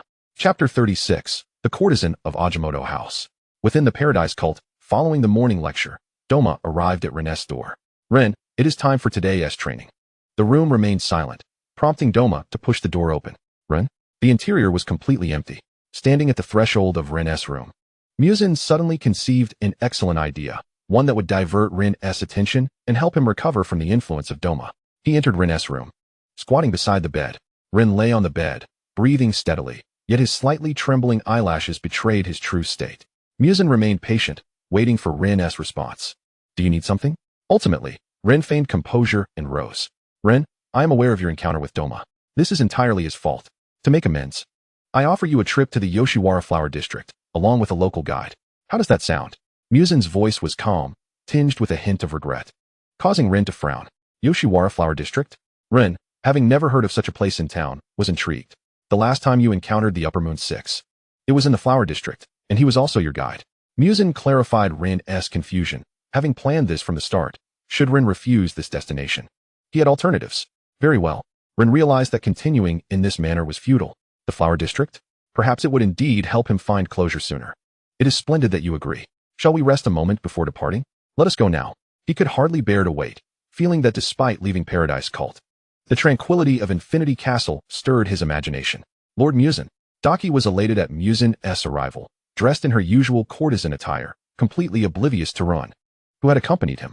Muzan did not react to Daki's exuberance, merely reaching out to pat her head, prompting Ren to step forward beside him. At last catching Daki's attention. Daki, Lien has been following you for a while. Take good care of him. Daki's expression shifted slightly. Wasn't this human supposed to be with Tamayo? How could it be that so soon, he was brought to her side by Lord Muzan? Naturally, Daki obeyed Lord Muzan's command. Yes, Lord Muzan. After a brief conversation, Muzan fell silent, rising to depart. The demons reported to him that they had found what seemed to be the headquarters of the Demon Slayer Corps, and he wished to personally verify its authenticity. Leaving Lien and Daki to gaze at each other in bewilderment, Lien's eyes fixated on Daki's exquisite cheek, too timid to glance elsewhere, lest he behold something he ought not to see. His gaze inadvertently drifted to the ornate hairpin adorning Daki's head, his thoughts wandering. How had it been affixed? You are Lien? I am Daki. Daki circled around Lien twice, contemplating Lord Muzan's instructions. She could not let Lien discover their predatory nature, yet she needed to monitor him closely. What identity could she assign him? Daki noted Lien's gaze, always returning to her hair ornament. Do you admire my hairpin? Daki beckoned, and immediately, two maidservants entered. Upon seeing the person beside their courtesan, they could not suppress their astonishment. Daki's icy glare silenced their awe, compelling them to bow their heads swiftly. Lien, feeling perplexed, recognized he had been staring too long. He averted his gaze, muttering in a daze, beautiful. Ha ha. Daki was amused by his response, her previously stern demeanor softening. She took the initiative to pull Lien to her usual grooming space, signaling to the newly arrived maids, who promptly understood her intent. What is this about? Lien was utterly baffled by Daki's actions, yet he offered no resistance as he sat down. The two maidservants approached, beginning to style his long hair that cascaded to his waist. Wait, just relax and try, Daki interrupted, gently restraining Lien's attempt to rise. The maids worked swiftly, and before long, Lien transformed into a vision befitting a Tokyo courtesan. Lien gazed into the mirror, unable to tear his eyes away. The makeup and styling accentuated his innate beauty to perfection, prompting praise from anyone who beheld him. Daki, taken aback by Lien's potential, fixated on his delicate appearance. She retrieved a set of courtesan attire, indicating for the maidservants to assist him in changing. The maids, equally stunned, led Lien to a private chamber, despite his fervent objections, as their combined strength proved overwhelming. Emerging in the heavy courtesan garments, Lien's face was clouded with self-doubt. Will this be awkward? You look splendid. Daki's face beamed with delight, though the tension in her forehead betrayed a hint of her dissatisfaction. Daki found herself momentarily entranced by Lien's transformed appearance, but soon, irritation crept in. Lien's beauty was so striking that he could easily replace her as the new courtesan. How could that be? Please, do not flatter me falsely. Lien hastily waved his hands, feeling a blush rise as he tugged at his slipping attire. Daki scrutinized Lien's visage, a realization dawning on her about where to place him, somewhere he could be cared for while fulfilling Muzan's directive. Lien. Her tone was laced with mischief. What is it? Lien sensed an unsettling premonition and pondered whether coming here had truly been the right choice. Why does the courtesan Wajiki have the time to visit the Ajimoto house alone today? The matron regarded the courtesan from the Kigoko house with a curious gaze, her eyes inadvertently drifting to the stunning woman beside Wajiki, clad in similar attire. This is my sister. She is mute and will serve as your courtesan at Ajimoto house. Daki spoke with unwavering confidence, proudly pulling Lien forward. The matron's face was a portrait of incredulity, caught between a dilemma. Internally, she was anxious. This Wajiki was not merely the courtesan of the Kigoko house, but had long become its true authority. With her presence, the Kigoko house thrived, surpassing others in wealth. And now, this exquisite beauty standing beside Wajiki was nearly as captivating as Wajiki herself, if not more so upon closer inspection. How could such a gem be offered to the Ajimoto house? The matron's hesitation incited Daki's discontent, her eyes brimming with disdain. Do you still have doubts? Why not place your sister in the Kigoko house, alongside you? The matron cautiously voiced her concern. Daki scoffed, incredulous at such foolishness. Raising an eyebrow, she pointed at herself. The courtesan of the Kigoko house, can only have one. My sister Lien will be your courtesan at Ajimoto house. Do you understand? Daki's tone was haughty, dispelling any lingering doubts the matron held. The matron hastily assured her, Understood. The Ajimoto house will treat courtesan Lien exceptionally well. That is good to hear. Having concluded her business, Daki turned without a backward glance towards the Kigoko house, leaving Lien with the matron. Recognizing Lien's unease, the matron spoke up, Courtesan Lien, this way please. Her words solidified Lien's status as the courtesan of Ajimoto house. Lien yearned to speak, but recalling Daki's earlier remarks, he ultimately sealed his lips and followed the matron, feigning silence. The matron, her steps lively, was unable to contain her joy. She felt she had stumbled upon a great fortune. She believed that with Lien's looks, Ajimoto house's income would surely double, and in time, it would surpass Kigoko house. Such was her conviction. With this thought, she guided Lien to the most opulent chamber in Ajimoto house. Pushing open the door and addressing the dazed Lien, for now, you may stay here. Later, your maidservants will come to attend to you. Feel free to give them any tasks you require. Lien bowed in gratitude as he entered the room. Though it was not as grand as the one where he met Daki, it was hardly a place of indignity. Once Lien had stepped inside, the matron gently closed the door behind him and went to find the maidservants who would attend him. Ignoring the commotion behind him, Lien approached the mirror, carefully beginning to remove the hairpins from his head. The weight of them had caused his neck some discomfort.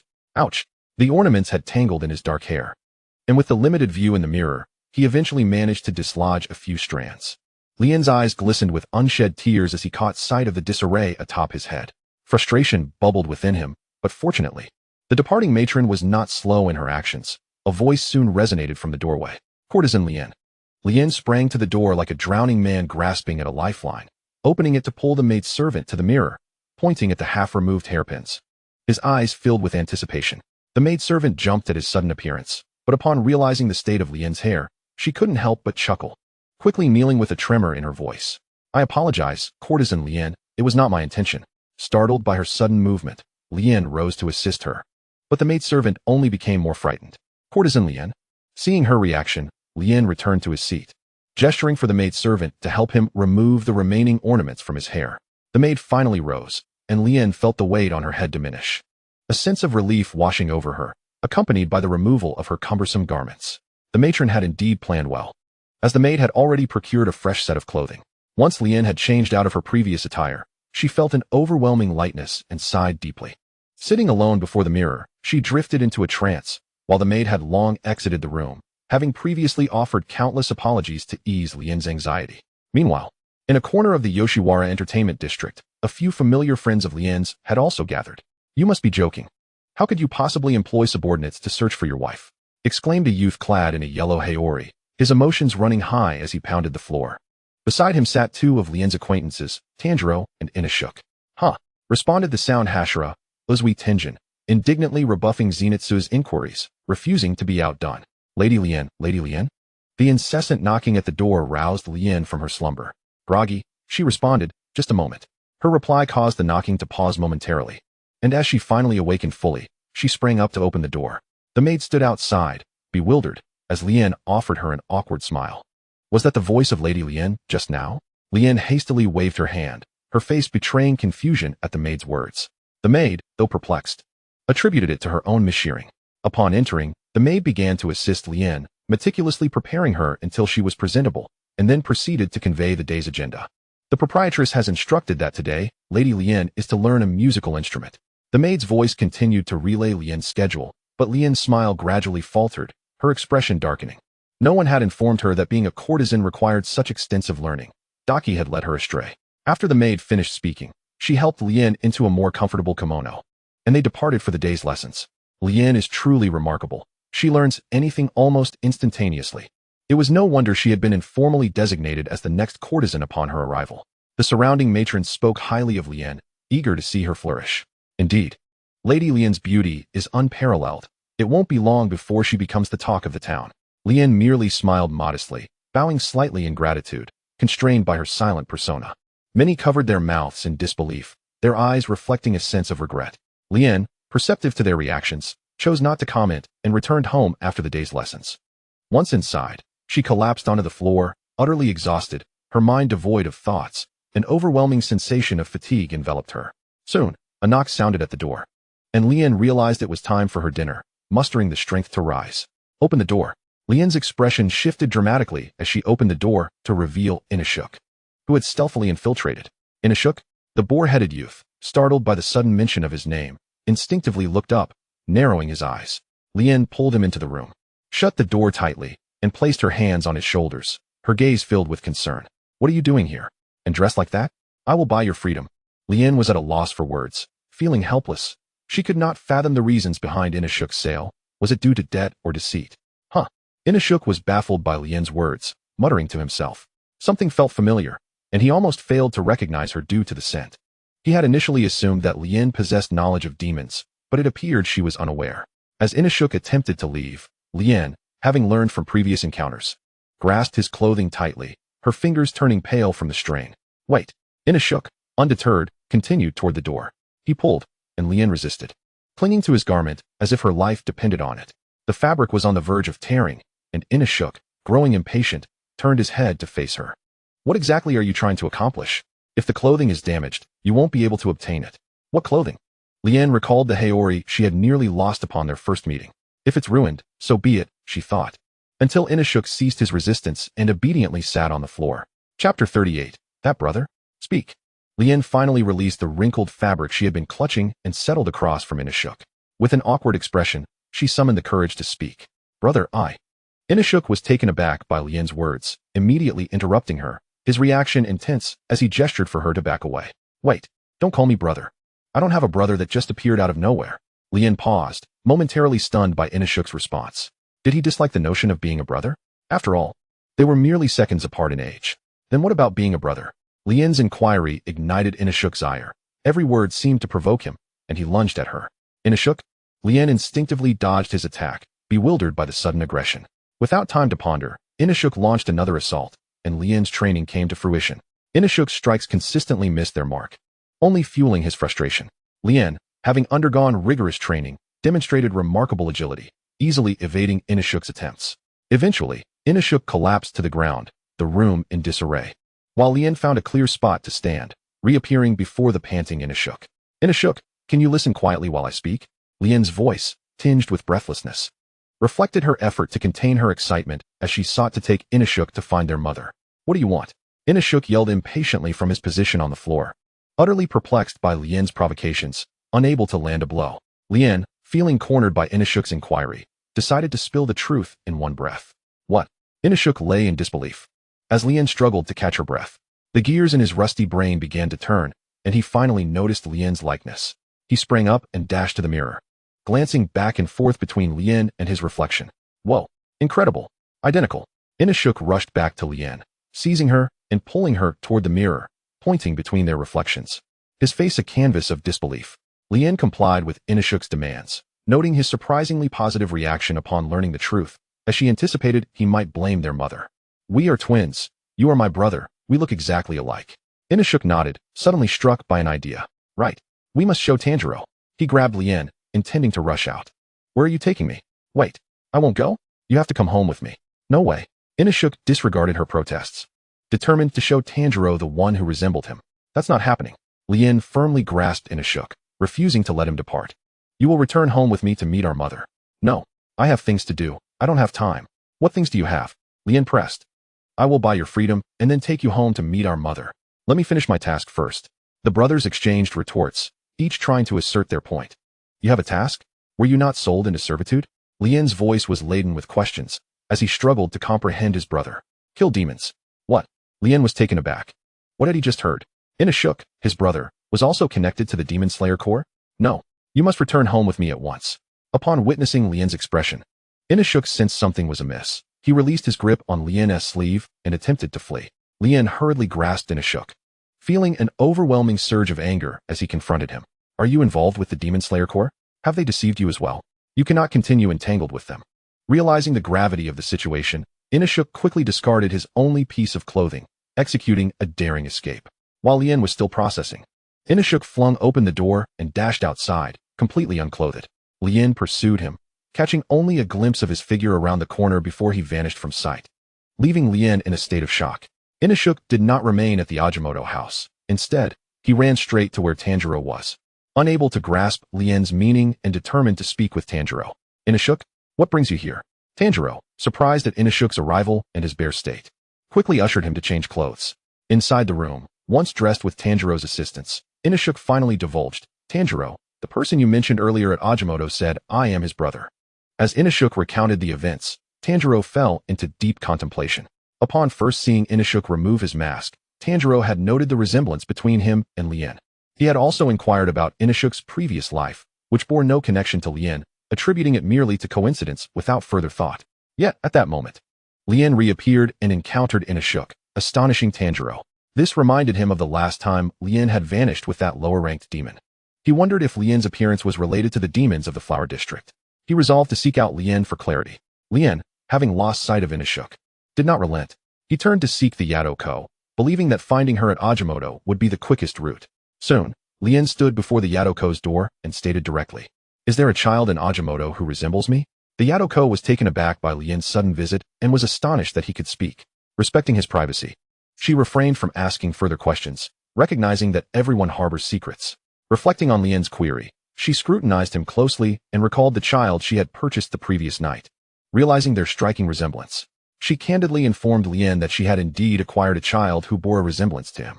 Lien was not surprised by the Yadoko's words. I would like that child to be my personal attendant. The Yadoko readily acquiesced to this modest request. Since you've asked, I shall have her seek you out shortly. Satisfied, Lien returned to his room. Not long after, he heard a knock at the door, surprised by the Yadoko's promptness. Upon opening the door, Lien frowned. It was not the Yadoko, but rather Tanjiro, whom he had seen at Spider Mountain, accompanied by not only Inosuke, but also a boy he had never met before. Lien remained silent as Inosuke entered, having achieved his objective, and gestured for them to come inside. Chapter 39. Withdraw from the Demon Slayer Corps. The last of the group, a boy with yellow hair named Zenitsu, gaped at Lien, stammering, She. Zenitsu, who had been pondering the reason for their summons, suddenly found himself invited to Ajinomoto. Is this the beautiful person here? Tanjiro and Inosuke, you've fallen. Zenitsu's reaction left Lien bewildered, and he signaled for him to be quiet. Zenitsu complied, though his gaze remained fixed on Lien, and as he stared, realization dawned upon him. You? Lien, undeterred by Zenitsu's reaction, stepped forward, addressing Tanjiro and Inosuke directly. You must withdraw from the Demon Slayer Corps. That's impossible. Both exclaimed in unison, Their response is fervent. Why? I can offer you compensation, money, perhaps. How much? Lien believed that those involved with the Demon Slayer Corps were motivated by financial gain, and he could not fathom that Tanjiro or his brother would willingly partake in such morally reprehensible endeavors. This is not about money at all, Tanjiro asserted, his expression resolute. He was uncertain of how much Lien had been deceived by demons, but he trusted that if he could clarify things, Lien would come to understand their position. Conversely, Lien thought Tanjiro and Inosuke were profoundly influenced by the Demon Slayer Corps. He felt that communicating with them was futile. He must prevent them from further contact with the Demon Slayer Corps. Inosuke's earlier flight had left Lien with no choice but to act. Silken threads silently unfurled from behind him, and Tanjiro, keenly aware of the shift in the atmosphere, rose cautiously, his gaze fixed on Lien. The threads shot forth, intended only to bind them, without any desire to inflict harm. He was determined to reveal the truth through his actions. Since you refuse to heed my words, I shall resort to more unconventional means. Tanjiro and Inosuke swiftly dodged the threads, while Zenitsu remained perplexed, ensnared midair. What is happening? Why are we suddenly fighting? He called out, but no one paid him any mind as the threads relentlessly assaulted Tanjiro, and soon all three were bound in midair, unarmed during their visit. They were utterly defenseless against the resilient threads. Let me go? Let me go? Inosuke shouted, but Lien paid him no heed, advancing toward Tanjiro. I shall reveal the truth to you.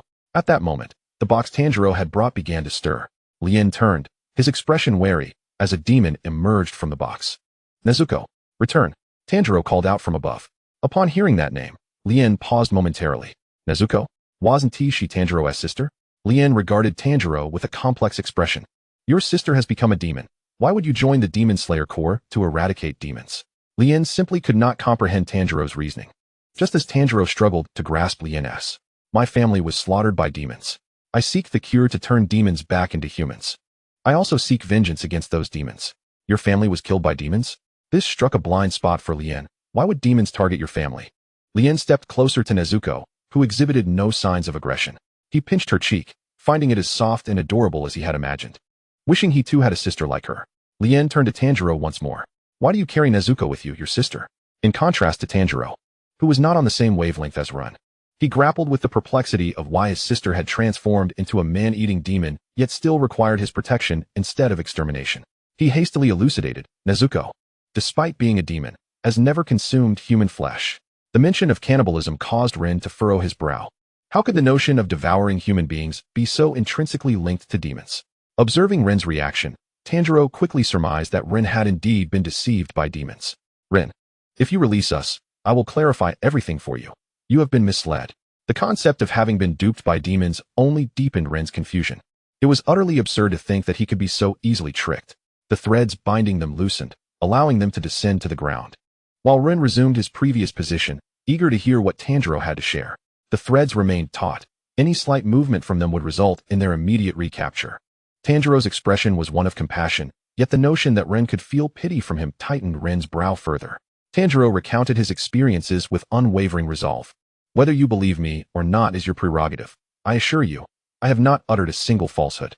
As Tanjiro spoke, Nezuko had already climbed onto Rin's lap. Drawn to her brother's comforting scent, Tanjiro fixed his gaze on Rin, whose expression remained unchanged, making it difficult to ascertain whether he believed or disbelieved. He retracted the threads in the room and opened the door, addressing them. You may leave. I do not accept what you claim. Rin realized he could not detain Tanjiro and Inosuke. Their resilience intimidated him. Once they had exited, Rin hastily closed the door. Had he truly been deceived? He found it hard to accept. The room was eerily quiet, yet Rin's mind was tumultuous, reflecting on the events of the past. If he had indeed been misled, then demons were indeed the cruelest of beings. But what of his own fate? Would he not inevitably become a creature akin to them? Could he truly reconcile with such a destiny? He preferred to believe in the former notion, that demons were merely suffering beings, not inherently malevolent, retaliating only when threatened by others. Tanjiro's words forced him to confront memories he had long buried. That fateful night, he had not only witnessed the horror of Tamayo's killings, but also the grotesque act of cannibalism. In his unwillingness to accept the truth, he chose to forget, focusing instead on the victims of the merciless slaughter.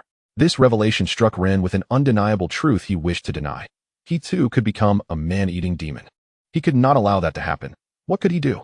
Suddenly, an overwhelming urge to escape plunged Rin back into slumber, yet it also roused him. Upon awakening, his first sight was his reflection in the mirror, his appearance reminiscent of a courtesan. No one responded to his query in the empty room. He found his transformation perplexing. Over the years, he had inflicted self-harm upon his soul to slow the process of becoming a demon, plunging himself into a deeper sleep. Chapter 40. How Weak Indeed. This self-inflicted torment had also rendered him incapable of sharing Rin's memories. As he resurfaced, his crimson eyes flickered, revealing sharp teeth that were no longer concealed. Jean instinctively placed his hand over his heart, feeling an inexplicable heaviness. Why? He closed his eyes, delving back into the recesses of his mind, where Run lay curled up in slumber. Jean could distinctly sense the emotions he had experienced upon his emergence, though he remained unaware of the reason behind Ren's state. A series of footsteps echoed from above, prompting Jean to scrutinize his surroundings. A ribbon of thread slithered through a crevice, transforming into a woman before him. Without Ren's memories, Jean did not recognize the figure of Daki before him. The threads behind him writhed with anticipation. Ren? Daki inquired, sensing the palpable change in front of her. He had become a demon, yet just days prior, he had been human. Had Muzan visited him? Jean remained silent, his gaze cautious. During his absence, had demons ensnared Ren? Had that person exploited a weakness? Who are you? Jean asked coldly, his tone suggesting a desire to dismiss her presence. He had no inclination to converse with demons. Daki found Ren's demeanor perplexing. He had not exhibited such traits before. Had he truly changed so drastically in just a few days? It was evident that Muzan had not disclosed to them that Ren possessed another persona, causing Daki's gaze to grow even more curious. Are you Ren? Did Lord Muzan seek you out? Daki could only interpret Ren's transformation as a result of Muzan's intervention, which had turned him into a demon and caused him to lose his memories. Unfortunately for her, she was now confronted by Jean, who exhibited a strong reaction to Muzan's name. In an instant, threads erupted from his form, launching toward Daki, who instinctively began to evade. Ren? Lord Muzan stated that demons cannot harm one another. Jean was not bound by the stipulations dictated by that individual, and his threads struck with increasing ferocity. Daki, left with no choice, retaliated with her own ribbons, accompanied by Jin's grim voice. Do not mention that name to me. Once again it was him. Jean had grown weary of this cycle. He sought an opportunity to eliminate Muzan, for every time, it was his doing. He should have been killed long ago. Daki realized that reasoning with him was futile. She transformed into ribbons and slipped back through the crevice, escaping. Ren, courtesan? What has transpired? A knock echoed from outside, followed by the sound of the door being forcefully opened. Jean quickly returned to his previous position, turning his back to the entrance. The maid cast a curious glance inside. Aside from some disorder, there was no one else present. She had distinctly heard voices moments ago and glanced again at the courtesan seated with her back turned before ultimately closing the door once more. My apologies, Ren courtesan, for the disturbance. As the door shut, Jin's reflection in the mirror twisted further.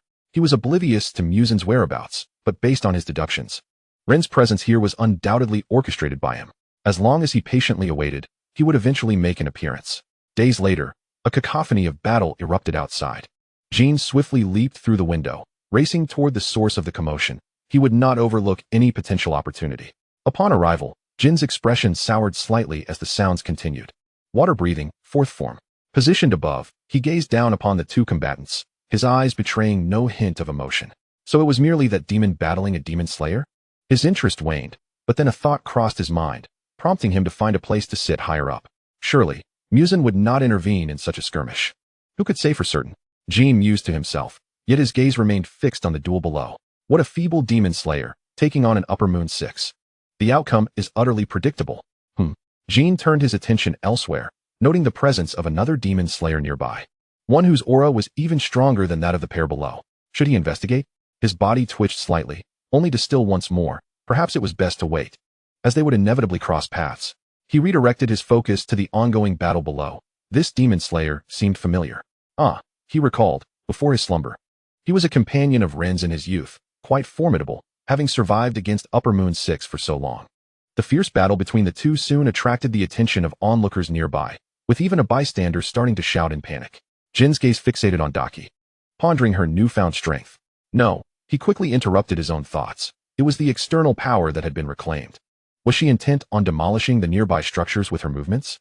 Jean swiftly leaped away, changing his position as the overwhelming scent of blood wafted from Daki's attacks below. He twitched his nose, his sharp fangs bared. Hiss! This was troublesome. Jean was hungry. For days, his anger had masked his awakening hunger, which he could ordinarily endure. But the current aroma was too enticing to ignore. The people beneath him were not, however, his desired meal. He voluntarily leaped and positioned himself directly in front of Upper Moon 6, Daki.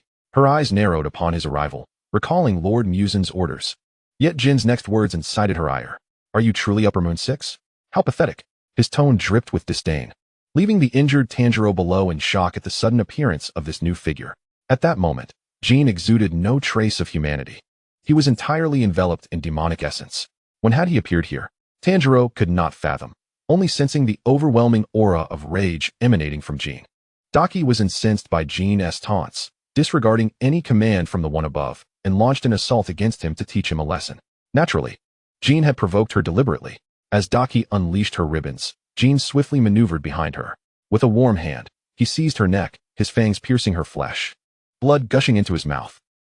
Daki gasped as the pain registered, retracting her ribbons to retaliate, but Jin released her and evaded her attack range. Daki, now several meters away from Jin, felt tension course through her body, her hand pressed against the wound that throbbed painfully, refusing to heal. Yet, she found herself at a loss against Jin. Meanwhile, he savored the blood lingering on his lips, enhancing his already striking visage. The blood of demons was far more delectable than that of humans. Jin's words were nonsensical, leaving both Daki and Tanjiro utterly perplexed. Chapter 41. Let go of me. Tanjiro was bewildered as to why Run was suddenly battling this demon, clearly outmatched. Since when had Rin become so formidable? In his confusion, Tanjiro unintentionally called out to Run, unaware that this was no longer the same person he once knew. Rin. Jin regarded the human with a curious expression. Did this human recognize Rin? He leaped again, landing beside Tanjiro and slowly approaching him. You know me? Tanjiro gasped, startled by Jin's proximity. He had acted impulsively. The current Run was decidedly odd, holding his Nichiren blade not in a defensive stance but tightly gripped in his hand. You are Rin. His words were laced with uncertainty, prompting a laugh from Jin. Of course, I am Rin. And simultaneously, I am Jin. What did that mean?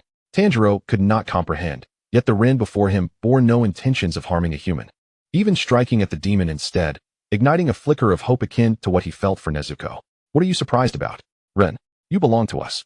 Daki, observing Jin inching closer to the demon slayers, interjected. Jin swiftly turned, glaring at Daki with a fierce intensity. He leapt atop the tallest building, making it clear that he belonged to no one. As Jin moved, Daki's attack landed on Tanjiro, who barely managed to block it with his sword. Soon, the tide turned against Tanjiro in his struggle with Daki. Is he going to perish? That boy knows Run. Should I save him? Jin mused internally, his expression betraying no change, even resting his chin in a manner akin to observing a spectacle. Suddenly, Tanjiro collapsed before Daki, coughing violently, blood spewing from his mouth. Just as Daki prepared to deliver a final blow, Jin's hand, which had been supporting his chin, faltered. The youth was rescued by a demon wielding a bamboo tube. Do demons save humans? This was a sight Jin had never before witnessed, and a rare glimmer of interest flickered in his gaze. His anticipation grew for the outcome of this conflict. Jin's eyes darted to the distance. Here comes an Upper Moon. If they don't hurry, they might die here. His words echoed silently in Daki's mind. She turned to regard Jin with shock. Only Muzan or someone of greater rank could communicate within her thoughts. Jin, reveling in Daki's astonishment, burst into laughter. Clad in the attire befitting a courtesan, his dark hair cascading forward, he showed no inclination to assist Daki. Confused as to why he would speak such things, Daki refocused her determination, her voice hoarse. No matter how many come, I will slay them all. Her words were directed at Tanjiro while simultaneously responding to Jin's taunts. Just as Daki finished speaking, Nezuko's attack arrived, knocking her to the ground.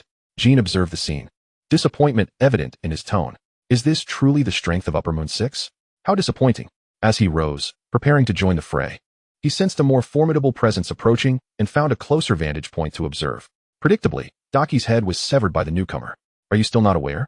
Jin's disappointment had reached a level of no return. Below, the sound Hashira, Tenjin Uzui, noticed Jin above. He shot Jin a glare before shifting his focus back to Tanjiro, who was still grappling with the demon. The demon above had no intention of attacking. He aimed to resolve matters here first. Nezuko, held tightly in Tanjiro's arms, struggled to break free as he kicked both of them out of the house. Jin's gaze grew intolerant. After deliberation, he decided to keep his focus on Daki, who had just lost her head, yet he had yet to sense her demise. Daki's head rolled away, caught by her hands, her eyes widening in disbelief. How dare you sever my head? I will not let you go unpunished. Daki glared at the sound Hashira, brimming with indignation. Why are you still making a ruckus over there? They exchanged heated words, leaving Jin perplexed. Why were they arguing? Were they crying? Brother. Jin's eyes widened as a new demon emerged from Daki's body, its power evidently surpassing hers. So, he was the true Upper Moon 6? This was starting to get interesting. Jin's expression brightened, his fingers unconsciously tracing his cheek. The sound Hashira below also expressed shock, quickly reacting by swinging his blade at the new demon, which eluded him. The newly emerged demon, cradling Daki, comforted her as she wept. How enviable. I too wish for a brother to comfort me. All this is Muzan's fault. At the mention of Muzan, Jin's anger flared anew. If it weren't for Muzan, if it weren't for him, he vowed to kill him. Jin's gaze shifted back to Tanjiro. Now kicked outside. A shrunken little sister? Jin took the initiative to leap down, reappearing before Tanjiro. Just then, two figures dashed in from the side. One adorned with a peculiar boar's head, while the other appeared to be asleep. Tanjiro tightly clutched Nezuko in his arms, his gaze fixed on Jin, acutely aware of the anger emanating from him.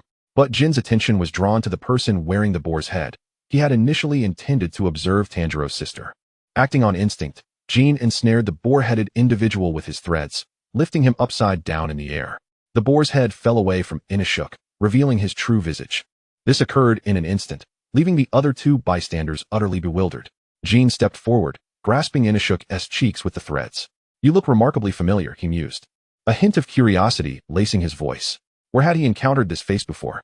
It struck him as oddly endearing. Tanjiro retreated a few steps, placing Nezuko in a secure spot, sensing that the current Rin, or rather, Jin, held no malice towards Inosuke. Zenitsu, acting on instinct, attempted to rescue Inosuke, narrowly dodging a few threads before becoming ensnared himself. Let me go? Let me go? Inosuke cried out, struggling desperately against his bindings. To prevent harm from coming to him, Jin adjusted the softness of the threads, ensuring they were neither too rigid nor easily escapable. The battle between the Sound Hashira and Upper Moon 6 raged fiercely, the surrounding structures crumbling, debris hurtling towards Jin, all of which were deftly intercepted by the threads. Chapter 42. Ah, how resilient life is. Oh, I remember now, Jin exclaimed, a note of surprise coloring his tone. It was indeed a fortuitous day. He glanced at his hair color and then at the person he had ensnared. You are a child of the same cradle as I. Jin tightened his grip on Inosuke's face, while Tanjiro watched closely, ready to act at the slightest hint of wrongdoing. Rin would be delighted to see you. What are you rambling about? Let me go? Inosuke retorted angrily.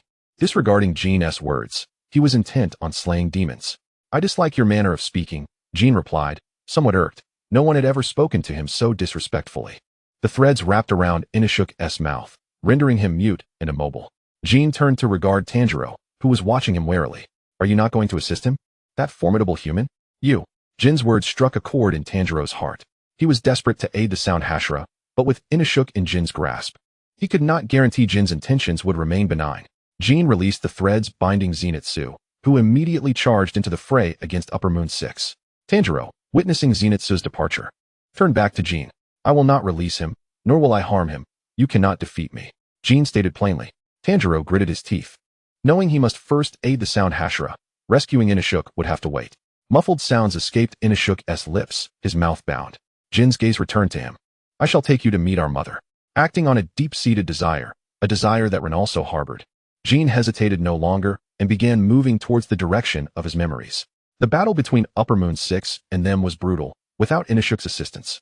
Zenitsu and Tanjiro could only oppose Daki, while the Sound Hashira, Tenjin Uzui, faced off against Jayataro alone.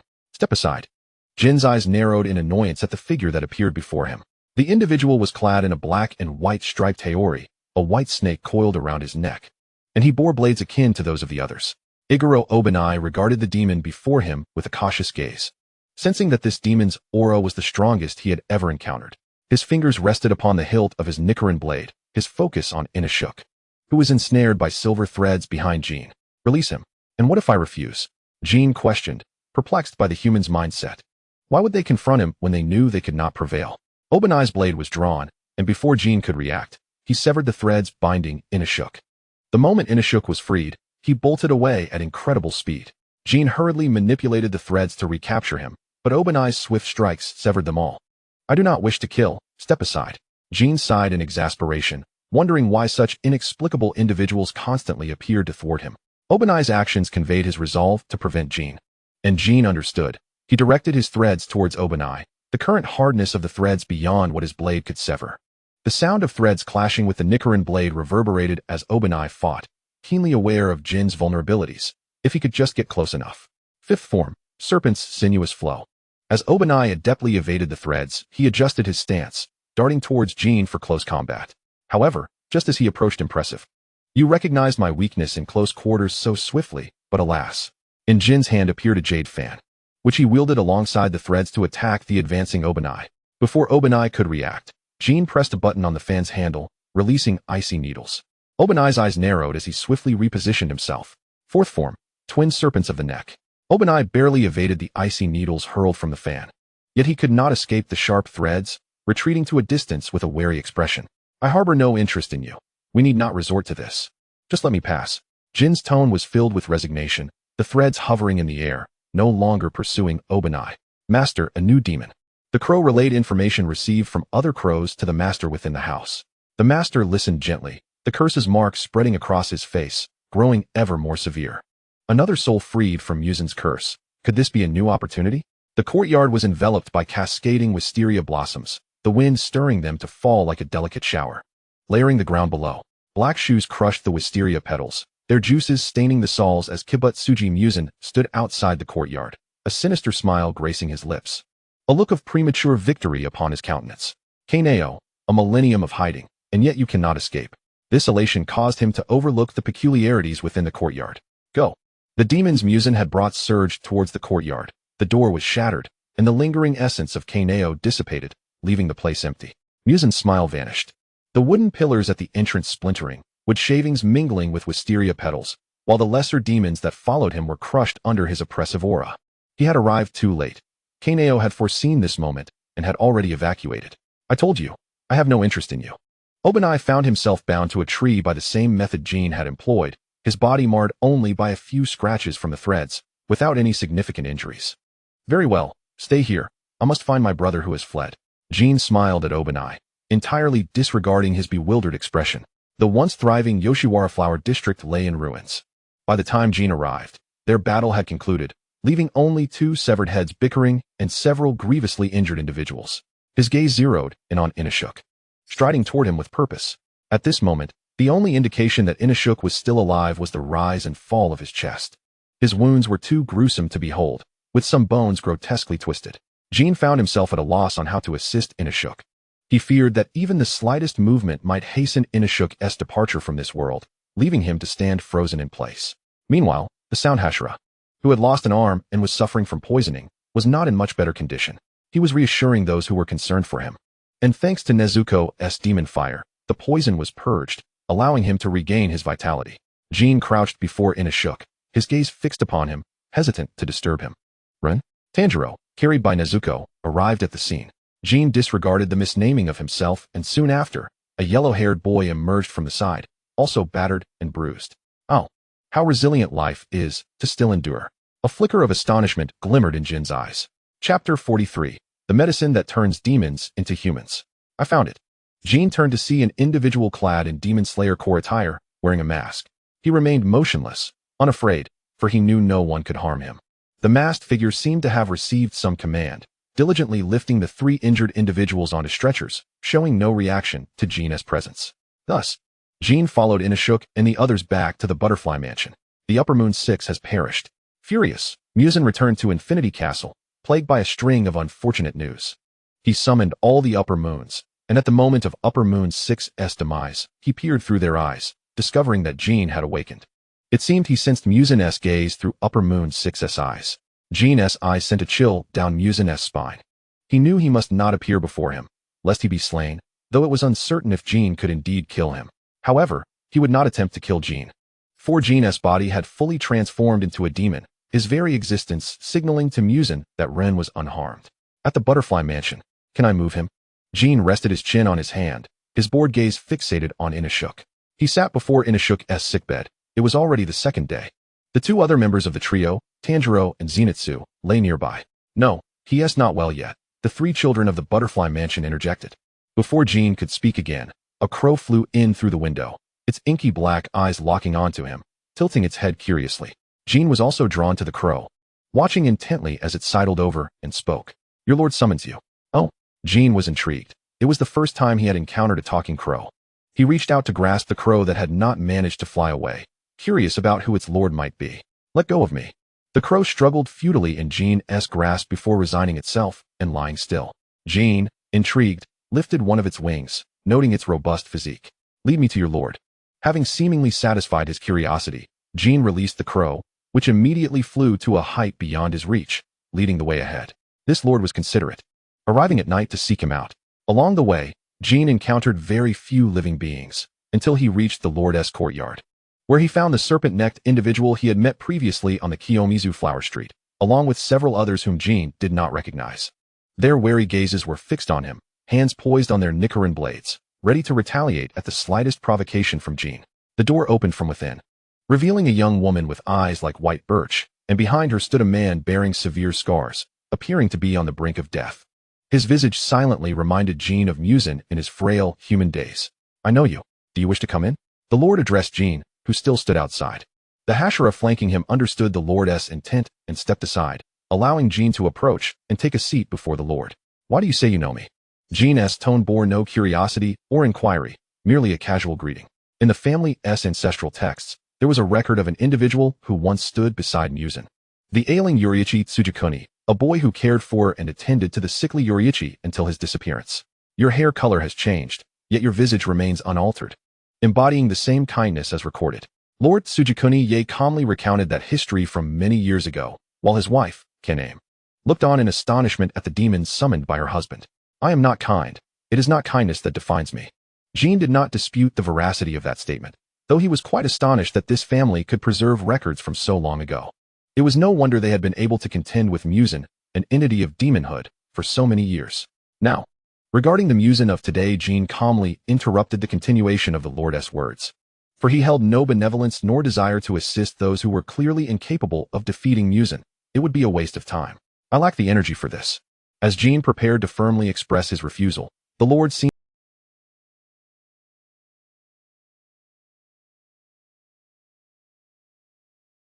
perhaps this can yield a result.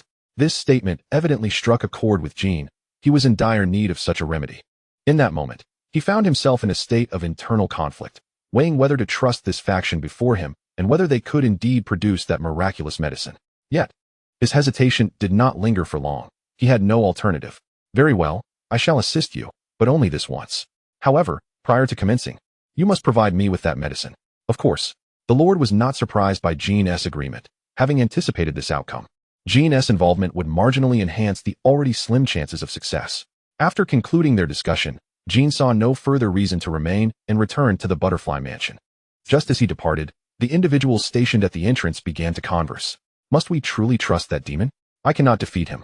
The response came from the serpent Hashira, who had battled Jean before. His words underscored Jin's formidable strength. Regardless of his identity, as long as he stood with the Demon Slayer Corps, he represented an additional powerful ally. The others fell silent, absorbing this realization. You're awake? As Inosuke opened his eyes, he was greeted by a stark white ceiling. And then he spotted a familiar figure hovering above him. The very person who had whisked him away at a crucial moment, Jean. Ah, Boar Rush. Inosuke instantly reacted, preparing to attack Jean, whose expression registered a moment of grievance before a thread shot forth from his hand, binding Inosuke firmly to the bed once more. You've just awakened. You must engage in vigorous movement. Jean's tone was laced with genuine concern for him, but Inosuke was ungrateful, thinking that had Jean not restrained him, he would have surely felled that upper moon demon ahead of time. Beside him, Tanjiro quickly regained consciousness, and upon hearing the commotion, turned to see Jean. Why is he here among the Demon Slayer Corps? Tanjiro's eyes widened in disbelief. You're awake as well. Greetings. Jean smiled, still harboring a fondness for Tanjiro, recalling that he had not obstructed his actions, though even had he tried, it would have been futile. Tanjiro then noticed Inosuke, once again bound tightly, and it seemed Jean anticipated his thoughts, speaking up first. He keeps moving around, so I had to tie him up. Tanjiro's confusion lessened somewhat, but still lingered. Are you planning to take Inosuke away again? Chapter 44. Get over here, you pest. Jean cast a peculiar glance at Tanjiro. Isn't it obvious? His mother misses him dearly. Inosuke, bound tightly, caught the keyword, ceasing his struggles as he fixed his gaze on Jean, as if attempting to bore a hole through him with his stare. Jean, too, noticed Inosuke's intense scrutiny. Why is he staring at me so intently? Inside Tanjiro's box, Nezuko sensed her brother's awakening and wriggled out, making her way toward Tanjiro, before leaping into his embrace, her large eyes fixed on him. Is it all right for me to wear this? Inosuke spun around before Jean, clad in a deep blue haori, a departure from his usual attire, with his striking looks. He would look handsome in anything. Jin remained silent for an extended moment, his gaze fixated on the outfit, causing Inosuke to grow anxious. A few days prior, with Tanjiro's assistance, Jin had finally come to terms with Inosuke, agreeing to meet their mother. By this time, Inosuke had already requested some time off. And this outfit had been chosen by Tanjiro. Is it acceptable? Jin's response was casual. He did not grasp the fuss over attire, believing it mattered little as long as they met her. The two stood before the courtyard, which had long been untouched, neither daring to step forward. Inosuke was apprehensive about how their long-lost mother would react to him, while Jin shared similar sentiments. He hadn't grown up beside this human mother, yet she had nurtured him as well, leading him to contemplate such matters when he encountered Inosuke. Perhaps it was a form of atonement. Don't run about. Be careful not to fall. The distinctive voice of Koton echoed from within, accompanied by another distinctly childish voice. Got it, love you, mama. Jin's expression darkened momentarily. What was he still hesitating for? Before Inosuke could react, he stepped forward and pushed open the door. The courtyard remained largely unchanged since Koton's departure, save for a few vacant spots now occupied by children's toys, and the once empty pond now adorned with several blooming lotus flowers, their fragrance permeating the entire area. Koton was still seated in that same lounge chair, busily weaving something, while in the center of the courtyard stood a child around 3 years old, pausing his activity at the sound of the door. The child had pure white hair, reminiscent of white oak, in stark contrast to Jin and Inosuke, with multicolored irises, pale skin, and exquisitely handsome features, strikingly similar to someone Jin recognized. Is that Rin returning? Koton set aside her work. Her position did not allow her to see the visitors immediately, but perhaps through a maternal intuition, she instinctively guessed the identity of her guests. Jin, pulling the dazed Inosuke along, stepped inside, fully revealing himself before Koton, while Inosuke, still being drawn along, gradually came into her view. Rin has brought a friend.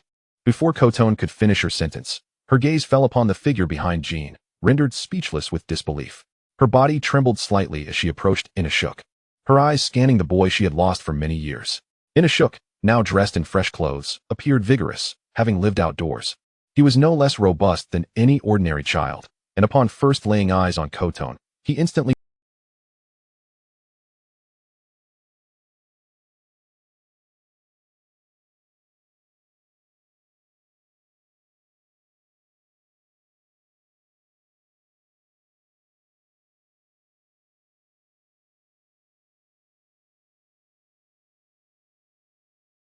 clear.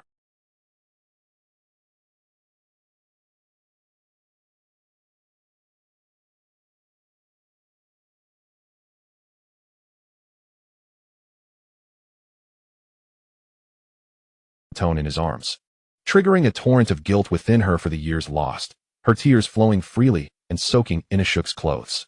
Inosuke cast a pleading glance toward Jin, who immediately averted his gaze, silently declining to assist. Fortunately, Koton soon regained her composure, wiping her tears before stepping back from Inosuke, her eyes surveying him once more. You've lost weight. Can you stay for dinner tonight? I'll make you something delicious. What do you like to eat? Koton's words flowed continuously, each one brimming with concern for her child. Jin, seemingly struck by a pang of conscience, stepped forward to interject.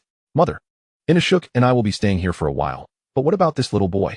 In the first part of his statement, Jin sought to alleviate Koton's unnecessary worries, assuring her that Inosuke would not leave, while the latter half shifted everyone's attention to the white-haired child. Jin's smile remained, yet it exuded an unsettling aura. Momo, come here. Koton's tone was gentle, and the evidently timid child quickly approached her side, shyly hiding behind her and tugging at her sleeve, wishing to conceal himself. Mama. Momo's voice was soft, laced with the innocent charm of childhood. Koton's heart softened at being called, and seeing his shyness, she instinctively gathered him into her embrace.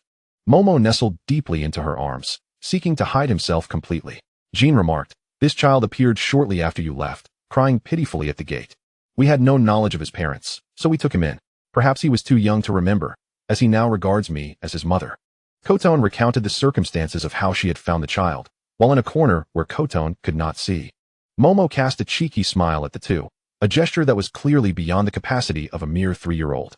Jin rubbed his forehead, concealing his emotions, while Inosuke, unaware of the underlying tension, directly seized Momo's hand, attempting to toss him away. Koton swiftly intervened, grasping Inosuke's arm, leaving her at a loss for how to proceed. Wait, does Inosuke dislike Momo? But he is just a poor child. Can you please let go? Koton's voice bore an air of helplessness. Ultimately, Inosuke relented, releasing his grip on Momo, and Koton hurriedly carried Momo away into another room. Chapter 45. I have begun. Koton placed Momo down gently, speaking softly to him. Momo, be good and stay here to play, alright? I'll introduce you to your brother later. Momo nodded obediently, remaining in place. Seeing him so well behaved, Koton felt relieved. She turned and walked over to a corner, opening a box and moving items outside. Jean watched as Koton disappeared inside for a moment, only to emerge shortly after, now holding a familiar wooden box instead of Momo. He knew well what was inside and seized the opportunity while Koton was engaged in conversation with Inosuke to slip into the room where Momo had been. Inosuke, these are the things I have prepared for you over the years, though some might be a bit small now.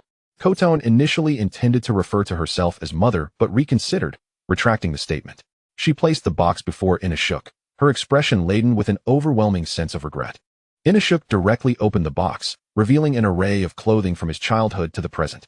His fingers froze momentarily before he swiftly extracted a recently woven haori from within, which he donned with ease, fitting him perfectly.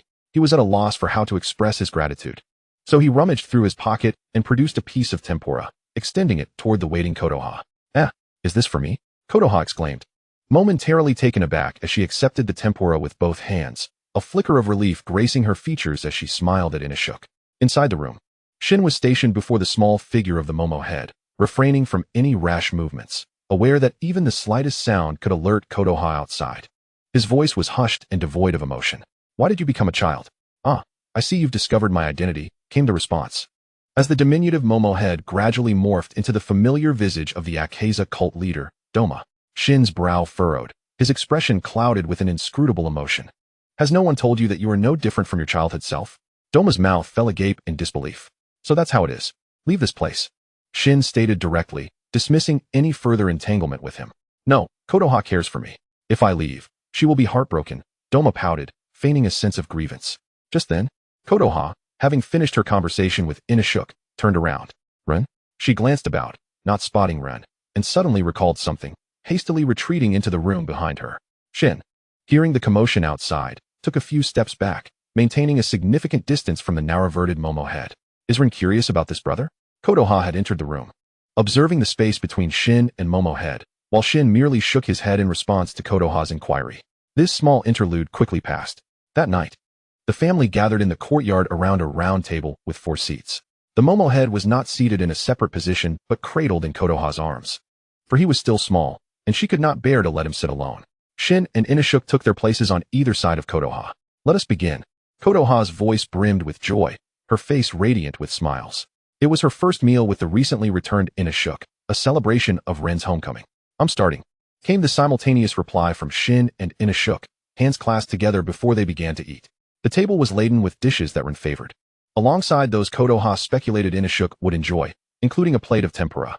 While attending to the 3-year-old Momohead's meal, Kotoha also served Shin and Inosuke, ensuring an equitable distribution of dishes.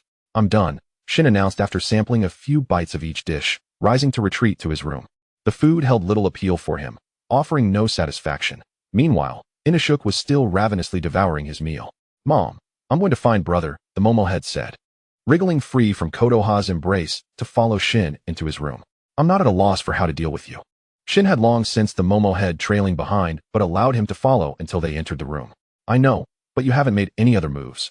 The Momohead chimed in, his childish voice a constant reminder to Shin. Come here. Seated in his chair, Shin appeared unperturbed, displaying a rare smile as he beckoned the Momohead closer with a mischievous gesture. The Momohead, undaunted, raced to Shin's side, his kaleidoscopic eyes fixated intently on him. If he were anyone else, he might have been deceived by that innocent demeanor. Shin gently pulled the small Momohead into his embrace, placing him on his lap. The Momohead offered no resistance, allowing Shin to maneuver him as he pleased, inching closer. Suddenly, the Momohead found himself unable to resist as Shin sank his sharp fangs into his neck. The steady loss of blood served as a grim reminder of the situation, draining both strength and vitality. The Momohead attempted to revert to Doma's form to halt Shin's actions, only to discover his transformation was futile, his vibrant eyes widening in horror. The blood content in a child's body is proportionate to that of an adult at a 10-to-1 ratio. Realizing this, he ceased his struggles, effectively left without recourse, until Shin voluntarily halted his actions, unceremoniously tossing him to the ground. The Momo head lay there, his complexion notably pale, yet still wearing a pitiful expression. Hey, that's too cruel. Brother. Don't call me brother, Shin replied, reveling in the surge of power coursing through him, his eyes narrowing in satisfaction as he relaxed against the chair. His blood-red gaze fixated on the Momo head on the floor, devoid of humanity, akin to a confection, his tone laced with intrigue. The power of the second moon is quite impressive. The Momo head's cheeks flushed at Shin's praise, a reaction akin to an unspoken intimacy, but before he could ponder further, Shin interjected, "You may leave now. No need for farewells." His words rendered the Momo head's rising form momentarily frozen, a look of accusation in his eyes. Just as he began to voice a protest, Shin's ruthless glare silenced him, leaving him no choice but to retreat. Outside, Inosuke had just finished his meal when Kotoha tugged at him, inquiring about his past experiences. Inosuke, animated and eager, regaled her with tales of his time as the leader in the mountains. The diminutive Momo head approached Kotoha, tugging at her sleeve, prompting her to finally notice the child she had taken in. Preoccupied with her eldest son's return, Kotoha remained oblivious to the changes in the Momo head. Chapter 46, A Friendly Gift from Allies. Once again, Kotoha cradled him in her arms, and the Momo head was compelled to listen to Inosuke's stories of his reign in the mountains. Meanwhile, Shin, having reclined long enough in the familiar room, began to wander about. On the bookshelf where the storybooks Run had cherished, a collection amassed over the years. As Shin's fingertips brushed against them, a book slipped from the shelf, and as he bent to retrieve it, he froze. The open page revealed an introduction to the blue higambina flower. The blue higambina, resembling a blue spider lily, is akin to the more commonly known red higambina. However, it blooms only during the day for a mere 23 days each year before closing. Resembling a large cluster of thorny plants, influenced by climatic conditions, it may not bloom at all in some years. Shin recalled words spoken by Kibutsuji Muzan, a flicker of understanding crossing his eyes. No wonder they had searched for so long without success. It only blooms during the day under exceedingly stringent conditions. With that thought, he closed the book and returned it to its place. At present, he had no need for the blue higambina, disregarding the book's lack of information regarding its growing location. The requirement of daytime blooming alone was sufficient to extinguish any desire. Better to place his hope in the remedy that promised to transform demons back into humans. His gaze shifted once more, landing on a box that had been sent by Muzan. Dust coated its surface, and he reached out to extract it from the shelf. As the box opened, before Jean could fully comprehend the situation, the lotus within it soared out. Initially, he intended to pursue it, but halted his motion and returned to his seat. After all, it was merely an object sent by Ren to find its rightful owner. His gaze shifted to a smaller box on the other side of the larger one, which Ren had yet to unveil. Its contents were a mystery to him. Unfazed, he continued his actions, and soon the contents of the small box came into view. A test tube containing blood. In an instant, Jean deduced whose blood it was. A flicker of revulsion quickly crossed his eyes as he grasped the test tube, ready to shatter it, but paused mid-motion. The liquid inside swayed slightly with his hand. He reconsidered, realizing that this vial of blood had a more fitting destination. He approached the window, and a silken thread silently unfurled from his hand, swiftly ensnaring a raven belonging to Inosuke. The thread wrapped around its beak, silencing any potential cries. Jean employed a unique binding method to attach the test tube and the box to the raven's leg. "I trust you know whom this should be delivered to." He tapped the raven gently on its fluffy head. With a flick of the thread, it immediately took flight back to its origin. "Ren, shall I send some pastries to your room?" A knock echoed from outside, revealing Kotoha, accompanied by the ever-enthusiastic Momo. "No need, thank you, mother. Please rest early." "Very well. I shall tidy up Inosuke's room," Kotoha replied, departing without further ado. The courtyard of their home was quite expansive, housing numerous rooms, most of which served as storage for various items or remained unoccupied. However, one room Kotoha consistently maintained in a state ready for occupancy, merely needing a few more items to be added. Within the Infinity Castle, Muzan stood before a dark table, clad in a black suit, surrounded by numerous test tubes, each containing liquids of different hues. At the moment he turned his head, a white lotus inexplicably materialized among the tubes, quietly awaiting his attention. When he looked back again, the sight of the white lotus immediately drew his focus. While rummaging through the bookshelf behind him, Muzan had spent years seeking clues about the blue spider lily, but had found nothing of substance. He casually withdrew a book from the shelf, ultimately uncovering what he sought. When he turned again, he was taken aback, instantly noticing the white lotus at the center of the table. He carelessly set aside the book in his hand and, taking a clean cloth, wiped away the grime that marred his fingers before carefully cradling the flower. This was the same lotus he had previously gifted to Run. Why had it appeared here in Infinity Castle without any trace of others nearby? Holding the white lotus, he swiftly returned to his usual resting place. Retrieving a box from beneath his bed, he removed the counterfeit item within and temporarily placed the white lotus inside. He ceased any thoughts of his recent experiment, merely staring vacantly at the flower. Caw, caw. The raven's calls echoed outside the window, the moon already hanging high in the night sky. A sharp tap against the wooden window broke the silence, awakening the slumbering Yoya, whose movement also stirred the sleeping Kanon beside him. Yoya, what is it? Kanon's voice was laced with drowsiness as she followed Yoya's gaze towards the moonlit window, where a shadow of a bird stood outside, climbing from beneath the covers. Kanon opened the window, allowing the raven to glide through the gap, landing gracefully before Yoya, swaying the box tied to its leg. After closing the window, Kanon joined her husband, who gently placed the raven before him, his gaze drawn to the peculiar binding method securing the small box to the bird's leg. With delicate hands, he unfastened the box and opened it, revealing its contents. What is this? Kanon inquired, curiosity evident. Yoya smiled. A friendly gift from our ally. He believed he knew who would best utilize this gift, returning the item to the cushioned box. As dawn broke, Jean was awakened by the sounds of playful commotion outside. Groggily, he rose from his bed, donning a light red haori, and opened the door to a tantalizing aroma wafting from the kitchen. In the courtyard, Momo was playfully engaging with Inosuke. Not quite a tussle, but more of Momo's unilateral antics towards Inosuke. Stop bothering me, Inosuke exclaimed, annoyed as he pushed Momo away, who, undeterred, sought other opportunities to pester him. He understood Inosuke's words, but that didn't deter him. After all, what could Inosuke do? Upon exiting his room, both children turned their gazes toward him. Momo abandoned his pursuit of Inosuke, opting instead to approach Jean, who was more entertaining yet equally stringent. He arrived at Jin's feet, his small hands tugging at him, his wide eyes shimmering with innocence. Can you hold me? Seeing Momo's pleading expression, Jean instinctively lifted him from the ground, a smile illuminating his face. Chapter 47. Momo has disappeared. Indeed, Momo was elated in Jin's embrace, watching as Jean placed him right in the center of a plate of pastries prepared by Kotoha. The space was neither too big nor too small, just sufficient for him to stand upon. However, if he dared to lift a foot, the pastries would surely be ruined. Momo's smile faltered, staring blankly at the beaming Jean before him. Are you happy? Jin's tone held no other emotion, merely a genuine inquiry for his brother. Kotoha emerged from the kitchen, noticing her children interacting harmoniously, which brought her reassurance. With a cheerful demeanor, she set down the freshly made hot dishes on the table, oblivious to Momo's predicament, and casually added more fire to the stove. There's one last dish, no sneaking bites. Understood, Jean replied with a grin before turning his attention back to Momo, who was unable to move an inch atop the table. No sneaking bites now. Jean then retreated indoors, leaving Inosuke to peacefully enjoy the moment with Momo, who remained rigid on the table. The dishes are ready. Everyone come to eat. Kotoha called out as she presented the final dish from the kitchen. Inosuke had already taken his seat, saliva pooling as he had to admit Kotoha's culinary skills were genuinely impressive. After just one taste, he eagerly anticipated the next meal. Upon placing the last dish on the round table, Kotoha suddenly noticed something amiss, casting a puzzled glance at Momo, who was trapped in the center. She approached and gently lifted Momo down to the ground.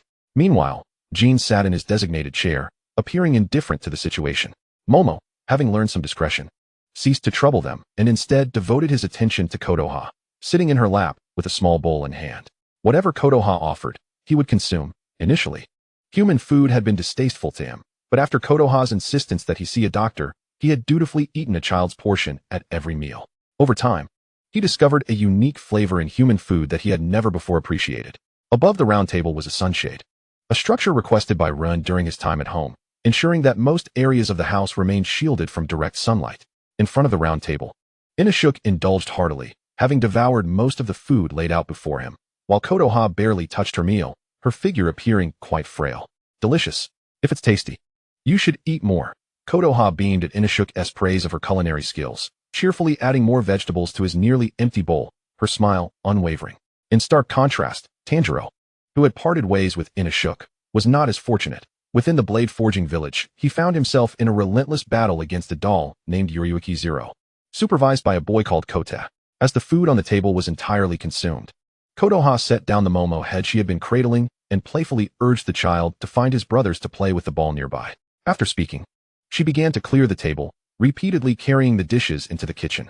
Inosuke, having satiated his hunger, felt invigorated and began to swing his twin blades under the sunlight in the courtyard. Momo head, clutching the small ball, stood in a daze. In their absence, he remained still, waiting for Kotoha to take him back into her embrace. Jin approached Momohead with a mischievous intent, bending down, his long hair cascading to the ground as he spoke softly. "Would you like me to play with you, Momohead?" He found it amusing to toy with this deceptive child still regaining his strength, feeling somewhat like a righteous agent. Momohead, holding the ball, smiled brightly. "No, thank you, big brother." In the kitchen, Kotoha, standing at the sink, gazed out the window, pleased to see the two getting along, and smiled softly before lowering her head. Unbeknownst to her, in that fleeting moment of distraction, Jin snatched the ball from Momohead's arms and tossed it under the sun, teasing like one would with a puppy. "Go fetch it." Jin laughed heartily, his thoughts regarding Momohead laid bare without pretense. Momohead, seeing the ball exposed to the sunlight, remained unperturbed, merely watching Jin. The ball was soon propelled even further by Inosuke's blade aura. "All right, I've played enough, it's time for my nap." Jin's tone was casual, unconcerned with Momohead's reaction, as he retreated to his room. This period not only marked a vacation for Inosuke, but also for him. When Kotoha emerged from the kitchen, she found Momohead staring intently at the ball basking in the sun. She walked over, retrieved it, and gently tapped the top of his head, exclaiming with a hint of exasperation, "I truly don't understand why, at such a young age, you are just like Run, disliking the sun and refusing to retrieve a mere ball." Momohead pouted but did not argue, remaining quietly nestled in Kotoha's embrace. Time passed swiftly, and the four experienced a uniquely warm atmosphere in the courtyard, until one day, Momohead suddenly vanished, leaving Kotoha frantic with worry. She could not fathom how a 3-year-old could simply disappear. Her commotion roused Jin from his slumber, waking Inosuke as well. Upon exiting their room, they heard Kotoha's desperate calls. Seeing Jin emerge, Kotoha clutched his shirt, her voice tinged with urgency. "Momohead is gone. He vanished the moment I turned my head." "Don't panic just yet," Jin soothed Kotoha, whose usual calm had dissipated, and followed her to the last place Momohead had been. With a mere turn of her head, Kotoha's voice trembled with tears, struggling to comprehend the sudden disappearance. Jin scanned the surroundings, noting the absence of any other presence. Only one possibility remained. "Inosuke and I will search outside. Don't worry, he won't come to harm." Kotoha took Jin's words to heart, nodding obediently and remaining indoors as she watched Jin and Inosuke leave the courtyard. Once outside, Jin disregarded Inosuke's presence and called out to Nikame mentally, causing the scenery around him to shift. Stepping forward, he stood before the upper railing, where below, the remaining upper moons gathered, including the missing one. Muzan, clad in a black suit, stood above, coldly delivering the news of death to the surviving upper moons. Upper Moon 4 and Upper Moon 5 are dead. Yet, this was not the focal point of his meeting. Before Upper Moon 4's demise, he had witnessed a glimmer of hope against the sunlight. A demon capable of withstanding sunlight has emerged. Upon hearing this, the remaining upper moons, even Nikame, along with Jin, froze in shock. "A demon that can withstand sunlight," Jin murmured, his expression shrouded in inscrutable emotions as Muzan continued, stating that this demon had broken free from his control. It was among the Demon Slayer Corps, announcing a full consolidation of their forces to locate the Demon Slayer Corps headquarters. Chapter 48, The Monologue of Doma. I am Doma, the leader of the Eternal Paradise sect and Upper Moon 2 among the demons. From birth, I was regarded by my followers as a child of the divine, solely due to my white hair and iridescent eyes. Elevated to a pedestal, I listened to their lamentations. My parents did not love me. They only sought to exploit my appearance for monetary gain. While many envied my status as a child of a deity, I alone understood that I was merely a sorrowful soul, untouched by any emotion. Until that fateful night, when my father had an affair with a female follower, only to be discovered by my mother, who killed him and subsequently took her own life. I felt no sorrow, merely annoyance, as the scent of blood hung heavily in the air, repugnant to my senses. My life remained unchanged by their deaths. I was still the holy child of the Eternal Paradise sect, listening daily to the woes of my followers, tears flowing from my colorful eyes devoid of emotion. Day by day, my perception gradually shifted. I ceased to doubt and firmly believed that my mission was to help the suffering escape their torment and reach the paradise. Subsequently, through a serendipitous encounter, I met the demon who would alter my life forever. I became a demon. I gained greater powers to assist those unfortunate followers, devouring them and leading them to paradise. What a magnificent ability! As the number of souls I consumed increased, my powers grew stronger, and I soon became Upper Moon 2 of the 12 Kazuki established by Muzan. Even so, I continued to fulfill my obligations within the Eternal Paradise sect, guiding the suffering to bliss.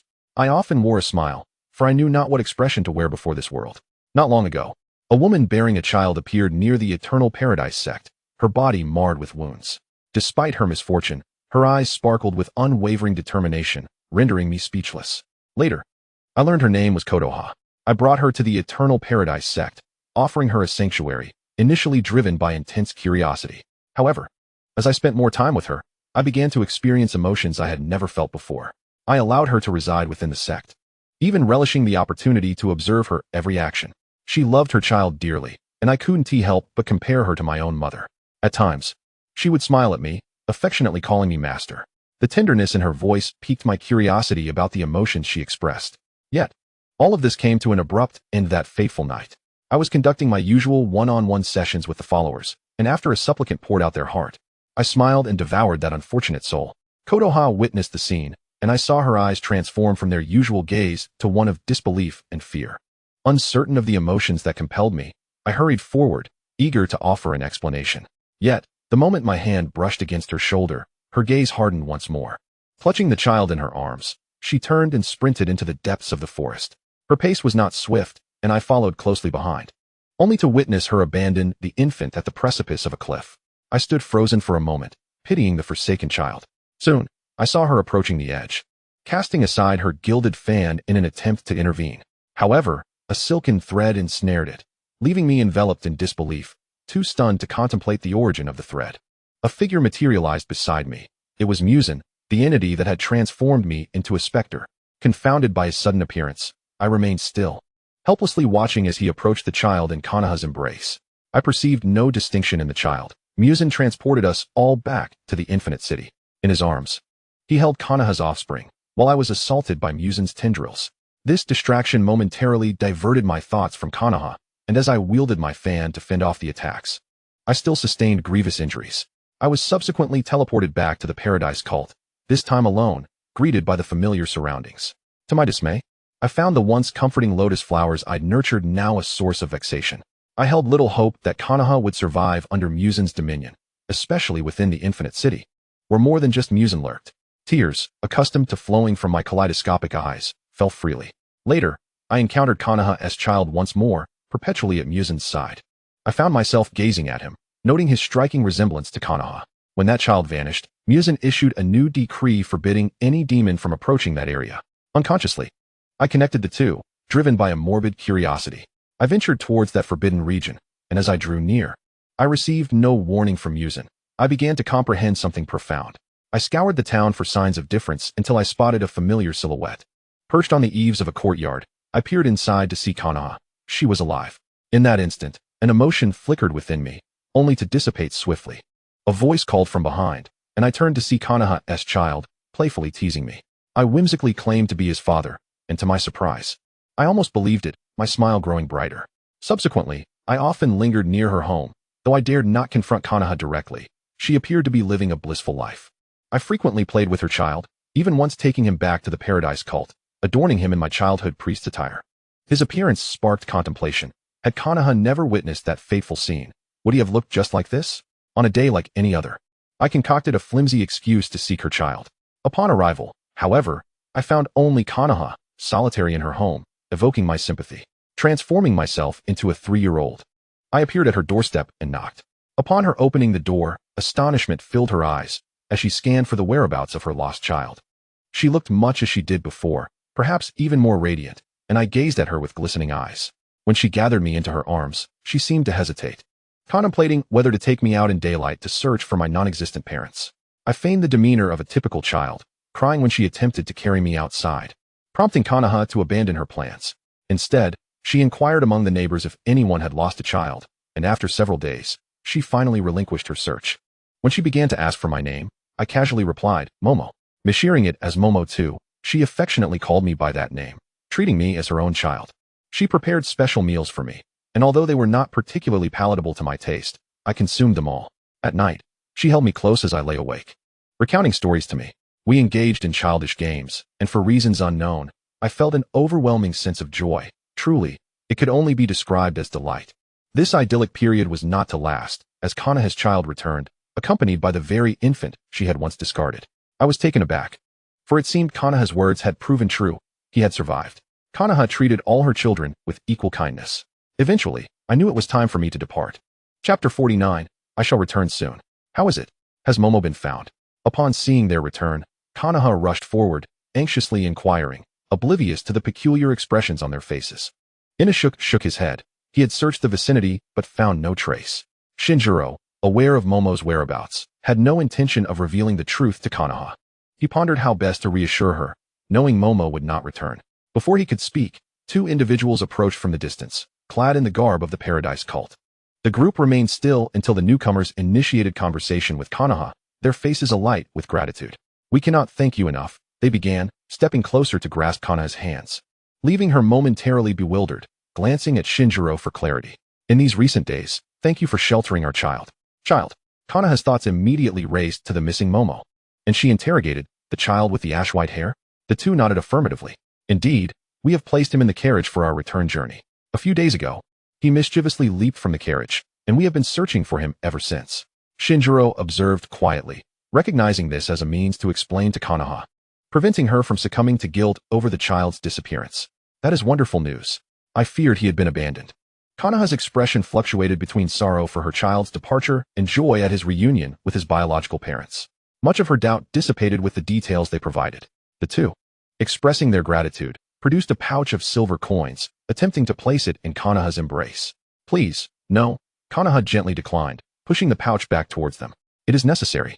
We are truly indebted to you for caring for our child. They returned the pouch once more, their insistence growing, as though fearful of being denied again. And they hurriedly departed, thanking her profusely. Left at the entrance of the courtyard, Konoha and her children exchanged bewildered glances, still reeling from the suddenness of the events. She needed time to process everything. Before she could speak again, Inosuke stepped forward. Konoha, I must return. Upon his return, he could not summon the term mother for Konoha, and she did not press him, allowing him to address her by name. What? Konoha's mind was still entangled in the emotions surrounding her son's reunion with his biological parents. Inosuke repeated himself, when I sought Momo. Micro warned me that the Demon Slayer Corps was summoning all members for urgent matters. I must leave now, there are pressing issues. Jean preemptively cautioned Inosuke against discussing the Demon Slayer Corps in front of Konoha, as she viewed Inosuke as a person with a stable position in the outside world. Are you in a hurry? The new Haori I'm weaving for you still requires a bit more work. Konoha's tone was somewhat gloomy. Yet she had always refrained from interfering with her children's decisions. Inosuke, who was not adept at facing separation, nodded without meeting Konoha's gaze and retreated inside to gather his belongings. Is Ren also leaving? Konoha did not impede Inosuke. Instead, she directed her attention to Jean, who had remained silent since the outset. Jean pondered for a moment. It was indeed somewhat cruel for Konoha to see all three children depart.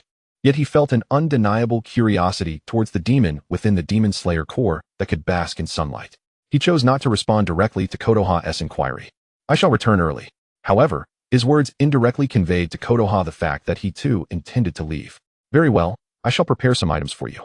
This time, Konoha exhibited no overt emotions. She simply turned calmly and entered the courtyard, muttering about how the Haori was not yet finished and that they should still be able to wear it upon their return. Let us make some tempura as well. Inosuke enjoys it. On the morning of the second day, Inosuke stood at the door early. Konoha hurriedly stuffed the items she had prepared into Inosuke's pack, her eyes reddening slightly from the impending separation. Be cautious on the road, and return home soon.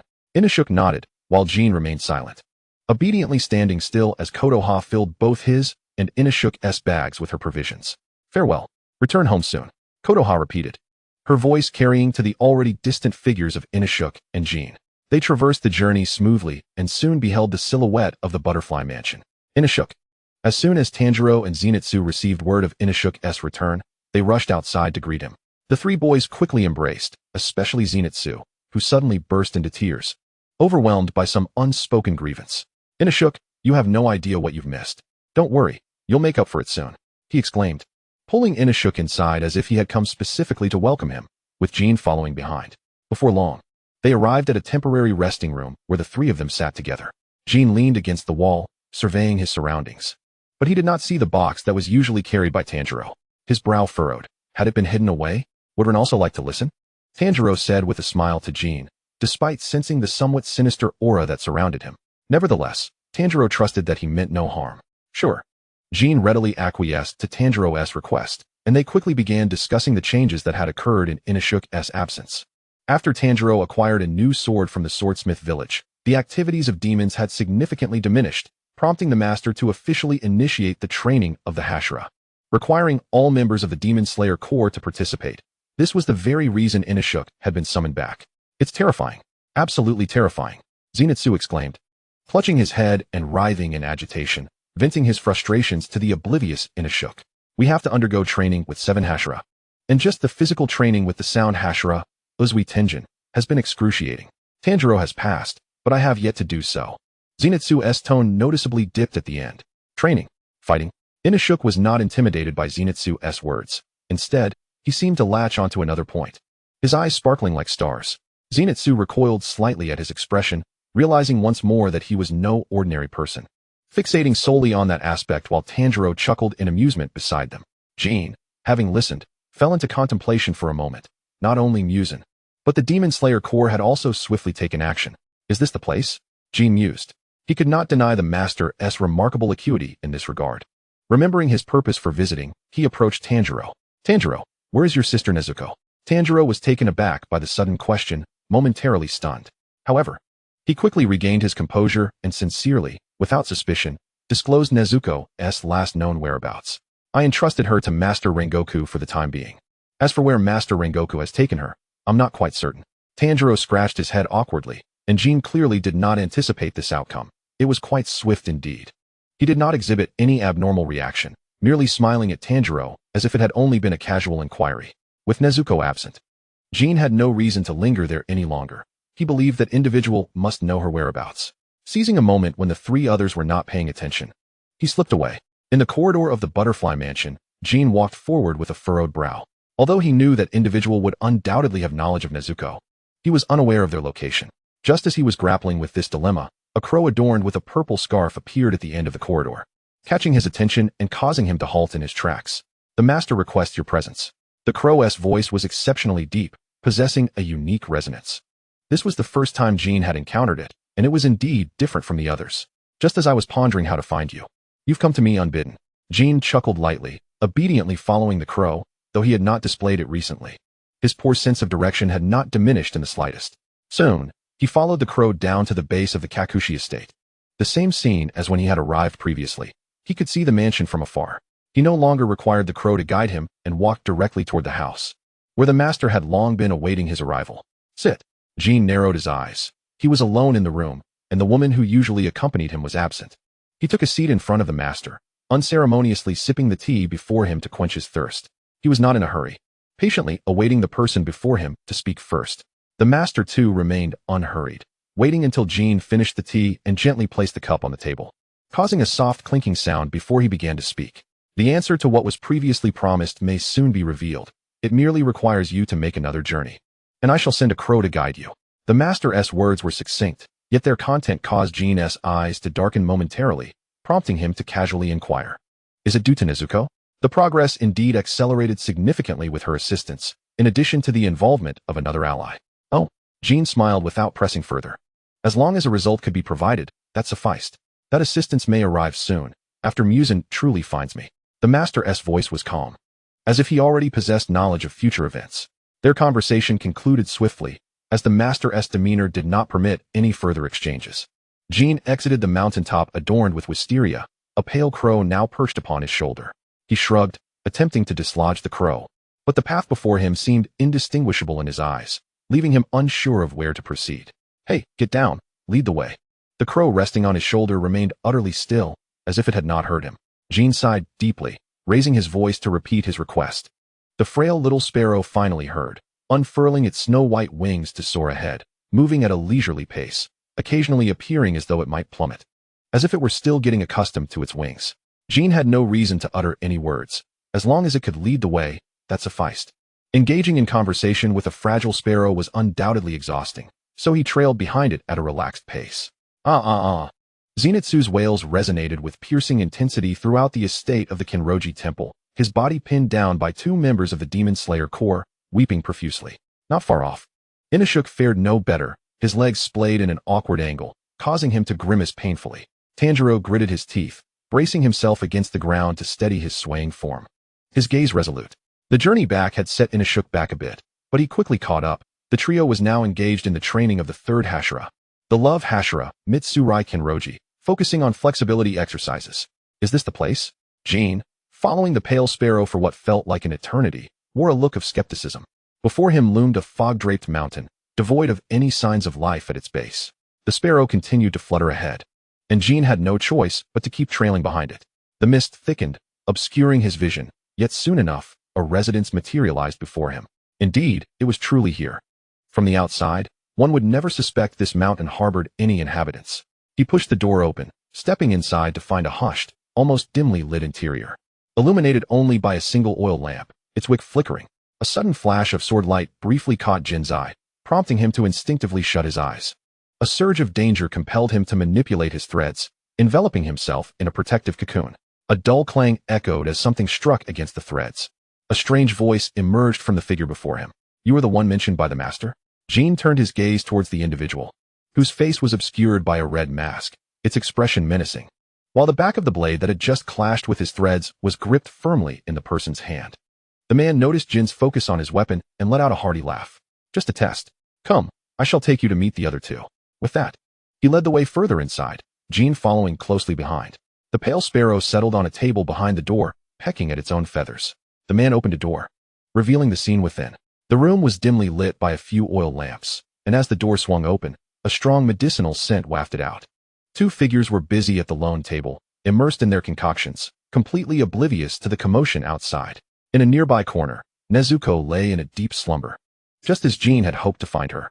Unconsciously, he began to approach her. However, the man, Rintoki Seikanji, intercepted him, blocking Jin's path to Nezuko. Even though the person before him was an ally emphasized by the master, there was no guarantee of complete safety. Jin frowned. It was evident that the room did not allow for any excessive movements. The two were researching a potion to turn demons back into humans, and any error in this endeavor could have dire consequences. He recalled a long and used ability of his. Chapter 51, Poisoned by Wisteria? In the blink of an eye, Jin vanished from Rintoki's sight, reappearing beside Nezuko.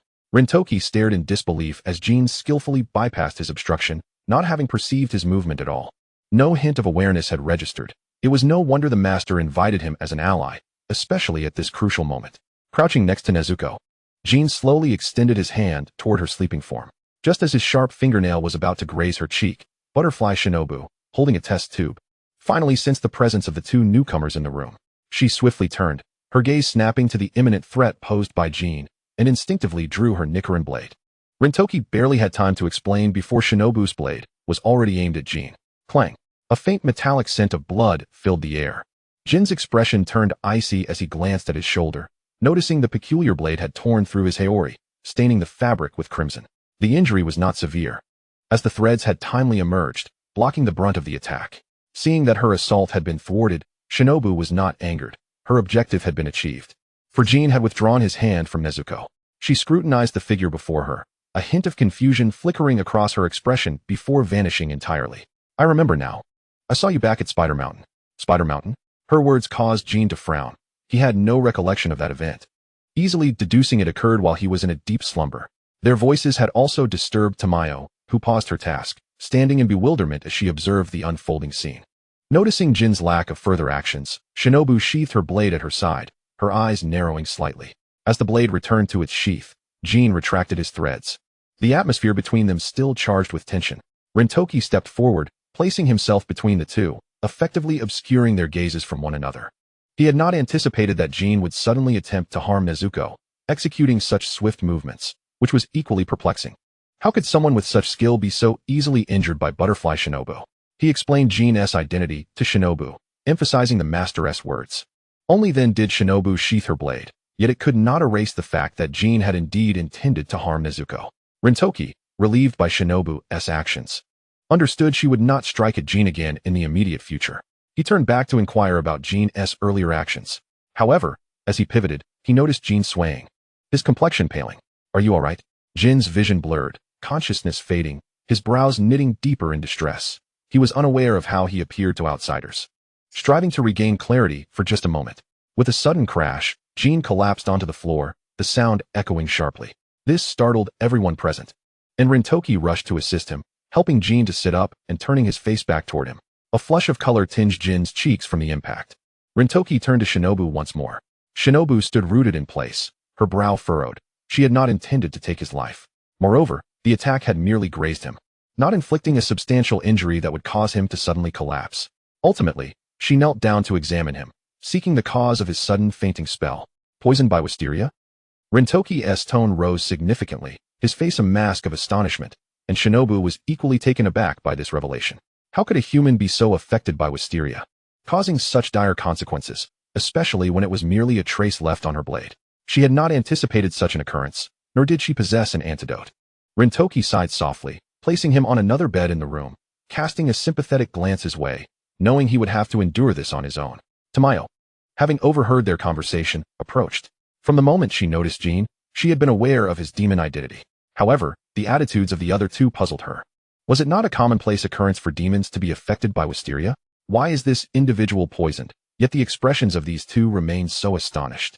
Can they not discern the true identity of this specter? She parted her lips only to close them again, uttering not a word. All of this is predetermined in their hearts, and as a mere ghost, she ought not to say much. Trained in the flexibility of the love Hashira, Kinroji Mitsurai, Tanjiro swiftly proceeded to his next training destination. Kamadu Tanjiro, I have awaited your arrival for quite some time. At the entrance of the estate, Iguro Obanai received the arriving Tanjiro. Please, be cautious. Before Tanjiro could finish his sentence, he was coldly interrupted by Iguro Obanai standing before him. Silence, or I shall kill you. Tanjiro, taken aback by his words, stumbled back a step, unprepared for any further response.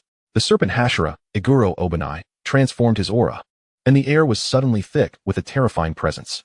The fabric of Iguro's garments billowed silently in the wind, his eyes radiating an overwhelming pressure. And even his tone carried an unassailable force. I have heard about you from Kinroji. It seems you thoroughly enjoyed your training. Tanjiro uttered a sound of astonishment, finding himself perplexed by Obanai's words. This matter traces back to some time ago. The voice of the crow, Tsujikuni, reached Iguro Obanai's ears, interrupting his training. A letter from Lord Kinroji. He promptly set down the wooden sword in his hand, which clattered to the ground as he opened the letter sent by Kinroji. Dear Mr. Iguro, how are you? Today, after training, I had tea with Tanjiro. He looked so blissful while enjoying both the sweets and the honey tea. His little face was almost too cute to handle. As Iguro continued reading, the intensity of his aura grew ever more fearsome, and by the end, his pupils began to tremble, his entire being quaking. Whether it was anger or jealousy, a voice filled with gritted teeth escaped his lips. Kamadu. The final words seemed to be addressed to himself, yet they were also a premonition for the Tanjiro yet to arrive. Regardless, they ultimately resonated in Tanjiro's ears. I am not as gentle as Kinroji. Oblivious to the brewing storm, beads of sweat formed on Tanjiro's brow, his face adorned with an awkward smile, his body trembling as he clutched his belongings. I have just arrived, yet I cannot comprehend why I am so intensely disliked. Chapter 52. You should die early. You trash. Inside the room, the only sounds were the clinking of glass and the footsteps of moving individuals. Shinjiro, clutching his head, rose from the soft couch. Still in a daze, his crimson eyes filled with confusion. His movements did not attract the attention of others in the room. Mitsurai Kinroji had long departed, for his duties did not permit him to remain indoors. Shinjiro supported himself with one hand, his gaze vacantly fixed ahead, and after a pause, his eyes finally shifted to the wound he had sustained before losing consciousness. Beneath the blood-stained Haori, the wound had already healed, leaving no scar behind. Shinjiro never expected that the blade of that person would be poisoned, and the realization darkened his gaze. This time, he had been careless. The poison had been completely digested by his body, leaving no lingering threats. He rose from the ground, having been moved to the farthest corner from Nezuko during his unconsciousness. Approaching that corner would inevitably draw the attention of the other two in the room. Shinjiro did not force the issue. He was merely immensely curious about the first demon to overcome sunlight. Kaneo Tiuri was already aware of his awakening and was analyzing the potion in her hands while keeping a vigilant eye on him with her peripheral vision. Should he dare to make any erroneous move, Kaneo would react immediately. Presently, Shinjiro considered himself quite subdued. He had come with the determination to achieve the results he sought without offending those who played the role of healers. Noting that no one in the room was engaging him, he walked straight out, not wishing to disturb their research. If his interruption were to provoke an incident, the consequences would be unbearable for him. Unbeknownst to Shinjiro, the potion to transform demons back into humans had long been developed by the two. At that moment, they were researching several potions specifically for Muzan, including those that accelerated aging, halted cell division, and disrupted cellular structure. each one capable of delivering a lethal blow to Muzan. Upon exiting the room, Shinjiro headed outside, seeking to speak with Mitsurai Kenroji about the purpose of his visit. The white crow awaited by the door, curled up into a ball, resting against the wall.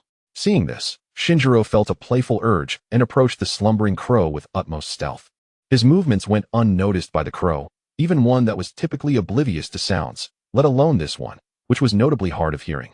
It would likely remain undisturbed even if someone whispered in its ear. Shinjiro crouched before it, his fingertips drawing closer, and just as he brushed against its pale wing, the door swung open from the outside, and the voice of Mitsurai Kenroji rang out. "You are awake?"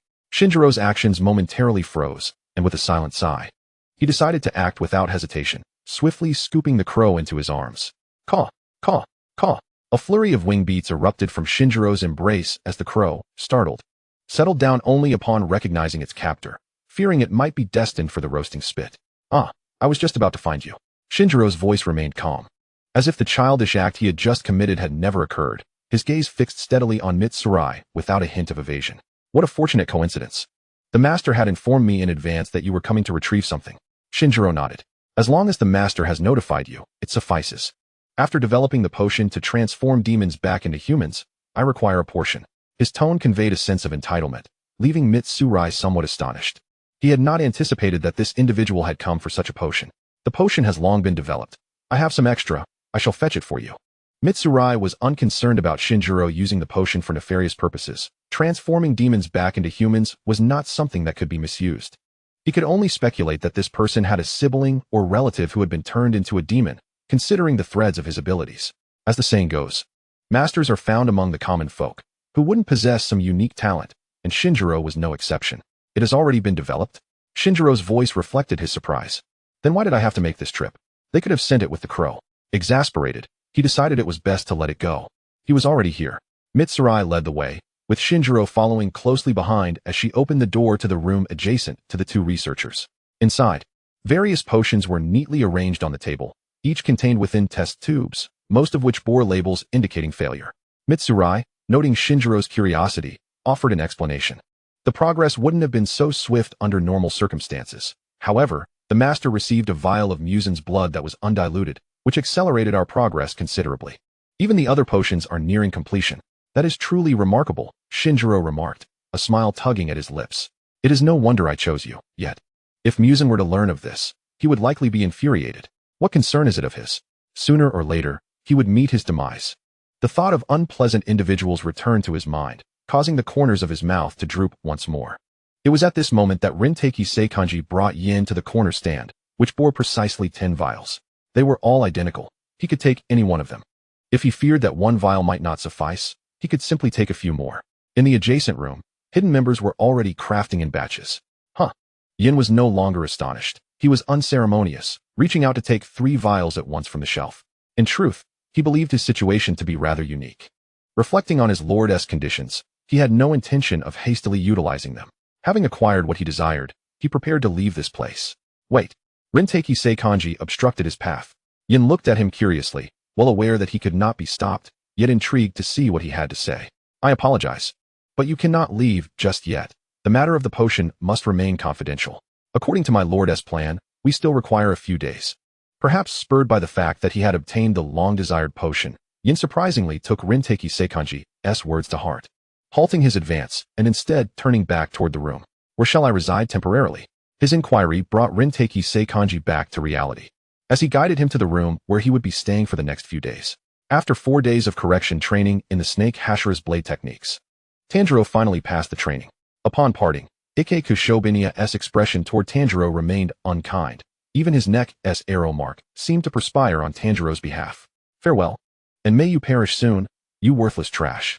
Ike Kushobinia's farewell to Tanjiro was devoid of mercy. As if recollecting some vexing incidents that caused the veins on his forehead to bulge, he pointed a finger at Tanjiro and uttered his final words. "Do not shamelessly converse with Kenroji." Tanjiro, who had endured a beating at Ike Kushobinia's hands, wore a face of despair, his aura exceedingly bleak.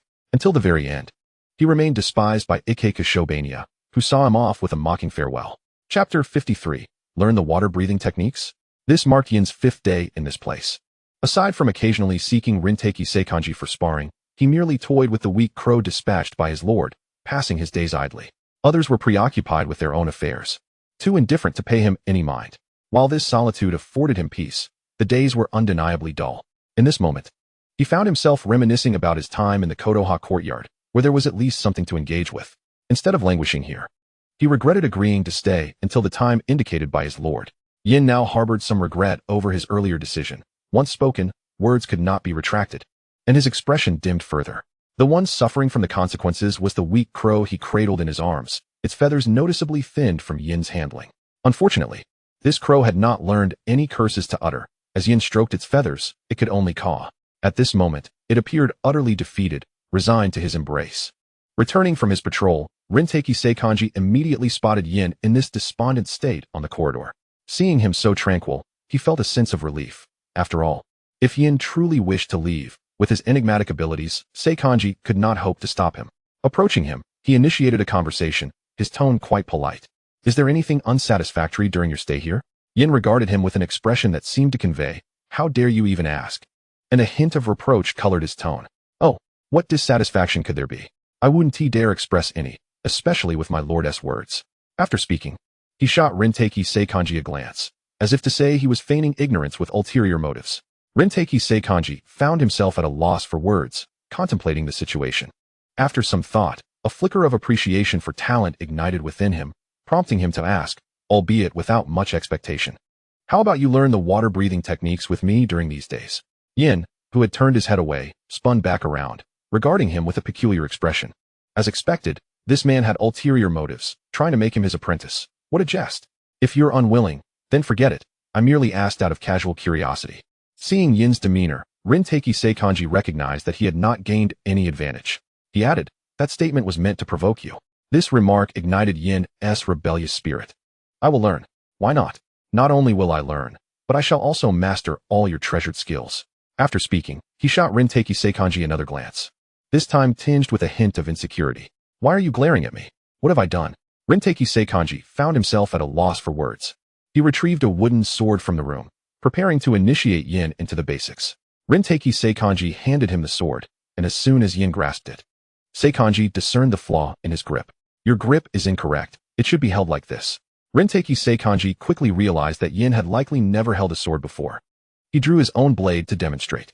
Yin frowned at his words. Rinteki Seikanji was indeed correct. He had never held a sword before. Not to mention, he had no need to learn such skills. His innate ability to manipulate threads was sufficient for self-defense, and he possessed a fan with considerable lethality. Learning this was purely a matter of keeping his skills sharp and alleviating his boredom. As he contemplated this, Yin's expression grew serious, shedding his previous nonchalance. He meticulously observed Rinteki Seikanji's movements, mimicking each action until he quickly grasped the essential grip. This posture was indeed far more efficient. Rinteki Seikanji nodded in satisfaction, confirming his suspicion that Yin possessed potential for mastering the water-breathing techniques. Now, it was time to pay close attention. Rinteki Seikanji's demeanor shifted, his body slightly bending, his core tightening. The wind around him altered due to his movements, and he pushed off with his toes. Water breathing, first form, water surface / water breathing. Second form, water wheel. Rinteki Seikanji's movements were fluid, the air thick with moisture, as Yin watched the scene before him with rapt attention, not daring to blink. This was his first time observing the breathing techniques at such proximity, and he could not help but acknowledge the intricacy of these maneuvers. Rinteki Seikanji executed the water-breathing techniques with utmost proficiency, every movement seamless, devoid of any flaw, flowing effortlessly into one another. Finally, he concluded with a decisive strike. Water-breathing, 10th form, constant flow. The blade returned to its sheath at his waist. After completing his display, Rinteki Seikanji approached Yin once more, his breath still slightly ragged but quickly stabilizing.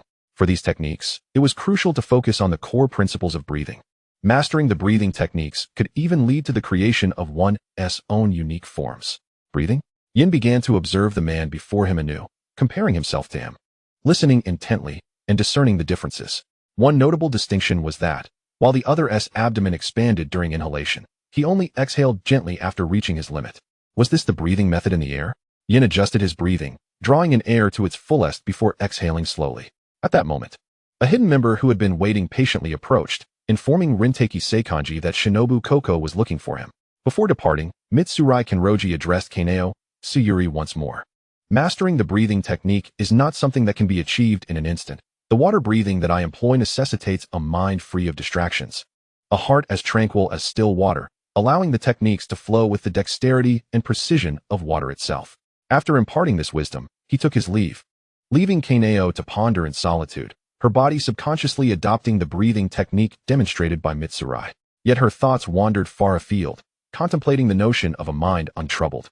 How could one possibly achieve such serenity? The wooden sword she clutched slipped from her grasp, clattering to the ground. Unperturbed by the fallen weapon, she retreated to her room, oblivious to the presence of the crow waiting for her return. The crow tilted its head in confusion. It had grown accustomed to being cradled in Kaneo's embrace, and the sudden absence of such affection felt disconcerting. However, the crow did not dwell on this too long. It wrapped its wings around itself and settled onto the soft mat in the room, drifting into slumber. A few days prior, Tanjiro had officially arrived at the training grounds of the Wind Hashira, Sanamai Shinazugawa, unaware of the rigorous nature of his training regimen. Upon his arrival, he inadvertently offended Sanamai and found himself on the receiving end of the Hashira's disdain before training had even commenced. Chapter 54. If it is yours, then I shall return it to you. Thus, throughout the subsequent training sessions, he garnered particular attention from Sanamai. A moment's inattention could lead to severe injuries, necessitating a return for treatment. Each day, he returned battered and bruised. Even the usually vibrant Tanjiro felt a sense of defeat. Today was no different. He bore numerous wounds, his torso bare, as he walked down the corridor of the training hall. Wait, brother. The voice startled Tanjiro, prompting him to halt in his tracks. It was Jinya Shinazugawa. He cautiously peered toward the end of the corridor, inhaling deeply, and spotted the two brothers leaning against the wall. Jinya's voice rang out again. I have something to discuss with you. However, Sanamai was not inclined to entertain the conversation. He turned, his tone harsh and his demeanor unforgiving. Enough. I have no brother. If you persist, I shall kill you. This scene left Tanjiro in shock. The dynamic between the two brothers starkly contrasted with his own relationship with his siblings. Sanamai recalled something and continued to berate Jinya, even going so far as to order his evidently weaker brother to leave the Demon Slayer Corps, emphasizing that Jinya was incapable of even utilizing the breathing techniques. Jinya was taken aback by his brother's words, his head bowed in disbelief. How?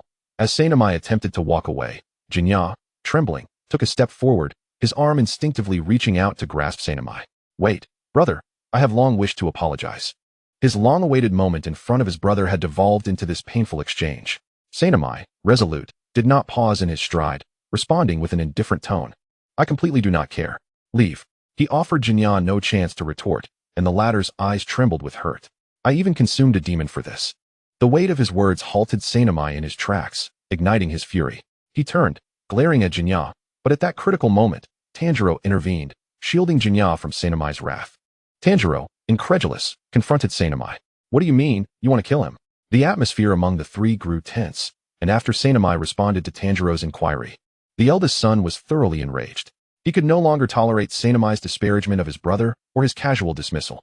In turn, Sanamai, incensed by Tanjiro's lack of understanding, resolved to teach him a lesson about his own limitations. In an instant, he appeared before Tanjiro, delivering a blow to his abdomen. Tanjiro reacted swiftly, using both hands to block the attack, and once he regained his footing, he retaliated with a kick aimed at Sanamai's neck. The other members of the Demon Slayer Corps watched in astonishment at Tanjiro's response, while Sanamai, now fully unleashed, inflicted a wound to Tanjiro's ear. The battle continued until evening. Eventually, Tanjiro was ordered to cease training and was prohibited from further contact with Sanamai. The Shinazugawa brothers were not faring well either. Mitsurai Kenroji had recently emerged from a meeting with Shinobu Koko, who had summoned her regarding a missing ingredient from her medicinal concoctions, which could be found in the nearby mountains. As she cautiously collected it, she happened to stumble upon Tanjiro practicing, only to find a wooden sword lying abandoned on the ground. Furrowing her brow, she wondered what had transpired. Had he not been eager to train just moments ago? She bent down to retrieve the sword, placing it back in its original position. Oh well, I cannot fathom this individual's thoughts, she mused. If he chooses not to learn, so be it. Inside the room, Tanjiro leaned against the bedding with one hand supporting his head, his eyes closed in shallow sleep, his expression troubled, as if haunted by nightmares. In contrast, the crow nestled on the soft mat slept soundly, emitting only faint snores. Suddenly, Tanjiro jolted awake, his eyes snapping open, exuding an unsettling intensity. His expression darkened. Even the crow observing him grew irritable, and it reached for the small beans on the table, tossing them one by one at the slumbering bird. The crow, disturbed, stirred but attempted to return to its dreams, only to be met with another bean assault. And then another. Unable to sleep any longer, it rose, casting a reproachful glare at the one interrupting its slumber. Tanjiro found amusement in the crow's indignation. Still laughing? The crow, which had never spoken before, was incensed enough to voice its displeasure, flapping its pale wings and preparing to peck at him with its sharp beak. However, before it could take flight, it was ensnared mid-air by an unseen thread, rendering it motionless, only able to emit helpless cries. Tanjiro, bothered by its noise, raised his hand, further binding the crow's beak with the thread. The room descended into a relative silence, allowing Tanjiro's mind to wander once more. Under the crow's astonished gaze, Tanjiro vanished, leaving no trace behind. Within the Infinity Castle, one could not help but wonder when such peculiar occurrences had begun. The vanishing Tanjiro reappeared on a wooden corridor at the center of a water expanse, surrounded by lotus blossoms adorning the surface. Before him stood the long-absent Doma, who greeted Tanjiro with delight, hastily setting aside the food he had been consuming. "Have you come to play with me? It's delightful to know you think of me." His approach compelled Tanjiro to instinctively draw his folding fan, shielding himself from the scent that accompanied Doma. Tanjiro did not despise the sanguine aroma. Rather, it was Doma himself that he found repugnant. The primary reason for his presence here was that he had conceived an amusing idea, one he wished to share with Doma. Upon noticing the fan in Tanjiro's grasp, Doma's smile widened even further, murmuring in delight. "It is truly delightful that you have taken a liking to this fan. However, the intricate process of its creation is rather cumbersome. Otherwise, I would certainly craft another one, allowing you to possess 2 fans, just like me." Upon hearing this, Jin's expression shifted, as he had not anticipated that the fan in his hand was a gift from this individual to Lien. Observing Jin's reaction, Tongmao, seemingly concerned that he might misconstrue the situation, hastily clarified, "Rest assured, I only utilized materials with their consent. Anything I didn't have permission for was left untouched." His words, however, only served to darken Jin's countenance further. He could scarcely fathom the repercussions if Lien were to discover that the fan had been carelessly discarded. He flung it aside, letting it fall at Tongmao's feet. "Since it is yours, I shall return it to you. By the way, I also brought you some gifts." Chapter 55. Do you dare toy with me? Bending down, Tongmao retrieved the fan from the ground. Upon hearing Jin's words, the sorrow that had clouded his expression dissipated, replaced by a pair of eager, starry eyes fixed upon Jin. "You came bearing gifts? How truly fortunate. I knew you held me in your esteem." The term brother lingered on Tongmao's lips, taking an arduous detour before finally escaping. Jin's face soured at Tongmao's nauseating demeanor, and he had no desire to engage further in futile verbal sparring. With one hand concealed from Tongmao's view, he retrieved a vial, which had long been placed within a specialized syringe, containing the potion that could transform demons into humans. Indeed, this was the grand gift he intended for Tongmao. He had yet to witness the effects of this potion, and he thought it prudent to test its potency on this familiar figure before him. Tongmao remained blissfully unaware of any impending danger, his cheerful demeanor unperturbed, perhaps even inclined to approach and sample the concoction himself. "I sincerely hope you enjoy it."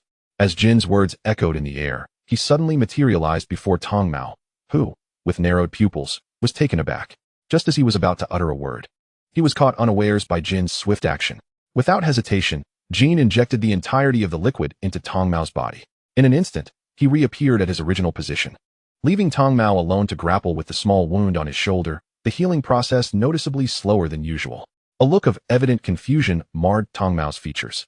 He believed poison would have little effect on him. The liquid, having entered his body, elicited no visible changes. Could it be that Lien had deceived him?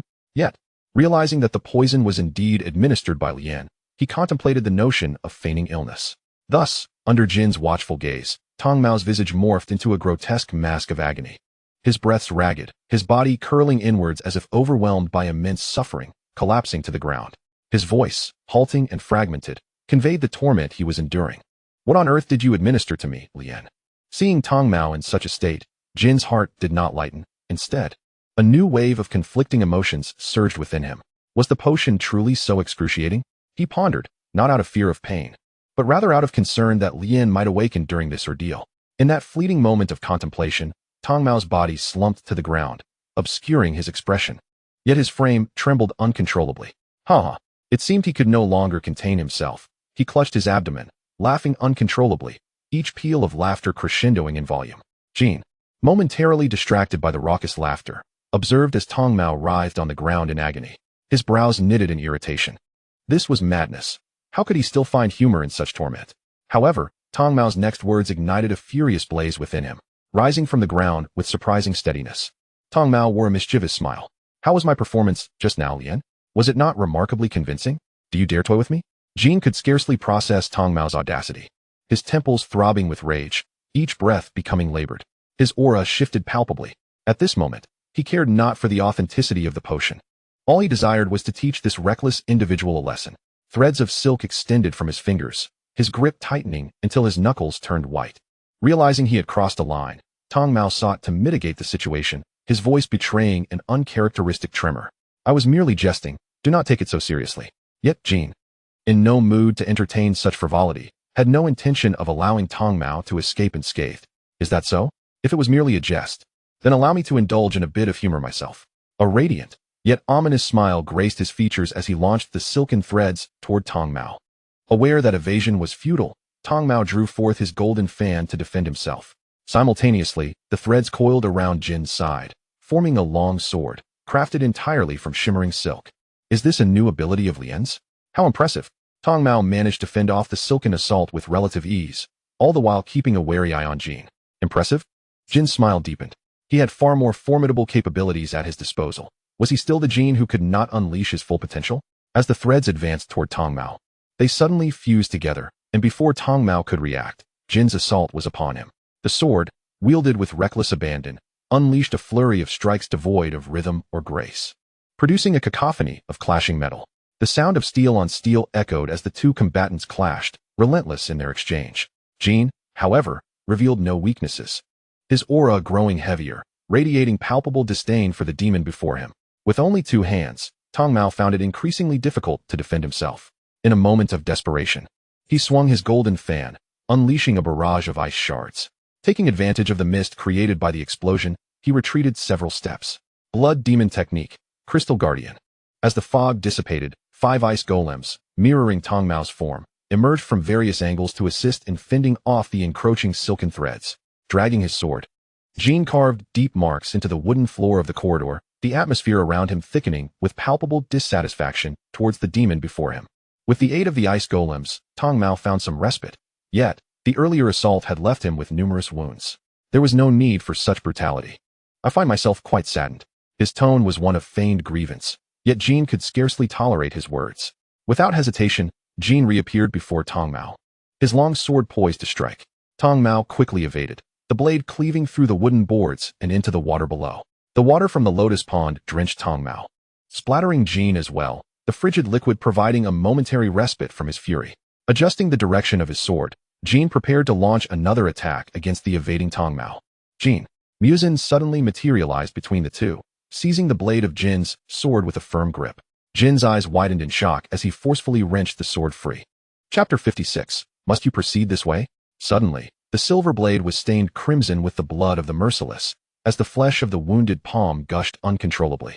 Upon witnessing the gaping wound, Jin's expression soured, his tone chilling and laced with mockery. Stop pretending. No one will pity you, you vile demon. The moment his words fell, the wound instantaneously healed, leaving only the residual blood around as a testament to the recent turmoil. After the skirmish between Jin and Tamayo, the commotion was swiftly relayed to Muzan by Kinroji, who arrived promptly thereafter. I wish to have a word with you. I have nothing to say to you. If it were possible, I would take great pleasure in killing you. Jin retorted without mercy, each word steeped in sincerity, a genuine outpouring of his sentiments. Muzan had anticipated such a response from him, yet he had not come empty-handed. His demeanor shifted, his tone brimming with fervor. It matters not, for the demon who conquers sunlight has emerged. I shall find him post-haste, and at that moment, I will ascend to become the fabled ultimate being, a god. Even those detestable demon slayers shall perish under my grand design. His body trembled with excitement, hands gripping Jin's shoulders, his exquisitely handsome face now twisted into a grotesque visage. This is not just about me. You too shall partake in this. All you need to do is assist me. All you must do is remain. Jin frowned at his proximity, expecting meaningful dialogue, only to find it was mere drivel, a waste of time indeed. With a resounding slap, he struck the frenzied Muzan across the face, urging him to regain his composure. Muzan tilted his head, disbelief etched across his features. You hit me? Jin lowered his gaze to his palm, slightly reddened from the force, disdainfully brushing off the remnants of Muzan's touch from his shoulders. Do I need a reason to strike you? Not only do I intend to hit you, I also plan to kill you. You have been granted far too much leeway. Do you truly believe yourself worthy? Muzan's countenance turned ashen. He had never fathomed that Jin would so brazenly humiliate him, belittling his very essence, and rage surged within him, only to be suppressed by sheer force of will. Unbeknownst to him, Jin had long since discerned the futility of Muzan's self-assured proclamations, hearing him out while being blissfully unaware of his own ignorance. It matters not if you refuse to aid me. As long as you stay, that is sufficient. Muzan's expression shifted, his voice venomous. The instant his words concluded, the two were transported to a different locale, leaving only Tamayo and her 5 ice dolls behind. Before Jin lay a shroud of darkness, his senses attuned to the confines of Infinity Castle. Muzan's voice echoed again, accompanied by a dim light that barely illuminated the surroundings. This has been crafted specifically for Ren. If you are unwilling to stay voluntarily, I have no choice but to resort to this. The feeble light allowed Jin to discern the furnishings within, a windowless, doorless space, resembling a completely sealed box. Each sharp corner of the wooden furniture was cushioned, and red drapes hung from every corner, each scene provoking a deep-seated agitation within Jin. How dare you mention Ren? He is but a wretch clinging to life. You. Muzan's ire surged again, yet he forced himself to calm. What of it? Soon I shall possess everything I desire. How delusional you are. None of what you seek shall ever come to pass. Jin's words pierced through Muzan's heart like needles, and at that moment, Muzan longed to silence this defiant mouth that contradicted him at every turn. Must it be this way? What do you wish from me? To revert to the past? Your foolish aspirations leave me in awe. Jin's tone dripped with merciless derision, utterly ludicrous. Muzan's heart raced with frustration, yet he was powerless against Jin, resorting to mere glares. Say what you will. Until I achieve my desires, you shall remain here. Huh. Jin erupted into laughter, leaning against the table. What do you find amusing? Muzan could not fathom why Jin would laugh in such dire circumstances. What am I laughing at? I laugh at your absurdity. You remain blissfully unaware of how ridiculous your words are. How foolish of me to allow Ren to linger for you. His tirade continued. Very well. I shall elucidate why I laugh. I laugh at your ignorance, at your failure to cherish what you possess, at your prolonged proximity to Ren while remaining oblivious to everything about him. On what grounds do you make such claims? My past mistakes were not solely mine. Had Ren not constantly wandered away from me, would I have acted thus? I have strived to amend my wrongs, and now that Ren has returned, once I consume that demon, I can transform Ren to be just like me. His words stripped Muzan bare, unleashing an avalanche of truths he had long buried, prompting Jin to regard him with a derisive expression. See how you remain unrepentant.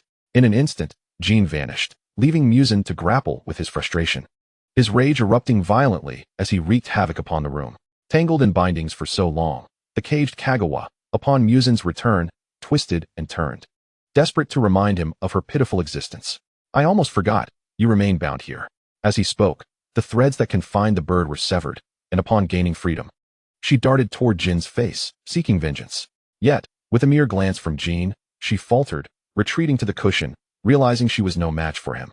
A commotion arose outside, and Jin opened the door to find it was mealtime. Having vented his frustrations within Infinity Castle, he had lost the usual inclination to join the fray, preparing to shut the door when he was halted by Kiryu. Have you not yet dined? Come. Let me accompany you. Jin's brow furrowed slightly, his tone less than cordial. No, I can't be bothered. Kiryu immediately sensed the shift in Jin's demeanor. Feeling down? You must eat, for an empty stomach will only exacerbate your mood, double the misery, indeed. Come along, I have good news to share. As he insisted on dragging Jin along, curiosity piqued Jin's interest in the good news, allowing himself to be led, though his presence did not guarantee participation in the meal. Kiryu proactively fetched 2 servings, placing one before Jin. Eat. Today's fare is quite commendable, perhaps due to its impending conclusion. This prompted Jin to lift his gaze, regarding Kiryu with renewed interest, awaiting further explanation.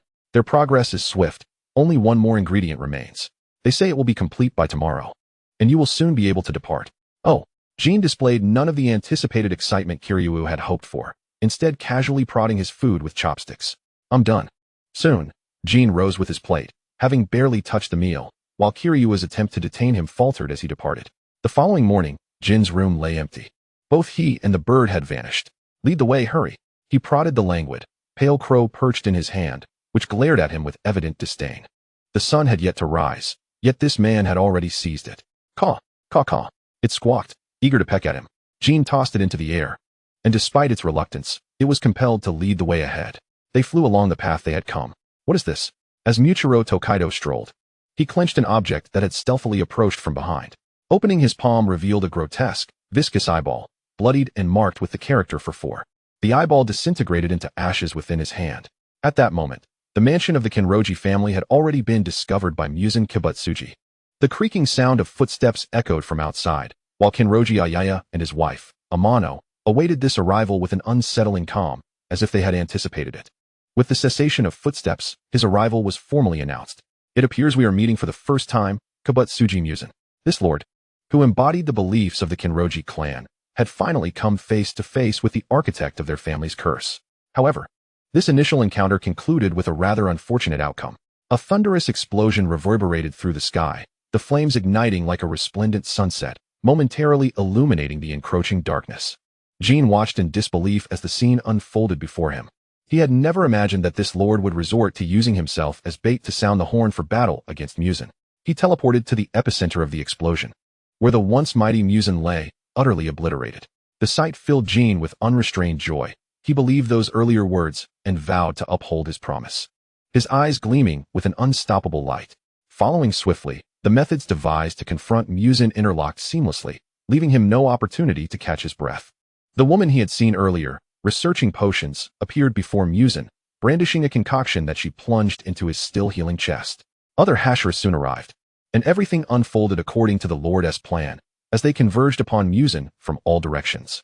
The sound of a pipa resonated, and within the ever-shifting Infinity Castle, all members of the Demon Slayer Corps were transported according to Muzan's scheme to this, the Demon Stronghold. Jin found himself transported before Upper Moon 1, Kokushibo. This was the second time he laid eyes on him. The first had been when Mitsurai had yet to regain her memories, and he had only caught a distant glimpse. Kokushibo's distinctive appearance left a lasting impression on Jin, as did his unparalleled strength among the upper moons. In his arms, he cradled the cat that had previously been seen alongside Mitsurai. Jin narrowed his eyes. Was this yet another facet of Muzan's machinations? He would not allow it to transpire, as Muzan intended. Before Kokushibo could utter a word, Jin had already teleported away. Kokushibo stroked the small black and red cat in his grasp, and the air grew heavy with tension. The acrid scent of blood made Jin grimace. As it always did with that man, he pressed onward, his footsteps echoing as he ventured deeper, where the sounds of a heated argument reached his ears. It appeared that some members of the Demon Slayer Corps had arrived before him. How fortunate. He hoped that the battle here would conclude swiftly. Breath of insects. Dance of the bee. As Jin entered, he found the ground strewn with remnants of ice mist. Before him stood the recently gifted Doma, his back turned. Behind him was the poison-wielding Shinobu Koko, whom he had encountered earlier. Jin's entrance quickly caught Shinobu's attention. She turned her head, her brows furrowing. Though she had not interacted much with Jin, it was evident that they could not coordinate in the forthcoming battle. She instinctively categorized this ally recognized by the Lord as part of her own faction. Doma knelt on the ground, blood gushing from his mouth, a testament to the potency of the poison hidden within his blade. Yet soon, the signs of poison-induced bruising on Doma's face began to fade. As he lifted his head, he noticed someone standing beside Shinobu. His position made Doma acutely aware of his intentions. "Ah, that is not fair. Are you two ganging up on me? Let me have a turn, Mitsurai." Doma's words prompted Shinobu to glance at Jin, cautiously distancing herself from him. Yet their shared goal was to deal with the now depleted Doma. "You can seek assistance as well." Jin smiled, acknowledging his own selfish motives to send Doma to hell first. However, today, all demons must perish. What did it matter if Doma fell first to clear the path? Shinobu showed little interest in their exchange, repositioning her blade before charging at Doma. Jin, unwilling to be outdone, understood that collective attacks were ill-suited for this circumstance. Just like before, the threads converged in his hands, forming a silvery sword, which he steadied before advancing toward Doma. The clattering sounds of their clash echoed, but Jin's sword, though unyielding, proved to be a hindrance in the ensuing battle. He lightly pushed off, stepping back from their skirmish while reminding Shinobu, who was still attacking. His blood demon art is quite unique. Be cautious of his breathing. Shinobu's eyes flashed with anger. Her poison had no effect on the demon before her, as he developed antibodies far too swiftly. Jin recognized her vulnerability. He did not wield the breathing techniques and was incapable of slaying demons. The demon before him was too weak. Jin had little faith in Shinobu beheading Doma. It seemed they would have to await reinforcements. Even with Jin's warning, Shinobu had no recourse against Doma's blood demon art. If one poison failed, she would inject a combination of toxins instead. Breath of insects, dance of the centipede. Just as her attack was about to strike Doma, A web of silver threads suddenly rose before her, intercepting her assault. Chapter 58, You Shall Die. With her final resort thwarted, Shinobu retreated a few steps, her gaze landing on the master of the threads. Jean felt uncomfortable under her scrutiny. Don't look at me like that. Your attacks are futile against him. It would be wiser to await reinforcements. A low growl escaped her lips as she gripped her blade tightly, her knuckles whitening. The fire of vengeance burned in her eyes. She refused to concede. Even if he spoke the truth, she would not give up. The murderer of her sister stood before her. And though she lacked the strength to avenge her, she would pay any price. Doma had overheard Jean's words and immediately responded with enthusiasm. I've been praised by Mitsurai. Should I be happy or? But it's still unfair. Please save me once more later, Mitsurai. His tone, filled with excitement, momentarily distracted Jean. In that instant, Shinobu launched another attack. Breath of insects, dance of the millipede. Wait. Before Jean could intervene, Shinobu swiftly closed the distance to Doma. This time, her speed was such that Jean couldn't fathom how to obstruct her. Even Doma was taken aback by her ferocity. In the blink of an eye, Shinobu's blade had pierced his neck, driving him upward and pinning him to the ceiling, the poison seeping into his body through the blade. As Shinobu fell, Doma reached out, attempting to pull her back with his ice vines. Jean, quick to react, manipulated the threads to snatch Shinobu back. At that moment, the door swung open again, and the newly arrived Kano rushed in. Why does you always obstruct me, Ren? Next time, I shall not allow you to rescue me again. Doma descended from the air back onto the wooden corridor, his face marred by lingering traces of poison. Shinjiro narrowed his eyes, unable to suppress a smirk. You are doomed. His words immediately captured Doma's attention, and he brushed his fingers over the undigested poison marks. How could that be? Yet, he was not astonished for long. The disappearance of Akase's presence snapped him back to reality. He laughed maniacally a few times, his gaze falling upon the three individuals before him. No matter what, he would not be slain by any of them, be it the frail woman, the newcomer, or even Ruin. None possessed the means to end his existence. Give up. Regardless of your efforts, you will never defeat me. Becoming my prey will be your ultimate fate. At that moment, Kanawo, who had just arrived, stood resolutely alongside Shinobu, united in their animosity toward Doma. Swiftly, Kanawo countered his taunts. In this 2-against-1 scenario, Doma found no victory in words. Indeed, he was somewhat incensed by their retorts. Before long, they resumed their battle, and with Kanawo's assistance, Shinobu's attacks grew increasingly effortless, their coordination impeccable. Blood Demon Art, Frosty White Princess. Doma unleashed his Blood Demon Art, causing lotus flowers to bloom in the air, from which emerged two figures resembling young maidens. These maidens expelled a torrent of frost crystals that swiftly spread toward the two. Their vast attack range forcing Shinobu and Kanawo to leap continuously in evasion. Soon after, numerous ice pillars materialized above, compelling the duo to retreat further. Their distance from Doma expanding. Doma's figure vanished from their sight, and as they regained their bearings, Kanawo's Nichiren blade appeared in Doma's grasp. Kanawo, wide-eyed and flustered, stared at her empty palm, her hands trembling uncontrollably. Oh dear, look at this. You didn't hold onto the Nichiren blade tightly enough. Before Doma's teasing words could conclude, Shinobu launched another attack, this time aimed at reclaiming Kanawo's sword. Doma, however, had no intention of confronting her head-on. He casually thrust the Nichiren blade into the ground and retreated. After seizing Kanawo's sword, Shinobu tossed it back, and Kanawo, understanding her cue, dashed forward to catch it, gripping it tightly. Having achieved her objective, Shinobu quickly withdrew, maintaining a safe distance from Doma. At that instant, Inosuke arrived, though Doma did not immediately recognize him. It was Shinjiro who had seen Inosuke in this form before. Upon entering, Inosuke noticed the only demon present, his pupils revealing the number of Upper Moon 2. He became exceedingly excited, boasting that once he defeated the demon before him, he would ascend to the rank of Hashira, even fantasizing whether he would be called the Beast Hashira or the Boar Hashira. With Inosuke's arrival, the probability of defeating Doma increased. Doma, still harboring a sense of amusement, regarded the four before him with indifference. Yet, in a place beyond his sight, the traces of poison showed no signs of waning. In fact, they seemed to multiply. The three launched a simultaneous attack on Doma, their speed remarkable. Caught off guard, Doma was struck multiple times, blood gushing from his wounds and staining the ground crimson. The healing speed that usually accompanied Upper Moons was significantly hampered by the undigested toxins within him. He swung his golden fan, unleashing a multitude of ice pillars. Inosuke, closest to the attack, was unable to evade in time. However, Kanawo grasped his waistband, yanking him back just as the ice pillar grazed his face, causing his boar mask to be knocked away. Doma's gaze fell upon Inosuke's now exposed face, and he became excited, realizing that both of them were present. Doma had known since his time in the Kenroji household that the child brought back was a member of the Demon Slayer Corps, but he had not anticipated that this intriguing child would be the one before him. Inosuke, incensed by the loss of his mask, tightened his grip on his sword and charged at the recovering Doma without waiting for his companions to react. Doma had no desire to engage Inosuke, retreating repeatedly to evade his strikes. The stalemate of this conflict could not continue, Shinjiro thought. Doma's healing speed indicated the efficacy of the potion. Yet Shinjiro was dissatisfied with its pace. Silken threads impeded Doma's retreat, forcing him to use his golden fan to engage Inosuke in combat, while Shinobu and Kanawo quickly rejoined the fray. This 4-on-1 battle compelled Doma to abandon any semblance of restraint. He unleashed a barrage of ice pillars. Blood Demon Art, Winter's Ice Pillar, Blood Demon Art, Crystalline Prince, Blood Demon Art, Spreading Lotus. As the mist dissipated, 5 ice effigies identical to Doma materialized before the trio, offering them no chance to respond as the effigies activated, launching Doma's previously employed Blood Demon Arts, Blood Demon Art, Lotus Leaf Ice, Blood Demon Art, Frosty White Princess.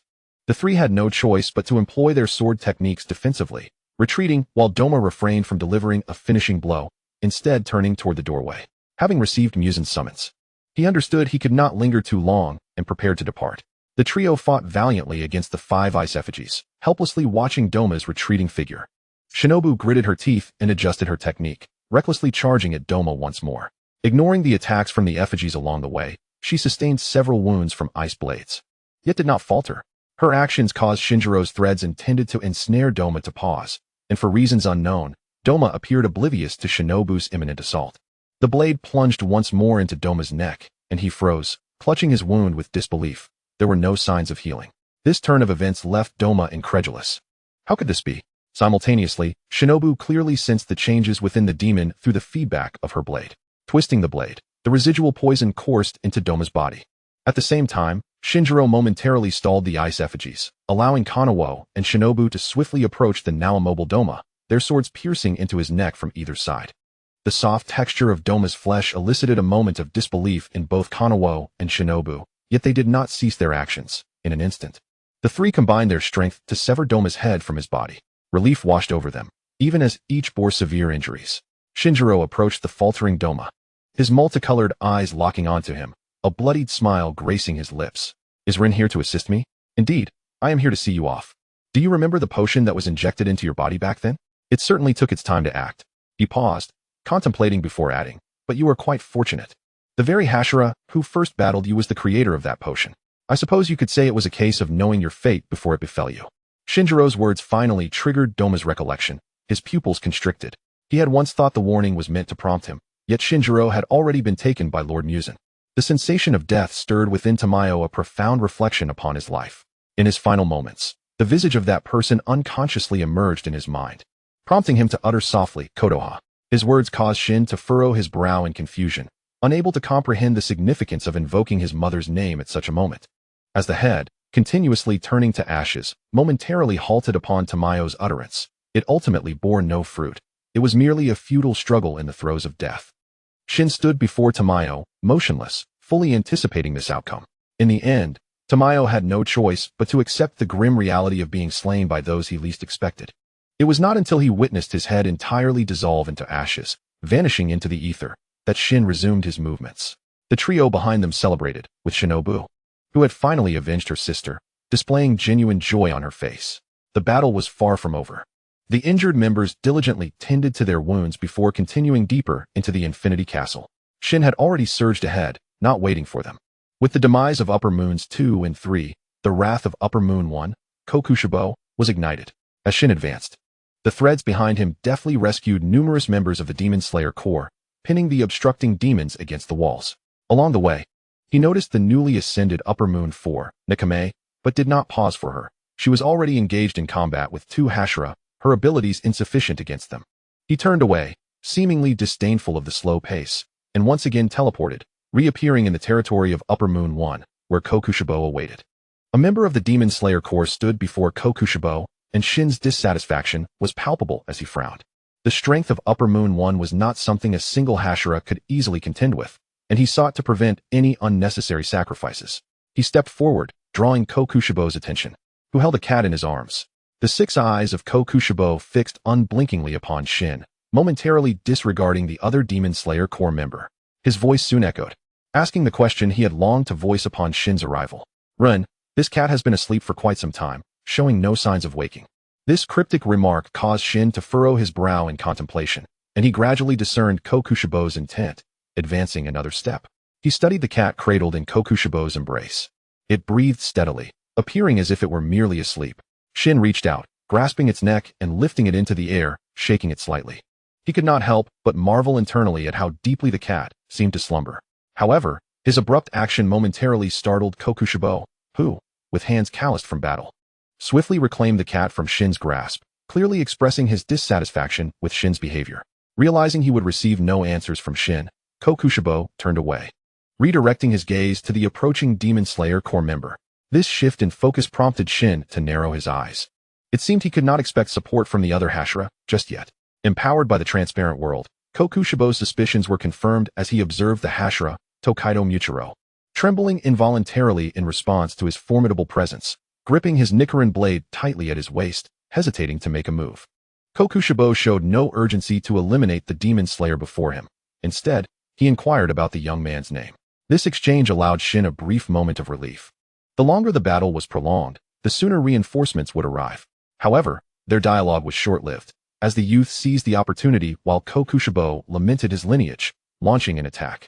Muchiro instantly materialized before Kokushibo, his Nichiren blade poised at Kokushibo's neck, but in the final moment, Kokushibo vanished, reappearing behind Muchiro. The fluidity and beauty of his swordsmanship elicited a brief admiration from Kokushibo. After placing the cat on a nearby pillar, he grasped his Nichiren blade, turning to confront Muchiro. Silken threads silently ensnared Muchiro, swiftly pulling him out of Kokushibo's striking range. This unexpected turn of events redirected Kokushibo's gaze back to Shin. He could not fathom why Shin, as a demon, would assist a member of the Demon Slayer Corps, yet Shin offered no explanation. Muchiro, undeterred by this change, tightened his grip on his Nichiren blade and charged at Kokushibo once more. At this moment, Kokushibo ceased to evade.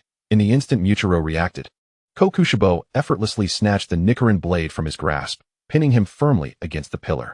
Chapter 60. Tsujikuni Yoriichi. The excruciating pain forced a scream from Muchiro's lips, which he swiftly stifled. The entirety of his weight bore down on the shoulder impaled by the blade, rendering him immobile. Meanwhile, hiding behind a pillar and observing for quite some time, Tsujikuni Kanamori seized the opportunity, weapon in hand, aiming at the oblivious Kokushibo, ready to pull the trigger. Yet, in an instant, the demon vanished from sight. Kanamori felt a chilling breeze behind him, and Kokushibo's voice resonated from his rear. Before he could react, the attack struck him, and in the blink of an eye, Kanamori was severed into several pieces, collapsing lifelessly to the ground. At Muchiro's cry, Shin realized that another member of the Demon Slayer Corps had been hiding in that area. His focus had solely been on Muchiro. The individual, now in pieces, had not yet succumbed to death, and Kokushibo's subsequent words unveiled the identity of the fallen, a flesh demon.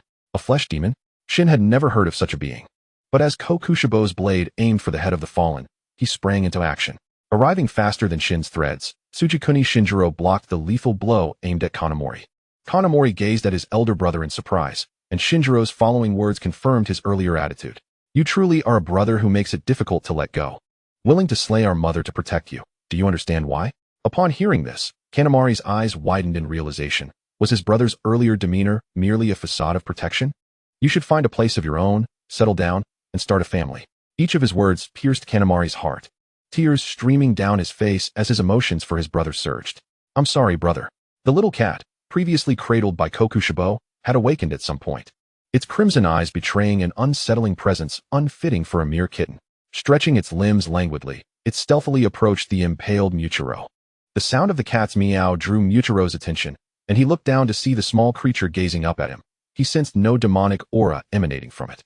It appeared to be an ordinary cat, and with a twinge of reluctance, he attempted to shoo it away with his strained legs. Yet, it did not retreat but instead licked its front paw, measuring the distance to Muchiro. Under Muchiro's terrified gaze, the cat crouched slightly before leaping onto him, its weight exacerbating the pain in his shoulder. The kitten did not settle. Its claws snagged onto Muchiro's outer robe, climbing toward his shoulder. And despite his attempts to capture the wriggling creature, it proved to be far too agile. Shinazugawa Sanamai had already engaged in battle with Kokushibo. The little cat did not linger long on Muchiro's body. As it climbed onto his shoulder, it gracefully positioned itself atop the hilt of Muchiro's Nichiren blade. The scent emanating from the little creature relentlessly invaded Muchiro's nostrils, and in the midst of his terror-stricken gaze, it licked the blood that stained the blade. Subsequently, a crimson radiance began to emanate from its form, momentarily capturing Kokushibo's attention, allowing Sanomai to seize the opportunity. Third form of the breath of wind, clear gale trees. Reluctantly, Kokushibo withdrew his gaze and resumed his fierce confrontation with the wind Hashira. Muchiro slipped down from the pillar to the ground, beads of sweat born of pain glistening on his forehead. The Nichiren blade, embedded in his shoulder, had been withdrawn, and the light was significantly obscured by the figure before him. Muchiro's eyes were filled with disbelief as he witnessed the transformation of that little cat into the human standing before him. This human bore a striking resemblance to the cat, with deep crimson hair and a birthmark on his forehead that resembled a pattern. Notably, he clutched the very Nichiren blade that belonged to Muchiro, his crimson pupils reflecting the same expression as before. After casting a penetrating glance at him, he turned to join the fray against Kokushibo. Rather than attacking Kokushibo, he struck Sanomai's blade, causing an instant halt in their battle. Even Inmu found himself perplexed by the current situation. Apart from Muchiro, he was one of the few who had glimpsed how this individual had materialized. Kokushibo's hand, gripping the Nichiren blade, trembled silently. This familiar silhouette, even with its back turned, instantly revealed its identity to Kokushibo, who growled through clenched teeth, "Kagaya Yubayashiki." A surge of intense emotion welled within his chest, a sentiment so overwhelming that even Kokushibo could not discern its nature. As he turned, the youthful visage of Kagaya Yubayashiki was laid bare before him, emotions erupting like flames. He could no longer restrain himself and launched an assault, his strength surpassing that which he wielded against the wind Hashira, more potent and merciless. Kagaya Yubayashiki could only grasp Muchiro's blade, countering each strike, as he beheld his elder brother once more after such a long separation. "Brother," as he obstructed Yubayashiki's onslaught. He uttered a title he had not spoken in ages, even a smile gracing his face. "Do not call me that." It was truly nauseating. Even that smile of his seemed absurd in this moment. Kagaya Yubayashiki? Inmu found the name unfamiliar, yet the visage sparked a sense of recognition within him. He chose not to dwell on it. As long as he was not an enemy, it sufficed, confirming that this individual possessed the strength to slay Upper One. He intended to delve deeper into the Infinity Castle. As he rose, a wave of dizziness washed over him, and Inmu instinctively cradled his head. The very architecture before him seemed to whirl, and in the next instant, he collapsed to the ground. Muchiro, now beside Shinazugawa Jinya, was taken aback upon hearing the name Kagaya Yubayashiki. He was aware of that historical account from his time in the Demon Slayer Corps. That Kagaya Yubayashiki was recorded as the strongest swordsman, but that had occurred centuries ago. Why was he appearing now? From a distance, Sanomai observed the clash between the two. This was a formidable swordsman who showed no signs of faltering even in his engagement with Kokushibo. Strangely, however, he merely defended without counterattacking, igniting a sense of urgency within Sanomai.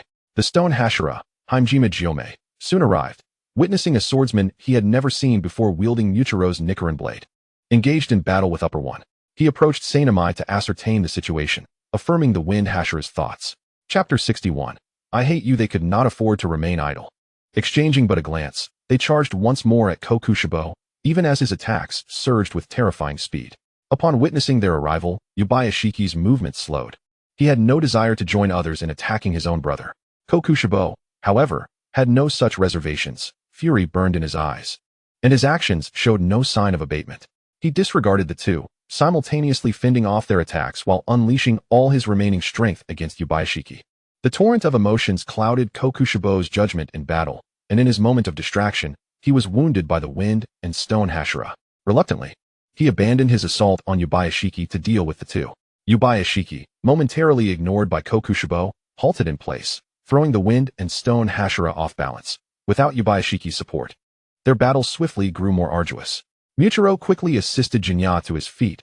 Observing their struggle, his gaze fell upon the stolen Nichiren blade as he approached Yubayashiki. "Could you return my blade? I need to help them." Muchiro's words briefly drew Yubayashiki's attention. He raised the blade that belonged to Muchiro, gripping it tightly. Yet his gaze shifted back to his brother, who was embroiled in battle.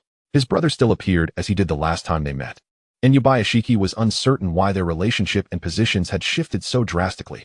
After all, in their youth, his brother had treated him with such kindness, and he had regarded him as his own lord. Yubayashiki was acutely aware of his mission upon his arrival, Yet he wished, if only for a moment, to observe his long-lost brother more closely. Over the centuries, Kokushibo's strength had evidently grown even greater since their last encounter. In Muchiro's eyes, the man named Kagaya Yubayashiki merely glanced at him before turning away, leaving Muchiro's expression frozen in disbelief as the situation for the wind and stone Hashira deteriorated further. With gritted teeth, Muchiro prepared to reclaim his blade from Yubayashiki, only to see him dash forward, intercepting all attacks aimed at the wind and stone Hashira. Once again standing against Kokushibo. This time, he did not merely defend. Instead, he unleashed his full power in an assault against Kokushibo. The clash of blades echoing continuously as their speed escalated to a point where Muchiro could scarcely follow. With Yubayashiki employing the breath of the sun, the temperature in the air rose considerably. Brother. As Yubayashiki's voice resonated, tears glistened in his eyes, momentarily stunning Kokushibo. Indeed, his brother remained as timid as ever. In that instant, Yubayashiki's Nichiren blade glowed red. 13th form of the breath of the sun. The crimson blade cleaved toward Kokushibo, each strike targeting his vital points, inflicting wounds that could not heal and searing him further into rage. Is it true that even after becoming a demon, you cannot surpass me? What other means do you possess that I am unaware of? Kokushibo unleashed the most formidable sword technique he had honed over the years, but Yubayashiki did not evade. He withstood the incoming strike with his body while simultaneously cleaving Kokushibo's head from his shoulders. The world spun, and Kokushibo came to the stark realization that his head had been severed from his body. He could not accept it. Why was it that his brother had always possessed such innate talent?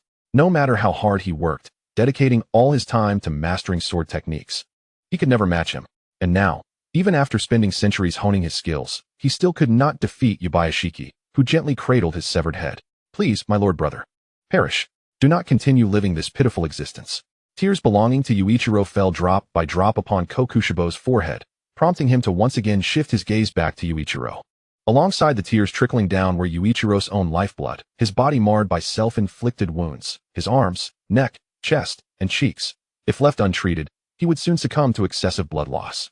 All of this was his doing, and from the depths of Yuichiro's crimson eyes, he beheld the ghastly visage he had become, reflecting upon the life he had led. He longed to inquire of Yuichiro, had he forsaken his family, his wife and children, and his very humanity, only to find himself outdone by Yuichiro? Even after a century following your demise, he found himself once again in this place, having once more fallen to your supremacy. In this final moment, he remained unable to leave behind anything, unable to become anyone. He opened his mouth yet could not utter a word. The wounds, which he had fought so hard to heal, ceased their struggle as the 6 eyes cradled in Yuichiro's embrace could not contain their tears. I hate you. Upon uttering his last words, Kokushibo's body disintegrated, and the head cradled in Yuichiro's arms turned to ash. With the death of Upper Moon 1, Yuichiro, who had persevered until now, finally collapsed, transforming into a deep crimson kitten before shattering into fragments and vanishing from sight. The onlookers stood frozen, unable to fathom that the very cat Yuichiro had held had been the one to assist in the demise of Upper Moon 1. Yet, the outcome was fortunate. Upper Moon 1 was dead, and apart from their relatively minor wounds, they remained alive. The young lord, upon realizing that the Demon Slayer core members had appeared near Muzan, immediately issued a command to retreat and hide, though it was a moment too late. Muzan, having regained his strength, consumed the first meal to replenish his energy. Sensing the complete annihilation of Upper Moons 1 to 3, each one of them was utterly useless. Even though Muzan recalled the figure that instilled fear within him from Kokushibo's memories before his death, that figure vanished along with Kokushibo's demise, causing Muzan's heart to plummet once more. Hey, are you alright? Muchiro shook the unconscious form of Shin, who bore no wounds and breathed steadily, yet showed no signs of awakening. The young lord issued another order, urging the surviving members of the Demon Slayer Corps to gather, as the surviving Mitsurai Kenroji, Kineo, Furi, and Jinyashi Nezugawa set out. Muchiro could only place the unconscious Shin upon a sheltered patch of ground, retrieving the blade from the ground and pressing onward. Meanwhile, receiving this command, Mitsurai, who was engaged in battle with Nikame, faltered, and Kaneo, too, was inundated with news of the deaths of other Upper Moons. They found themselves trapped by the Baiwa demon before them, their thoughts racing as they pondered how to escape their predicament. Chapter 62, Awakening. Upper Moon 4 Nikame manipulated the structures beneath Muzan, positioning him directly in front of Tanjiro and Jiu, who were running in the opposite direction. Upon sensing the commotion around them, Tanjiro and Jiu immediately adopted a vigilant stance. Muzan suddenly materialized before them, causing both Tanjiro and Jiu to grip their Nichiren blades tightly. As Muzan turned his head, Tanjiro finally discerned the demon's countenance, his pupils widening in shock. It was the very being he had tirelessly sought, Kibutsuji Muzan. A surge of rage welled up within Tanjiro, flooding his mind with memories of the horrors he had witnessed, the tragic fates of his family and the transformation of his sister into a demon, as well as the comrades who had perished due to Muzan's actions. His grip on the Nichiren blade tightened, veins bulging at his wrists and through gritted teeth. He yearned to rush forward and sever Muzan's head in vengeance for his family and friends. Sensing his disciple's distress, Jiyu stepped in front of Tanjiro to block him. Even as his own fury surged, "Tanjiro, do not act impulsively." Muzan, observing the two, recognized their anger, their expressions a mix of wrath and an eagerness to kill him. He began to voice his exasperation, perplexed by why they always regarded him with such animosity, showing no desire to comprehend their sentiments. "You are truly bothersome. Your incessant pursuit is tiresome. I am utterly weary of you demon slayers, eternally lamenting your familial grievances. Since you have miraculously retained your lives, is that not sufficient?"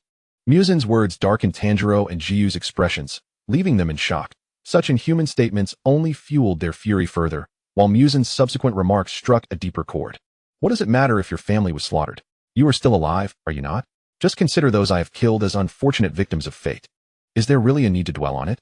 Ultimately, Muzan convinced himself with this twisted logic, concluding that all members of the Demon Slayer Corps were fundamentally abnormal, solidifying his resolve to eradicate them once and for all that night. Although both Tanjiro and Jiyu yearned to eliminate Muzan immediately, they fought to maintain their composure. To defeat him, they would need to unite the strength of the entire Demon Slayer Corps. Before they could strategize, Muzan unleashed his assault, his arms morphing into whips, their vast range making it arduous for the two to evade. They adjusted, sprinted, and employed breathing techniques to dodge, but they were undeniably outmatched by Muzan. At that moment, with the aid of Tamayo, Mitsurai Kenroji surged from behind Muzan to attack. Muzan, sensing the threat, swiftly retaliated, turning to confront the Hashira whom he believed had perished with Nikame. Confused, he struggled to understand the situation. Realizing that a disturbance had occurred with Nikame, he recognized that demons were vying for control over her. His thoughts raced as he attempted to reclaim that control. Those around Muzan quickly advanced to assist Tamayo, launching their attacks. Reluctantly, Muzan redirected his focus to them. Just then, Tamayo seized the initiative, gaining control over Nikame, causing the structures under Muzan to vanish. Instantly, Muzan felt a sensation of weightlessness. He understood that he had lost control over Nikame. As he plummeted, he brutally crushed Nikame's skull. Tamayo faltered, caught off guard, and hurriedly sought to control Nikame before she fully perished, aiming to evacuate all Demon Slayer Corps members from the collapsing Infinity Castle. At this moment, facing Muzan, Tanjiro, Jiyu, Kaneo, and Mitsurai felt the entire Infinity Castle rising rapidly, the oppressive atmosphere threatening to crush them. Despite this, they did not relent, launching every possible attack against Muzan. In the place where Upper Moon 1 had fallen, as pillars crumbled and debris was cast into the air, the tremors of the ground roused the slumbering Rengoku. His once jet-black hair turned white from the tips to the roots, his already fair skin becoming even paler, with a hint of pink at his joints, while the deep crimson Haori accentuated his complexion. As the pair of distinctly defined eyelashes fluttered open, a pair of heterochromatic eyes revealed themselves, one as crimson as blood, the other a vibrant emerald akin to jade. The pupil, which should have been a deep black, appeared pale white at this moment. This otherworldly visage was more reminiscent of a fairy than a demon or human. Lien slightly shifted his somewhat rigid form, his mind still a tumult of confusion, as a torrent of memories surged into his consciousness. Perhaps due to the weight of his prolonged existence, a millennium's worth of recollections flooded back to him, scattering the memories he once possessed. He found himself uncertain of the current era or location, and as he gazed upon the crumbling scene before him, a mere gesture transported him to an alternate place. Before him lay a city devoid of technological advancements, with automobiles reminiscent of a bygone era parked along the streets. It was only then that his memories began to resurface, recalling the times spent frolicking with Jean. A thunderous roar erupted from below, as structures akin to those he had just seen burst forth from the ground, with numerous youths clad in attire similar to his own brandishing archaic swords and blades. Opposing them was a creature that could scarcely be classified as human. Its body was ensnared by fleshy, whip-like tendrils, adorned with gaping maws. As it charged angrily toward the humans standing opposite, the youths reacted swiftly, wielding their swords in defense, while Lien observed with a sense of intrigue from above. Was this still a realm of fantasy? No, it felt more akin to the fervent tales he had witnessed in modern times, where valiant youths vanquished malevolent demons and garnered the adoration of the masses. Yet, the unfolding events left Lien in bewilderment. The disparity in power between these youths and the demon was staggering. Even in overwhelming numbers, they were being crushed under the demon's formidable strength. Just as the demon was about to claim the lives of the powerful children, a group surged forth from behind, one by one, clad in uniform attire. Though they lacked the prowess of the youths, they fearlessly charged toward the demon, intercepting the blows that would have befallen the children. In that fleeting moment, the demon had already slain countless individuals clad in such garb, and the air was thick with the metallic scent of blood, invading Lien's senses. This grim scene was not unfamiliar to him. He had witnessed such carnage before during the battles between two nations. Yet, witnessing these small bodies daring to confront a powerful demon was a first. His hand, almost against his will, raised in preparation to intervene in this lopsided battle, threads of energy already extending from his fingertips. However, just as he intended to assist, he was halted by the image of the demon from his memories. One that had once been confined to a sickbed like a caged bird. This demon, frail by nature, had depended on bitter potions for survival, often playfully seeking his attention, beaming brightly when presented with new toys purchased from the outside world. The stark contrast between their past and present left Lien in a state of confusion. He yearned for clarity, yet the rapid influx of memories now felt agonizingly slow. Below, as casualties mounted, the ground became littered with corpses, and the young boy who first confronted the demon began to develop grotesque growths, teetering on the brink of death. The other three continued to engage the demon. But just as one of them was about to be struck down by the demon's tendrils, new reinforcements arrived from behind. They wielded hammers, and one bore distinctive scars, their unique hairstyles reminiscent of the scarred figure at the front, alongside a younger boy with long hair, clearly smaller than the others. Their arrival alleviated some of the pressure on the trio. Lien had accompanied the figure in his memories year after year, until his appearance grew more akin to that of the demon, his own body increasingly frail. In those recollections, Lien felt a swell of sympathy for the figure, drawing from his own essence to provide him with a portion of his unique abilities, until the threads he had accumulated formed into a lifelike lotus. Yet, bound by the divine's oppressive will, he could not directly reveal the lotus's purpose to that person. Instead, he suggested that he consume the life-saving lotus, but the figure had not done so, ultimately leading to Lien's temporary loss of power and subsequent vulnerability. Lien pressed his hand against his heart, perplexed by the tumult of emotions within him, too convoluted to be mere hatred for betrayal, tinged instead with a hint of pity. Why did he feel pity for him? The memories continued to flow, revealing how he had been transformed into a demon akin to the one he now faced. A natural rejection compelling him to detach from that body.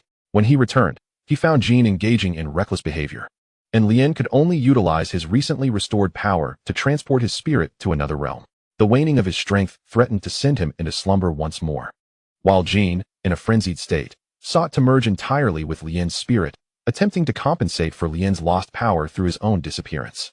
This forced Lien to retreat further, sealing away his formidable consciousness and briefly reincarnating into the body of a stillborn child, leading to the subsequent events. Having accepted the entirety of his memories, Lien could only offer a resigned smile, reflecting on the cruel fate he had endured. Now that he understood the nature of demons, beings that defied reason, he no longer hesitated.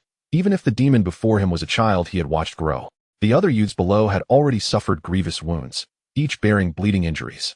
Lien rose to his feet, leaping into the fray between Muzan and the youths, as threads of energy continuously intercepted Muzan's attacks aimed at them. Under Muzan's astonished gaze, the threads coiled around each young body, propelling them to safety to prevent further casualties. As the silver strands rapidly coalesced into a spherical formation, they encased Muzan within a vast silver orb. This unexpected turn of events caught everyone off guard, including Inosuke, Zenitsu, Kanaho, and Shinobu, who arrived late, all bearing the marks of battle. The atmosphere was steeped in an eerie silence, leaving those who had remained vigilant since entering the Infinity Castle in a state of perplexity. The signature silver threads made it clear to all who knew Lien that this was his handiwork. Inside the silver orb, Muzan, on the brink of annihilating the troublesome Demon Slayer Corps members, was blindsided by an unexpected savior who thwarted his plans. Consumed by uncontrollable rage, he bellowed, Why? Why? I was about to win. Aren't you supposed to help me? Why assist them? You adored me as a child." This emotional outburst caused Lien to frown. He had no desire to engage in conversation with one bereft of reason. Countless threads surged from all directions, overwhelming Muzan with an unrelenting assault, unperturbed by his pleas. Under Muzan's incredulous gaze, the sharp threads penetrated his flesh, and the pain only fueled his retaliatory strikes. Yet, The sheer volume of the assault rendered his counterattacks insignificant. Within moments, Muzan's body was ensnared, suspended in midair, utterly immobilized. The pain somewhat tempered Muzan's fury, allowing him to momentarily regain his composure. At this juncture, he perceived that the figure before him, Enichi, had morphed into an appearance long forgotten within the recesses of his memory. This stark contrast compelled Muzan to abandon his brazen demeanor, rendering him inexplicably quiet, his blood-red eyes fixated upon Enichi's visage. "I am here to kill you," Enichi stated bluntly, revealing his intentions without a hint of hesitation. He had no desire to seek Muzan's consent for this matter. Muzan was no longer the frail boy of yore, now referred to as Muzan rather than Michikatsu. Upon hearing Enichi's words, Muzan's pupils dilated in disbelief, his expression shifting through a myriad of emotions as he naively countered, "No, you cannot kill me. I am a demon, an immortal being. Once I vanquish the Demon Slayer core and consume that demon who has overcome sunlight, I shall become the ultimate being of legend. Hush, I have no interest in your ramblings. You shall perish. When the sun rises, I will take you out to bask in its light." "To rid you of your foul odor," Enichi replied, placing a finger to his lips and squinting his eyes slightly. Despite a flicker of concern stirring within him, an emotion he deemed insignificant, seeing Muzan in this state extinguished it swiftly. Muzan, sensing Enichi's genuine intent to end his life, softened his tone significantly, his demeanor shifting to one of contrition. "I am sorry, Enichi. My previous actions were unintentional. I merely wished to keep you close. You were so distant, and I only desired for you to be nearer." Chapter 64, the final chapter. Muzan's words continued to flow, yet Enichi had grown weary of them. They were all but reiterations. The threads of silver continued to spread, thoroughly sealing Muzan's mouth. Outside the silver sphere, members of the Demon Slayer Corps wielded their Nichiren blades, attempting to carve an opening into the impenetrable sphere. Yet the threads composing it were too resilient.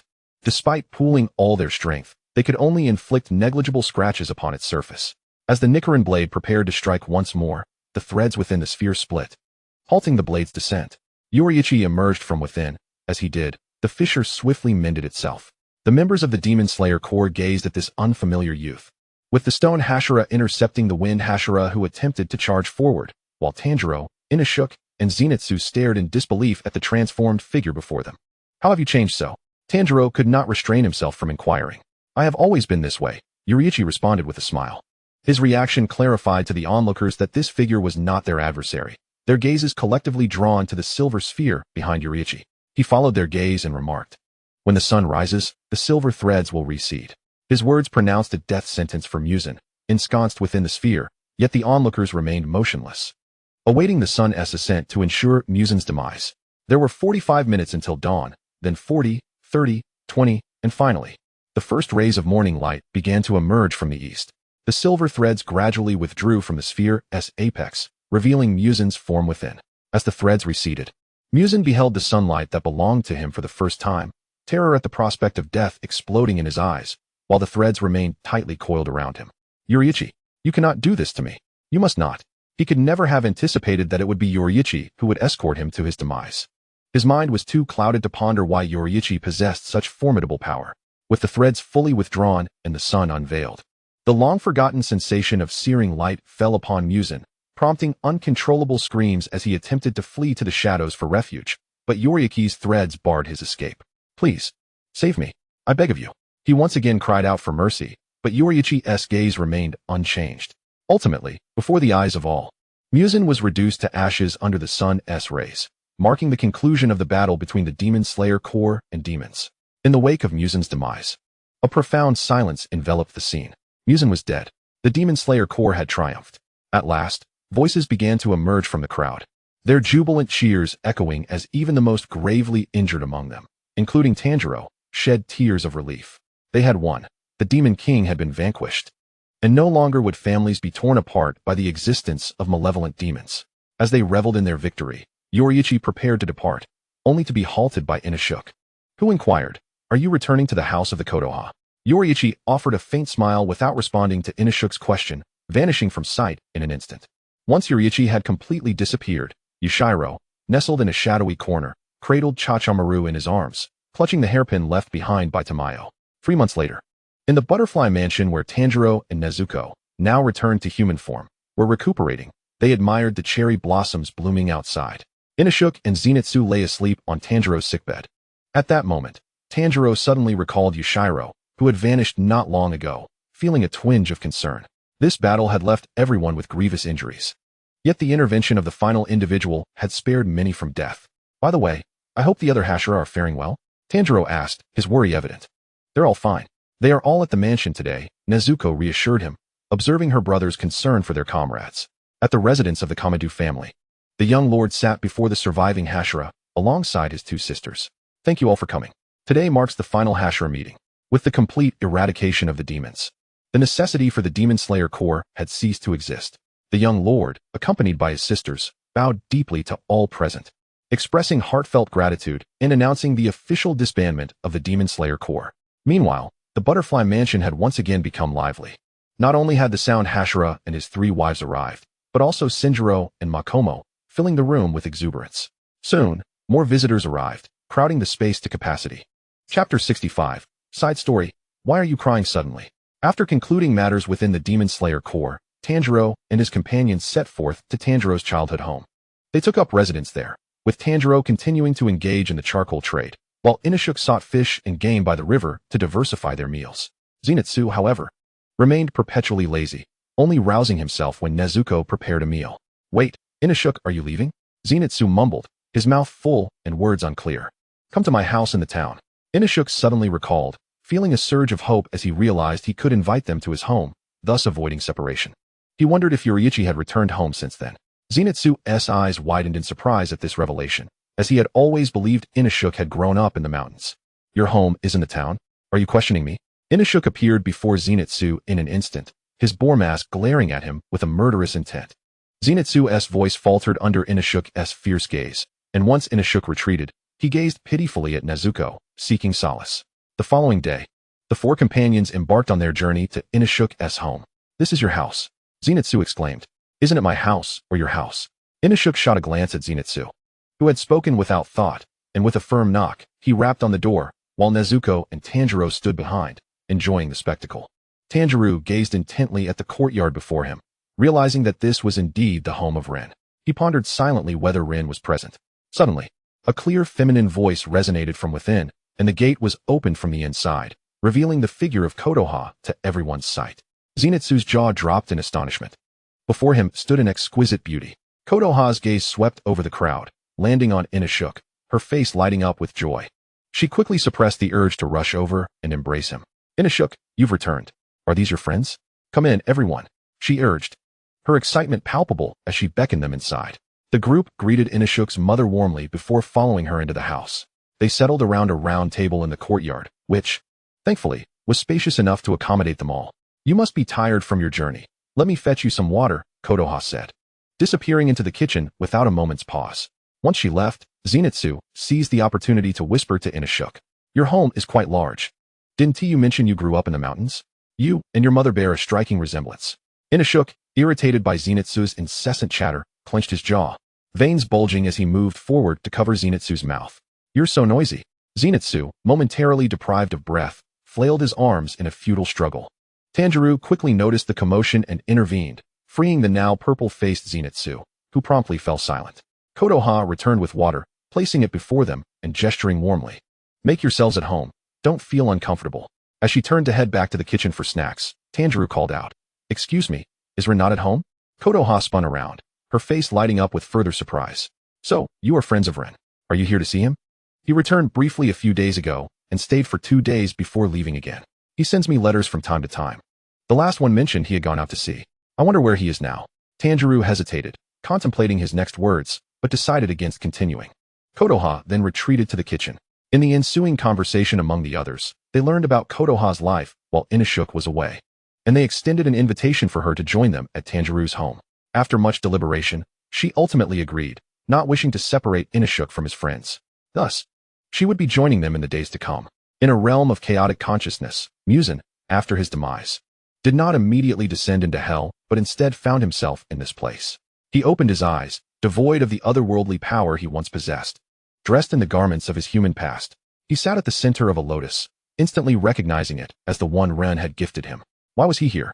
The moment his hand touched the petals of the lotus, an alien memory surged into his mind, one that could not be openly articulated by Ren.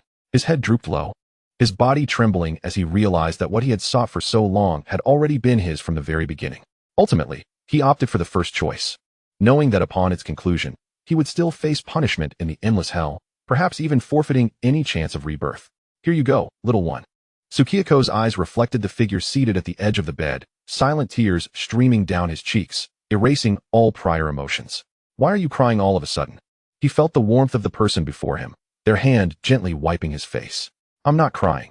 It's just the wind, he mumbled, lowering his gaze as he accepted the wooden box and extracted the silvery lotus within, taking a bite of its petals. Rin did not intervene, instead observing with a knowing look. The end of the text. If you enjoyed it, please like, comment, and subscribe. Thank you for your support.